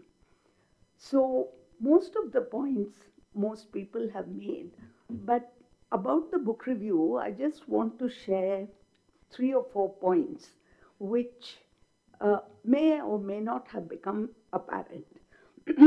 The first thing is, I think Rukmini mentioned about the fact that both the book review journals are in English.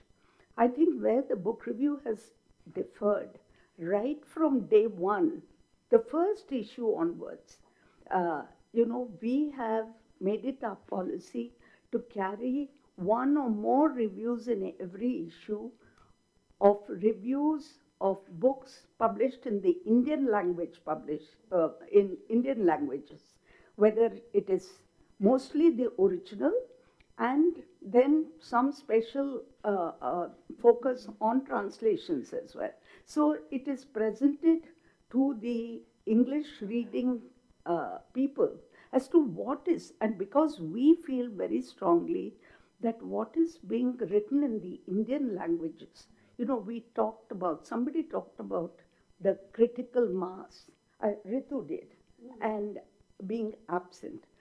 I have been brought up on Hindi, South Indian myself, but went to Hindi schools till my matriculation. So Hindi is like our second mother tongue. And that language alone, the thing is, I feel, I used to follow the Hindi newspapers and things, the kind of stuff that is written in the Indian languages is really hardcore stuff. And that is where the whole business of people like Mini Krishnan trying to translate the works into, into English is extremely important. And you don't know how extremely happy the Indian language publishers are with us. They reach out and they say, you're one journal which provides space for works, though we review them in English, obviously, but they are from the Indian languages. And then again, the special issues. Over the years, we had this lovely idea of getting the best guest editors for different languages. And all those issues, which are all uploaded on our archives now, all those special issues have been considered as collector's items, So this is the second point. And the third one is about gender. Chitra has already also said, and I agree with her. We review books on gender the whole year through, and usually the space given to those books is at least 1.5 times as the normal review.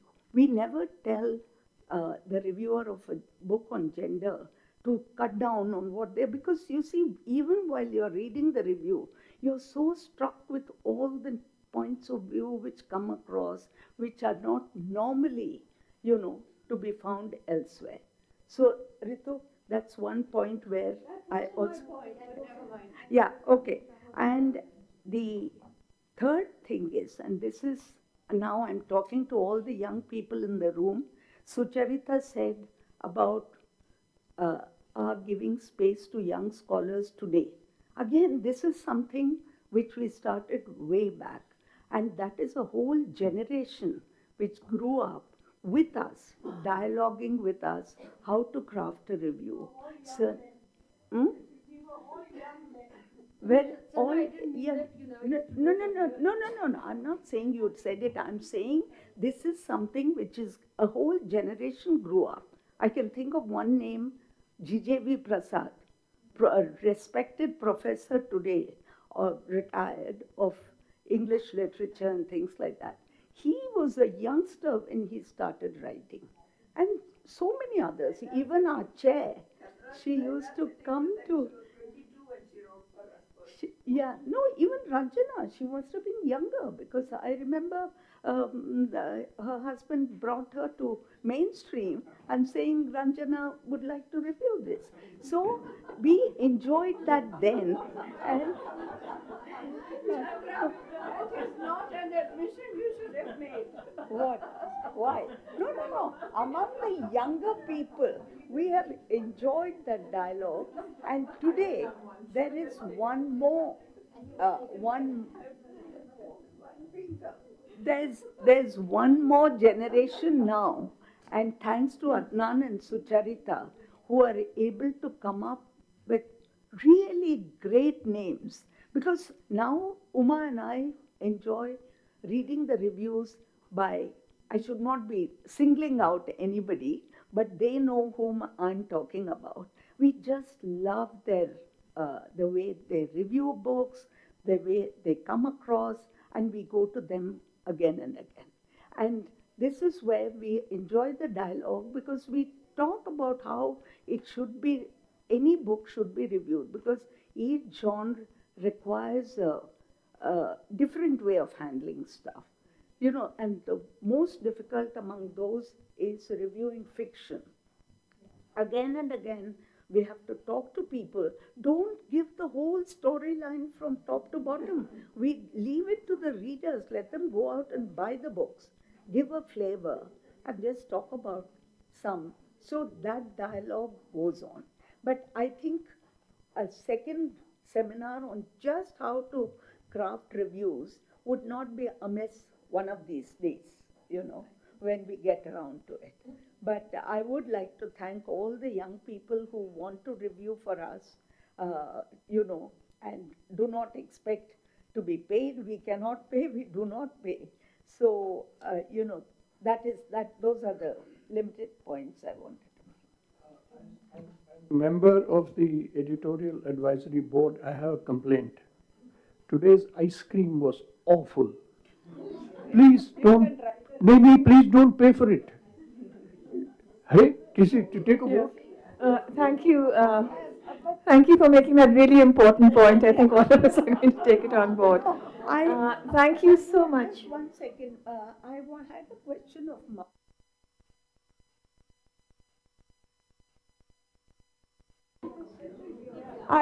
You talked about Chini Chini Bini Chadariya. You reviewed it where? I reviewed the translation of it for you. I've done about 10 reviews for you guys. No, okay. So we reviewed the original in 1976. So then then I was sent the English translation. Okay. Yeah, which was, I think, Song of the Loom. That was the English translation. Well, thank you very much. Actually, Chandra, that was a lovely intercession because it also reminds all of us what a tremendous institution you and Uma have built up, and has meant so many things and so much to so many people. And as all our speakers, our really stellar cast of speakers have said, I mean, they're really obviously very proud of being part of the whole book review community of the book review.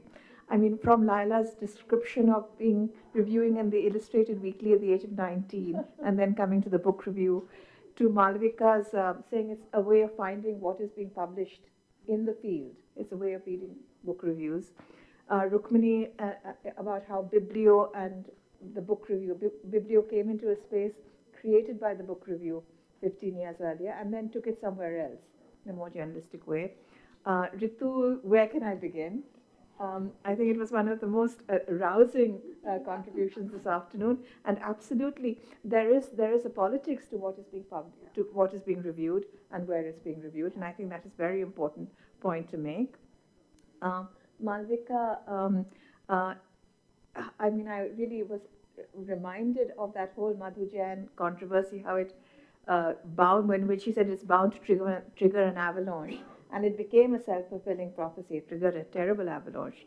Chitra, it's good to know what hard work goes into the making of book reviews in the Hindu and elsewhere, and how people can manipulate Amazon ratings and so on. I think all of us knew that, but it's how it's done is interesting to know. Maya, fascinating how the book review opened up a certain canon and how you have a certain joy of reading again because of the book review, because you can review things that you really want to in a way you want to. Sucharita, I entirely agree with you. This social media space is not going away. And in fact, I can tell you from my experience at Penguin, you now, in fact, enfold the social media space in your whole idea of promotions. We even ask authors, what is your social media presence? It's not going to go away, so we should utilize it in a good way. TCS Srinivas Raghavan's wonderful comments on how he wrote a book review and read the book and wrote the book review in, I think, 45 minutes. I mean, I think it's a lesson to all of us who struggle with deadlines. As an editor at Macmillan, theoretically, I could have read the manuscript.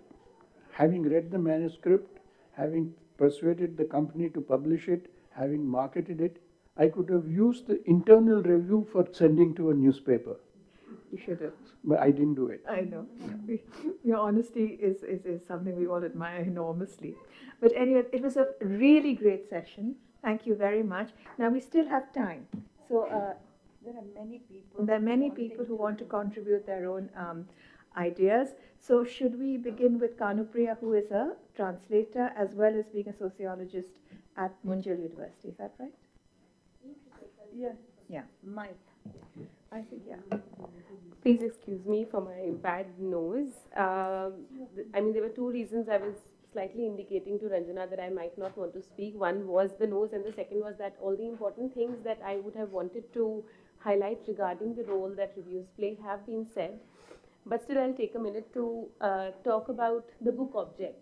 We've been talking about the intellectual component of books or the leisurely component of books, or how most of us, if not all of us, have been raised around books. You know, we've had these bookish childhoods where the book object and not just the content of the book has fascinated us. So the activity comes very natural to us, you know, in order to be able to engage with the book as something that is of importance to me. So much so that it seems like an everyday scenario that I, you know, picked up a book, I read it, it should be reviewed, it should not be reviewed, and so on and so forth. And I really second you in the opinion that having taught these young minds for half a decade now, they I mean, the reason they very honestly admit that they don't like to read is because they have not been surrounded by books in the ways that we have been. And I'm not just talking about academic books, but also, let's say, comic books. Right? There is a certain space that they have not been given around books. So I feel that not in defense of those young readers, but in order to build up around that idea that what are the ways in which we can build spaces for them, both in the literal sense or in the figurative sense as well, wherein they are exposed to the joy that we have had experienced for a very long time with the book object. Right? Maybe that may deter them from always relying on that digital screen, which seems to engage them a lot. Which is why definitely social media, AI, etc., all of these digital dialogues we need to have, but maybe incorporate them in a more collaborative sense, where we think of these digital spaces as spaces which can lead them to reading a book, picking up a book, and then thinking about books, the roles that that object has played or can play for their not just intellectual let's say building, but also it as a leisurely pursuit. And I have a good reason to believe in this because my research is on the Sunday book market in Old Delhi. And coincidentally, I promise I'm not promoting the research here, but the only reason I'm mentioning it is because my fieldwork coincided with the market being removed from the streets. And the number of people who came to support the idea that the bookseller should stay on the book, on the streets was fascinating for me. It changed the whole dynamic and the angle of how I was going to approach the street space. And I promise you, it was not just the people who wanted syllabus books or textbooks, because that is the safe haven for that. Because those people know that, those readers know that there are more spaces where they can buy these books from. There is a certain attention that the book object has, still has over the young mind, which we need to kind of, tap onto. How we do that, that's for all of, all of us to workshop over, I feel. So the final note is that, I mean, there's a sort of distinction that we also need to make between the book buyer and the book reader as well. Because when book reading was only a leisurely pursuit, only an intellectual pursuit, we did not differentiate between these two acts. But now, let's say performative reading has actually become a category wherein people buy books because they are influenced, and I'm using the word very carefully, into buying the book. So how can we then influence them into becoming readers instead and not just buyers? And that is where I feel reviews in different formats can actually play an important role to converting the book buyer, because book buying as an aesthetic activity is still something that allures young readers, but they can be brought into the other side, which, the side that has fascinated all of us for so long, has brought us here. There is some thought that we need there. And of course, this doesn't have to happen in only, these kind of spaces. It has to happen between publishers and academic spaces, between reviewers and publishers, and so on and so forth. So I'll stop with that thought. Thank you. Thank you very much, Priya. It's terribly important to get people actually wanting to read. But I know most of my career we've broken our heads over that. But if you can find a way, that's great. Anihita Saikia. Anidrita Saikia. Is she here? She was here. She has gone. No, she was. She said she would like to. Okay, well, next is Anjana Niradev. Okay. She's left. Anidrita is also left. Yeah, she is here. Okay, Disha Pokhriyal. Oh, I think this is the wrong. Nivedita Sen. Nivedita? No, Nivedita is also left. Okay, your list has. I know. This is what Vasanta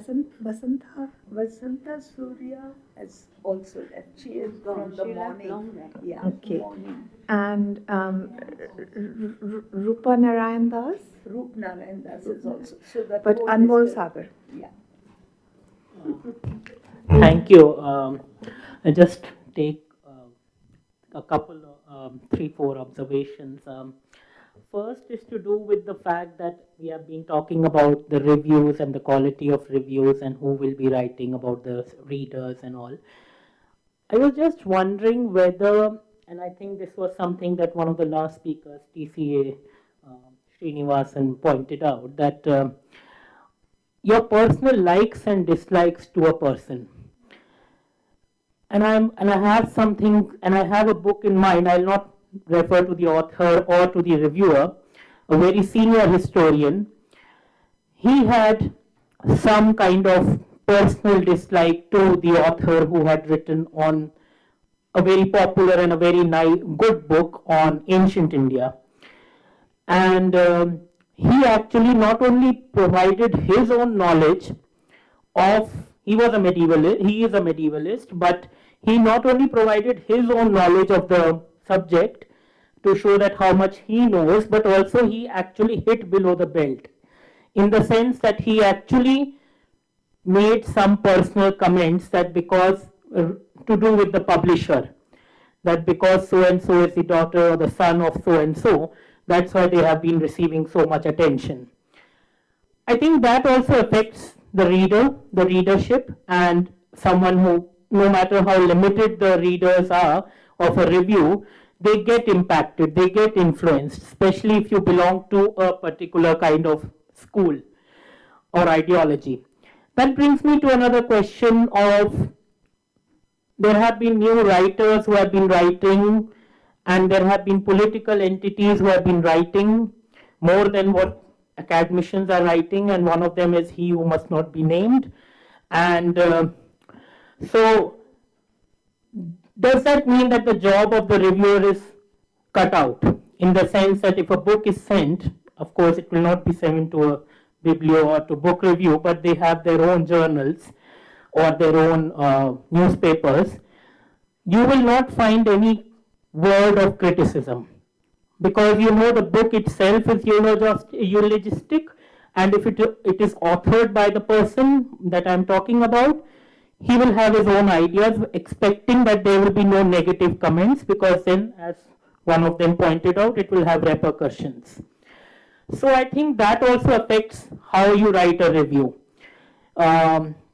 Personal likes and dislikes, and secondly, what if it's to do with the intolerant kind of political personality who doesn't like to be criticized.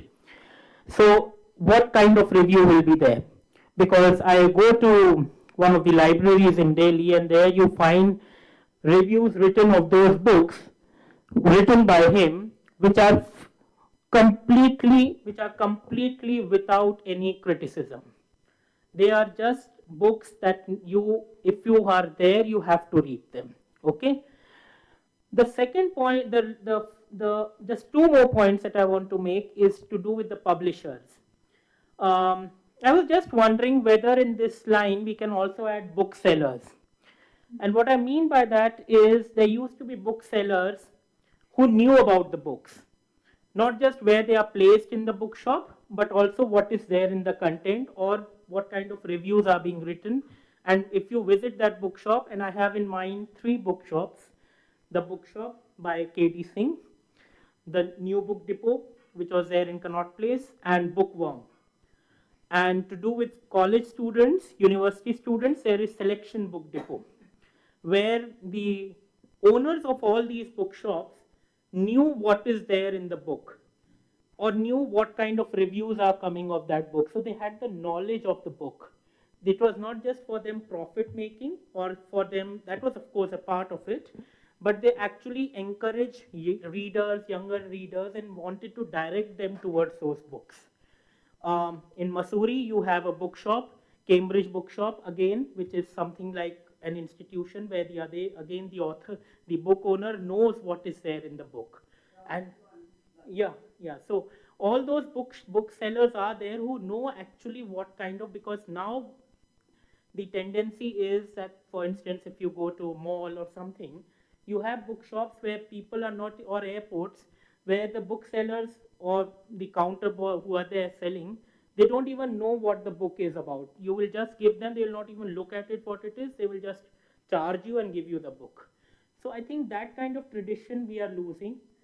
And the final point that I would like to make is to do with the selling of the book itself. Do movies help in the selling of books? I have in mind a book like An Accidental Prime Minister, which actually not only helped Sanjay Baru to come into the limelight, but also helped the book sale to increase. And we can multiply this like Harry Potter and other non-fiction or fiction books, or Godfather too. So all these, and then what happens is that at times people find movies more interesting than the books that have been written. I mean, I hope I'm making it's clear that, for instance, if a book is written like Godfather, people will hardly know that there's a book on Godfather. They will know that there's a movie on Godfather. So I'm just trying to say that whether there are two types. One is that do the films help in popularizing books? Something what Accidental Prime Minister has done. The movie itself, which was a rubbish, but anyway, it helped in the sale of the book. Accidental Prime Minister had very high sale even before the movie. No, but actually it increased once the movie came out because of the controversy which was there. It was already a bestseller in the Penguin non-fiction list. And we don't, there's no way you can establish that. Is to do with the risk taking. And in this I want to point out that whether there have been instances where publishers have gone out of their way to protect themselves, which is right, which is, and I have like 4 books in mind: The Myth of the Holy Cow,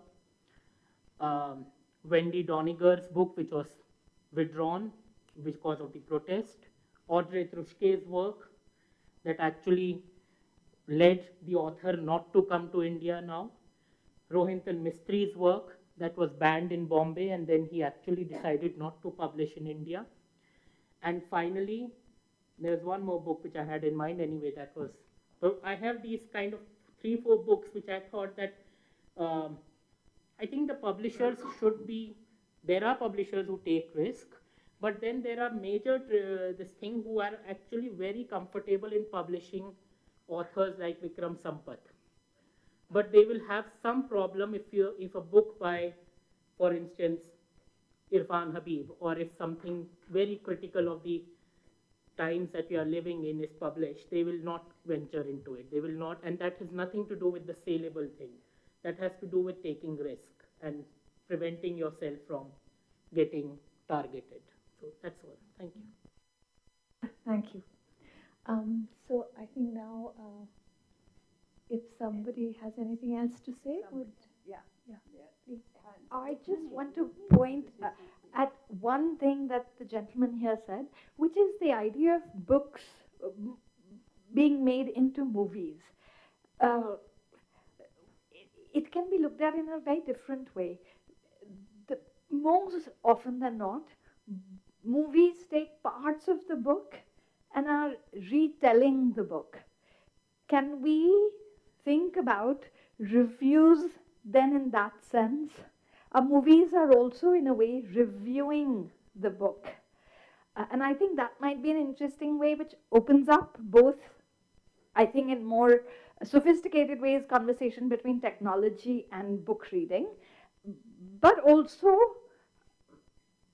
an interpretation of the book. Harry Potter is not. Jane Austen is a very interesting example here. There are so many they've done, but every film and a televised representation is a different reading of that book. And I think, in a way, I'm glad that the gentleman pointed it out, which is that in this way, films, if we see them as reviews, become also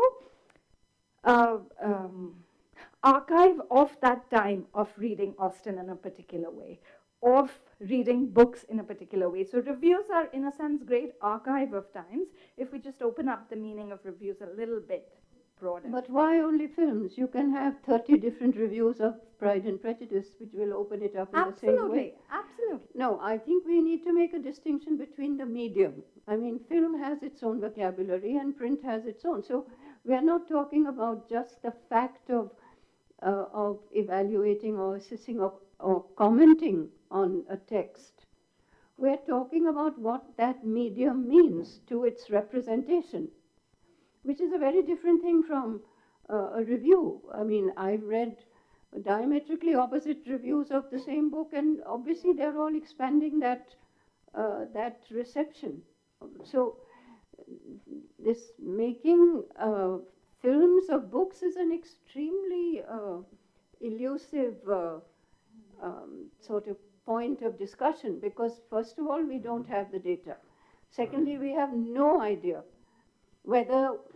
which comes before, the success or the film.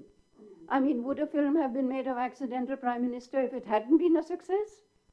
No, we don't know. We don't know. So we can't assume that the film has made for the success, the continuing success of the book, because if it had not been successful in the first place, there may not have been a film. I mean, we do hundreds of books that never get made into films that could be very successful films. Those are question marks. I really don't know that we can arrive at any kind of conclusion about it. Yeah.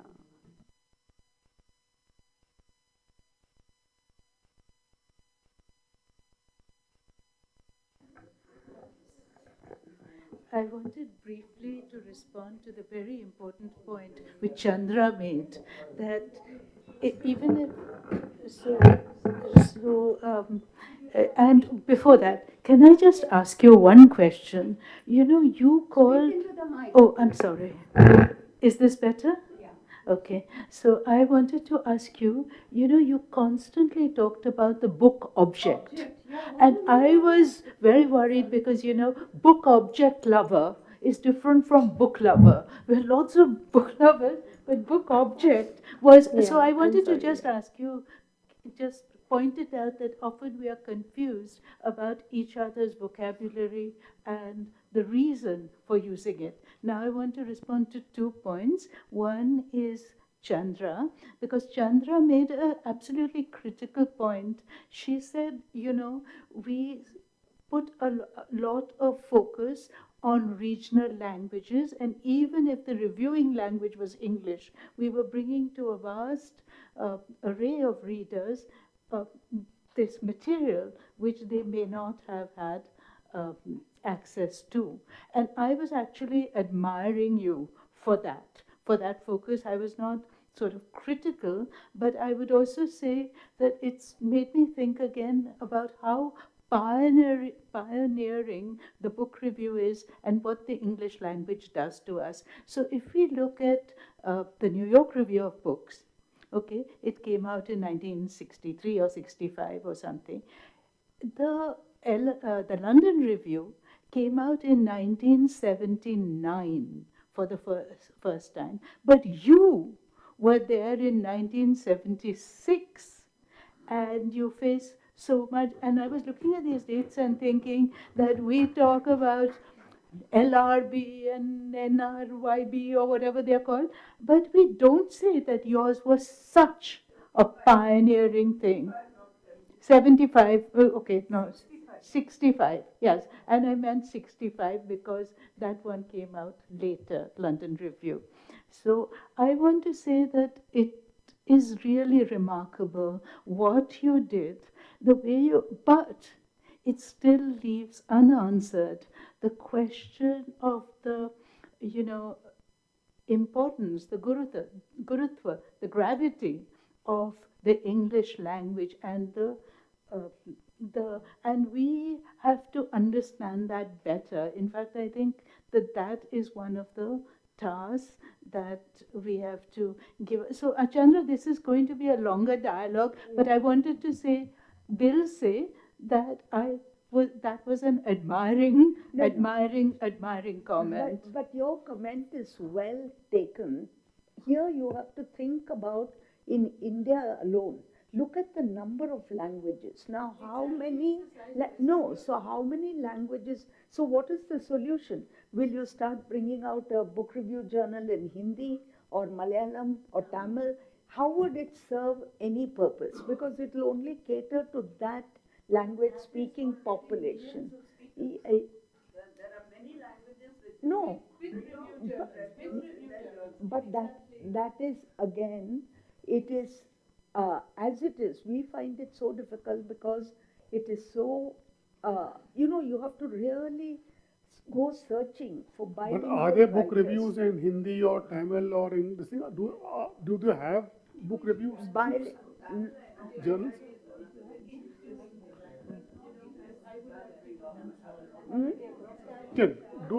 Is there any book review kind of a issue coming out in other languages?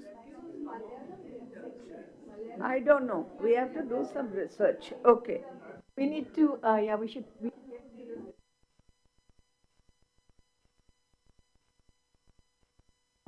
Put your mic on. So my other point had to do with gender and generation, which Ritu raised, and it's very important. Why? Because we are moving to transgender and so on. But from the time of Descartes onwards, there was this saying, the mind has no sex.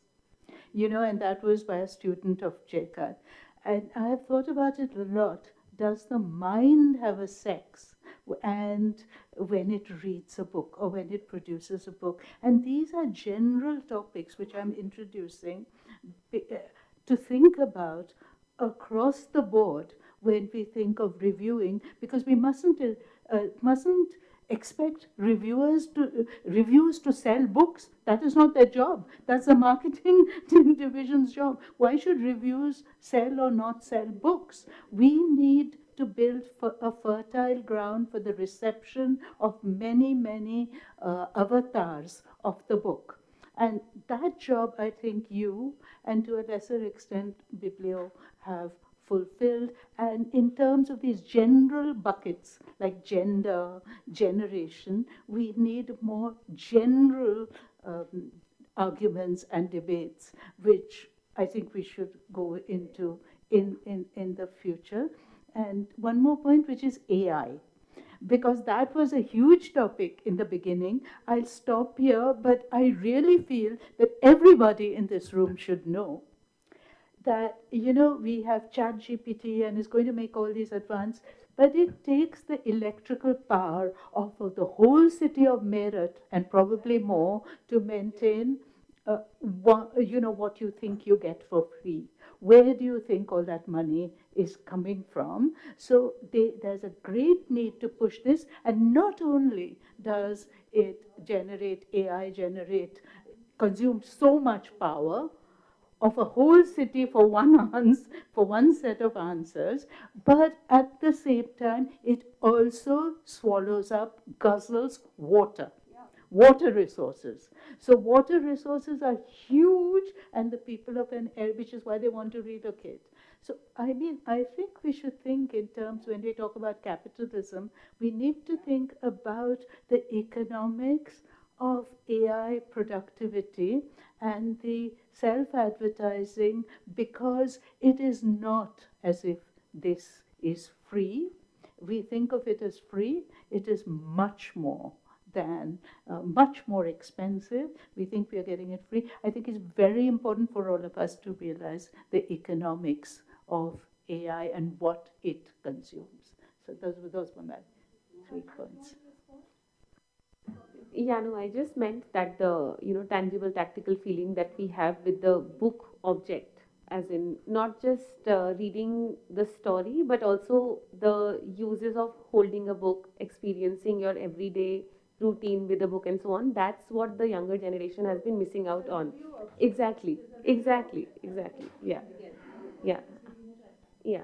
I was talking about making them more familiar with the book as an object as well, and not just having them dependent on the devices.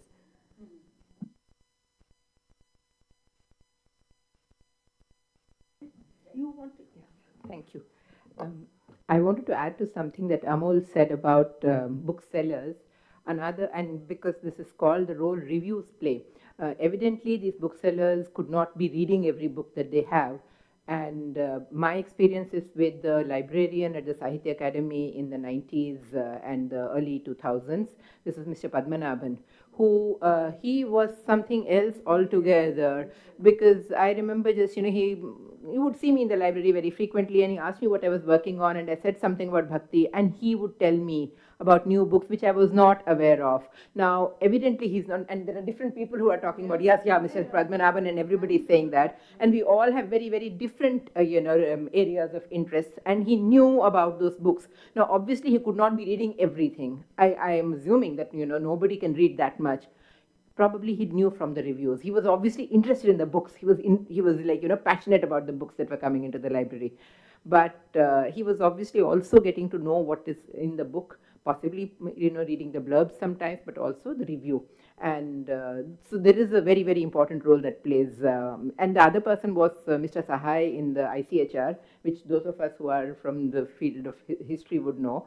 But you were too young to know Mr. Sahai. He had retired in the late 90s. He retired. Yeah, but from your father, you must have heard about him. So I think book reviews do have a role to play also. I was not here from the morning. I was teaching, I just came after my classes got over.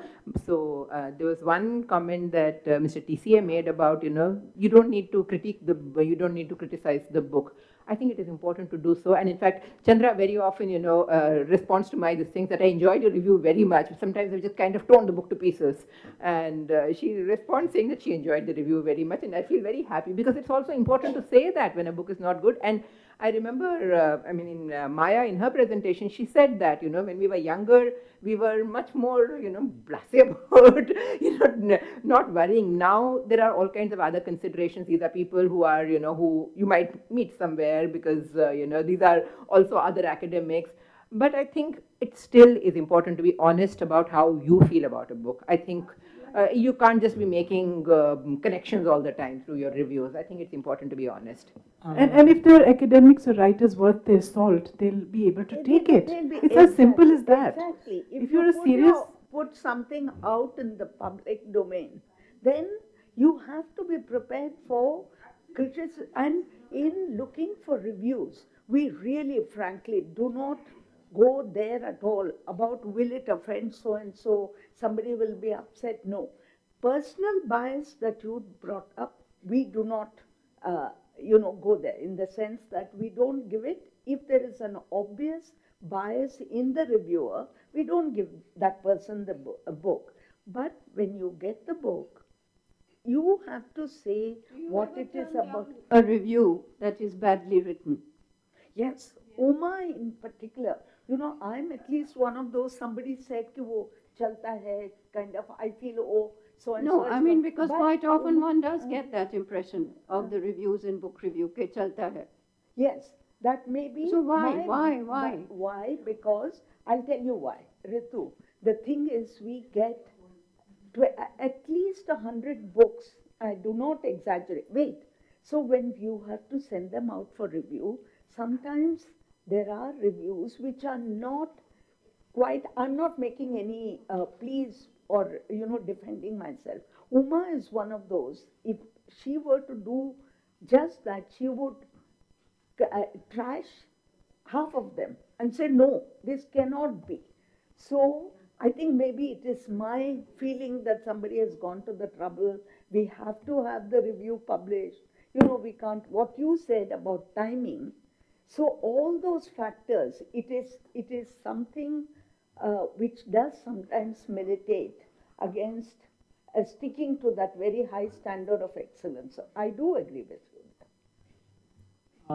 We have to just work against that. I mean, just one point to what Bharti said, that to the list of that, I would also like to add one more name, which is actually an institution in South, Nalini Chettur, who actually runs Giggle's bookshop. Yeah.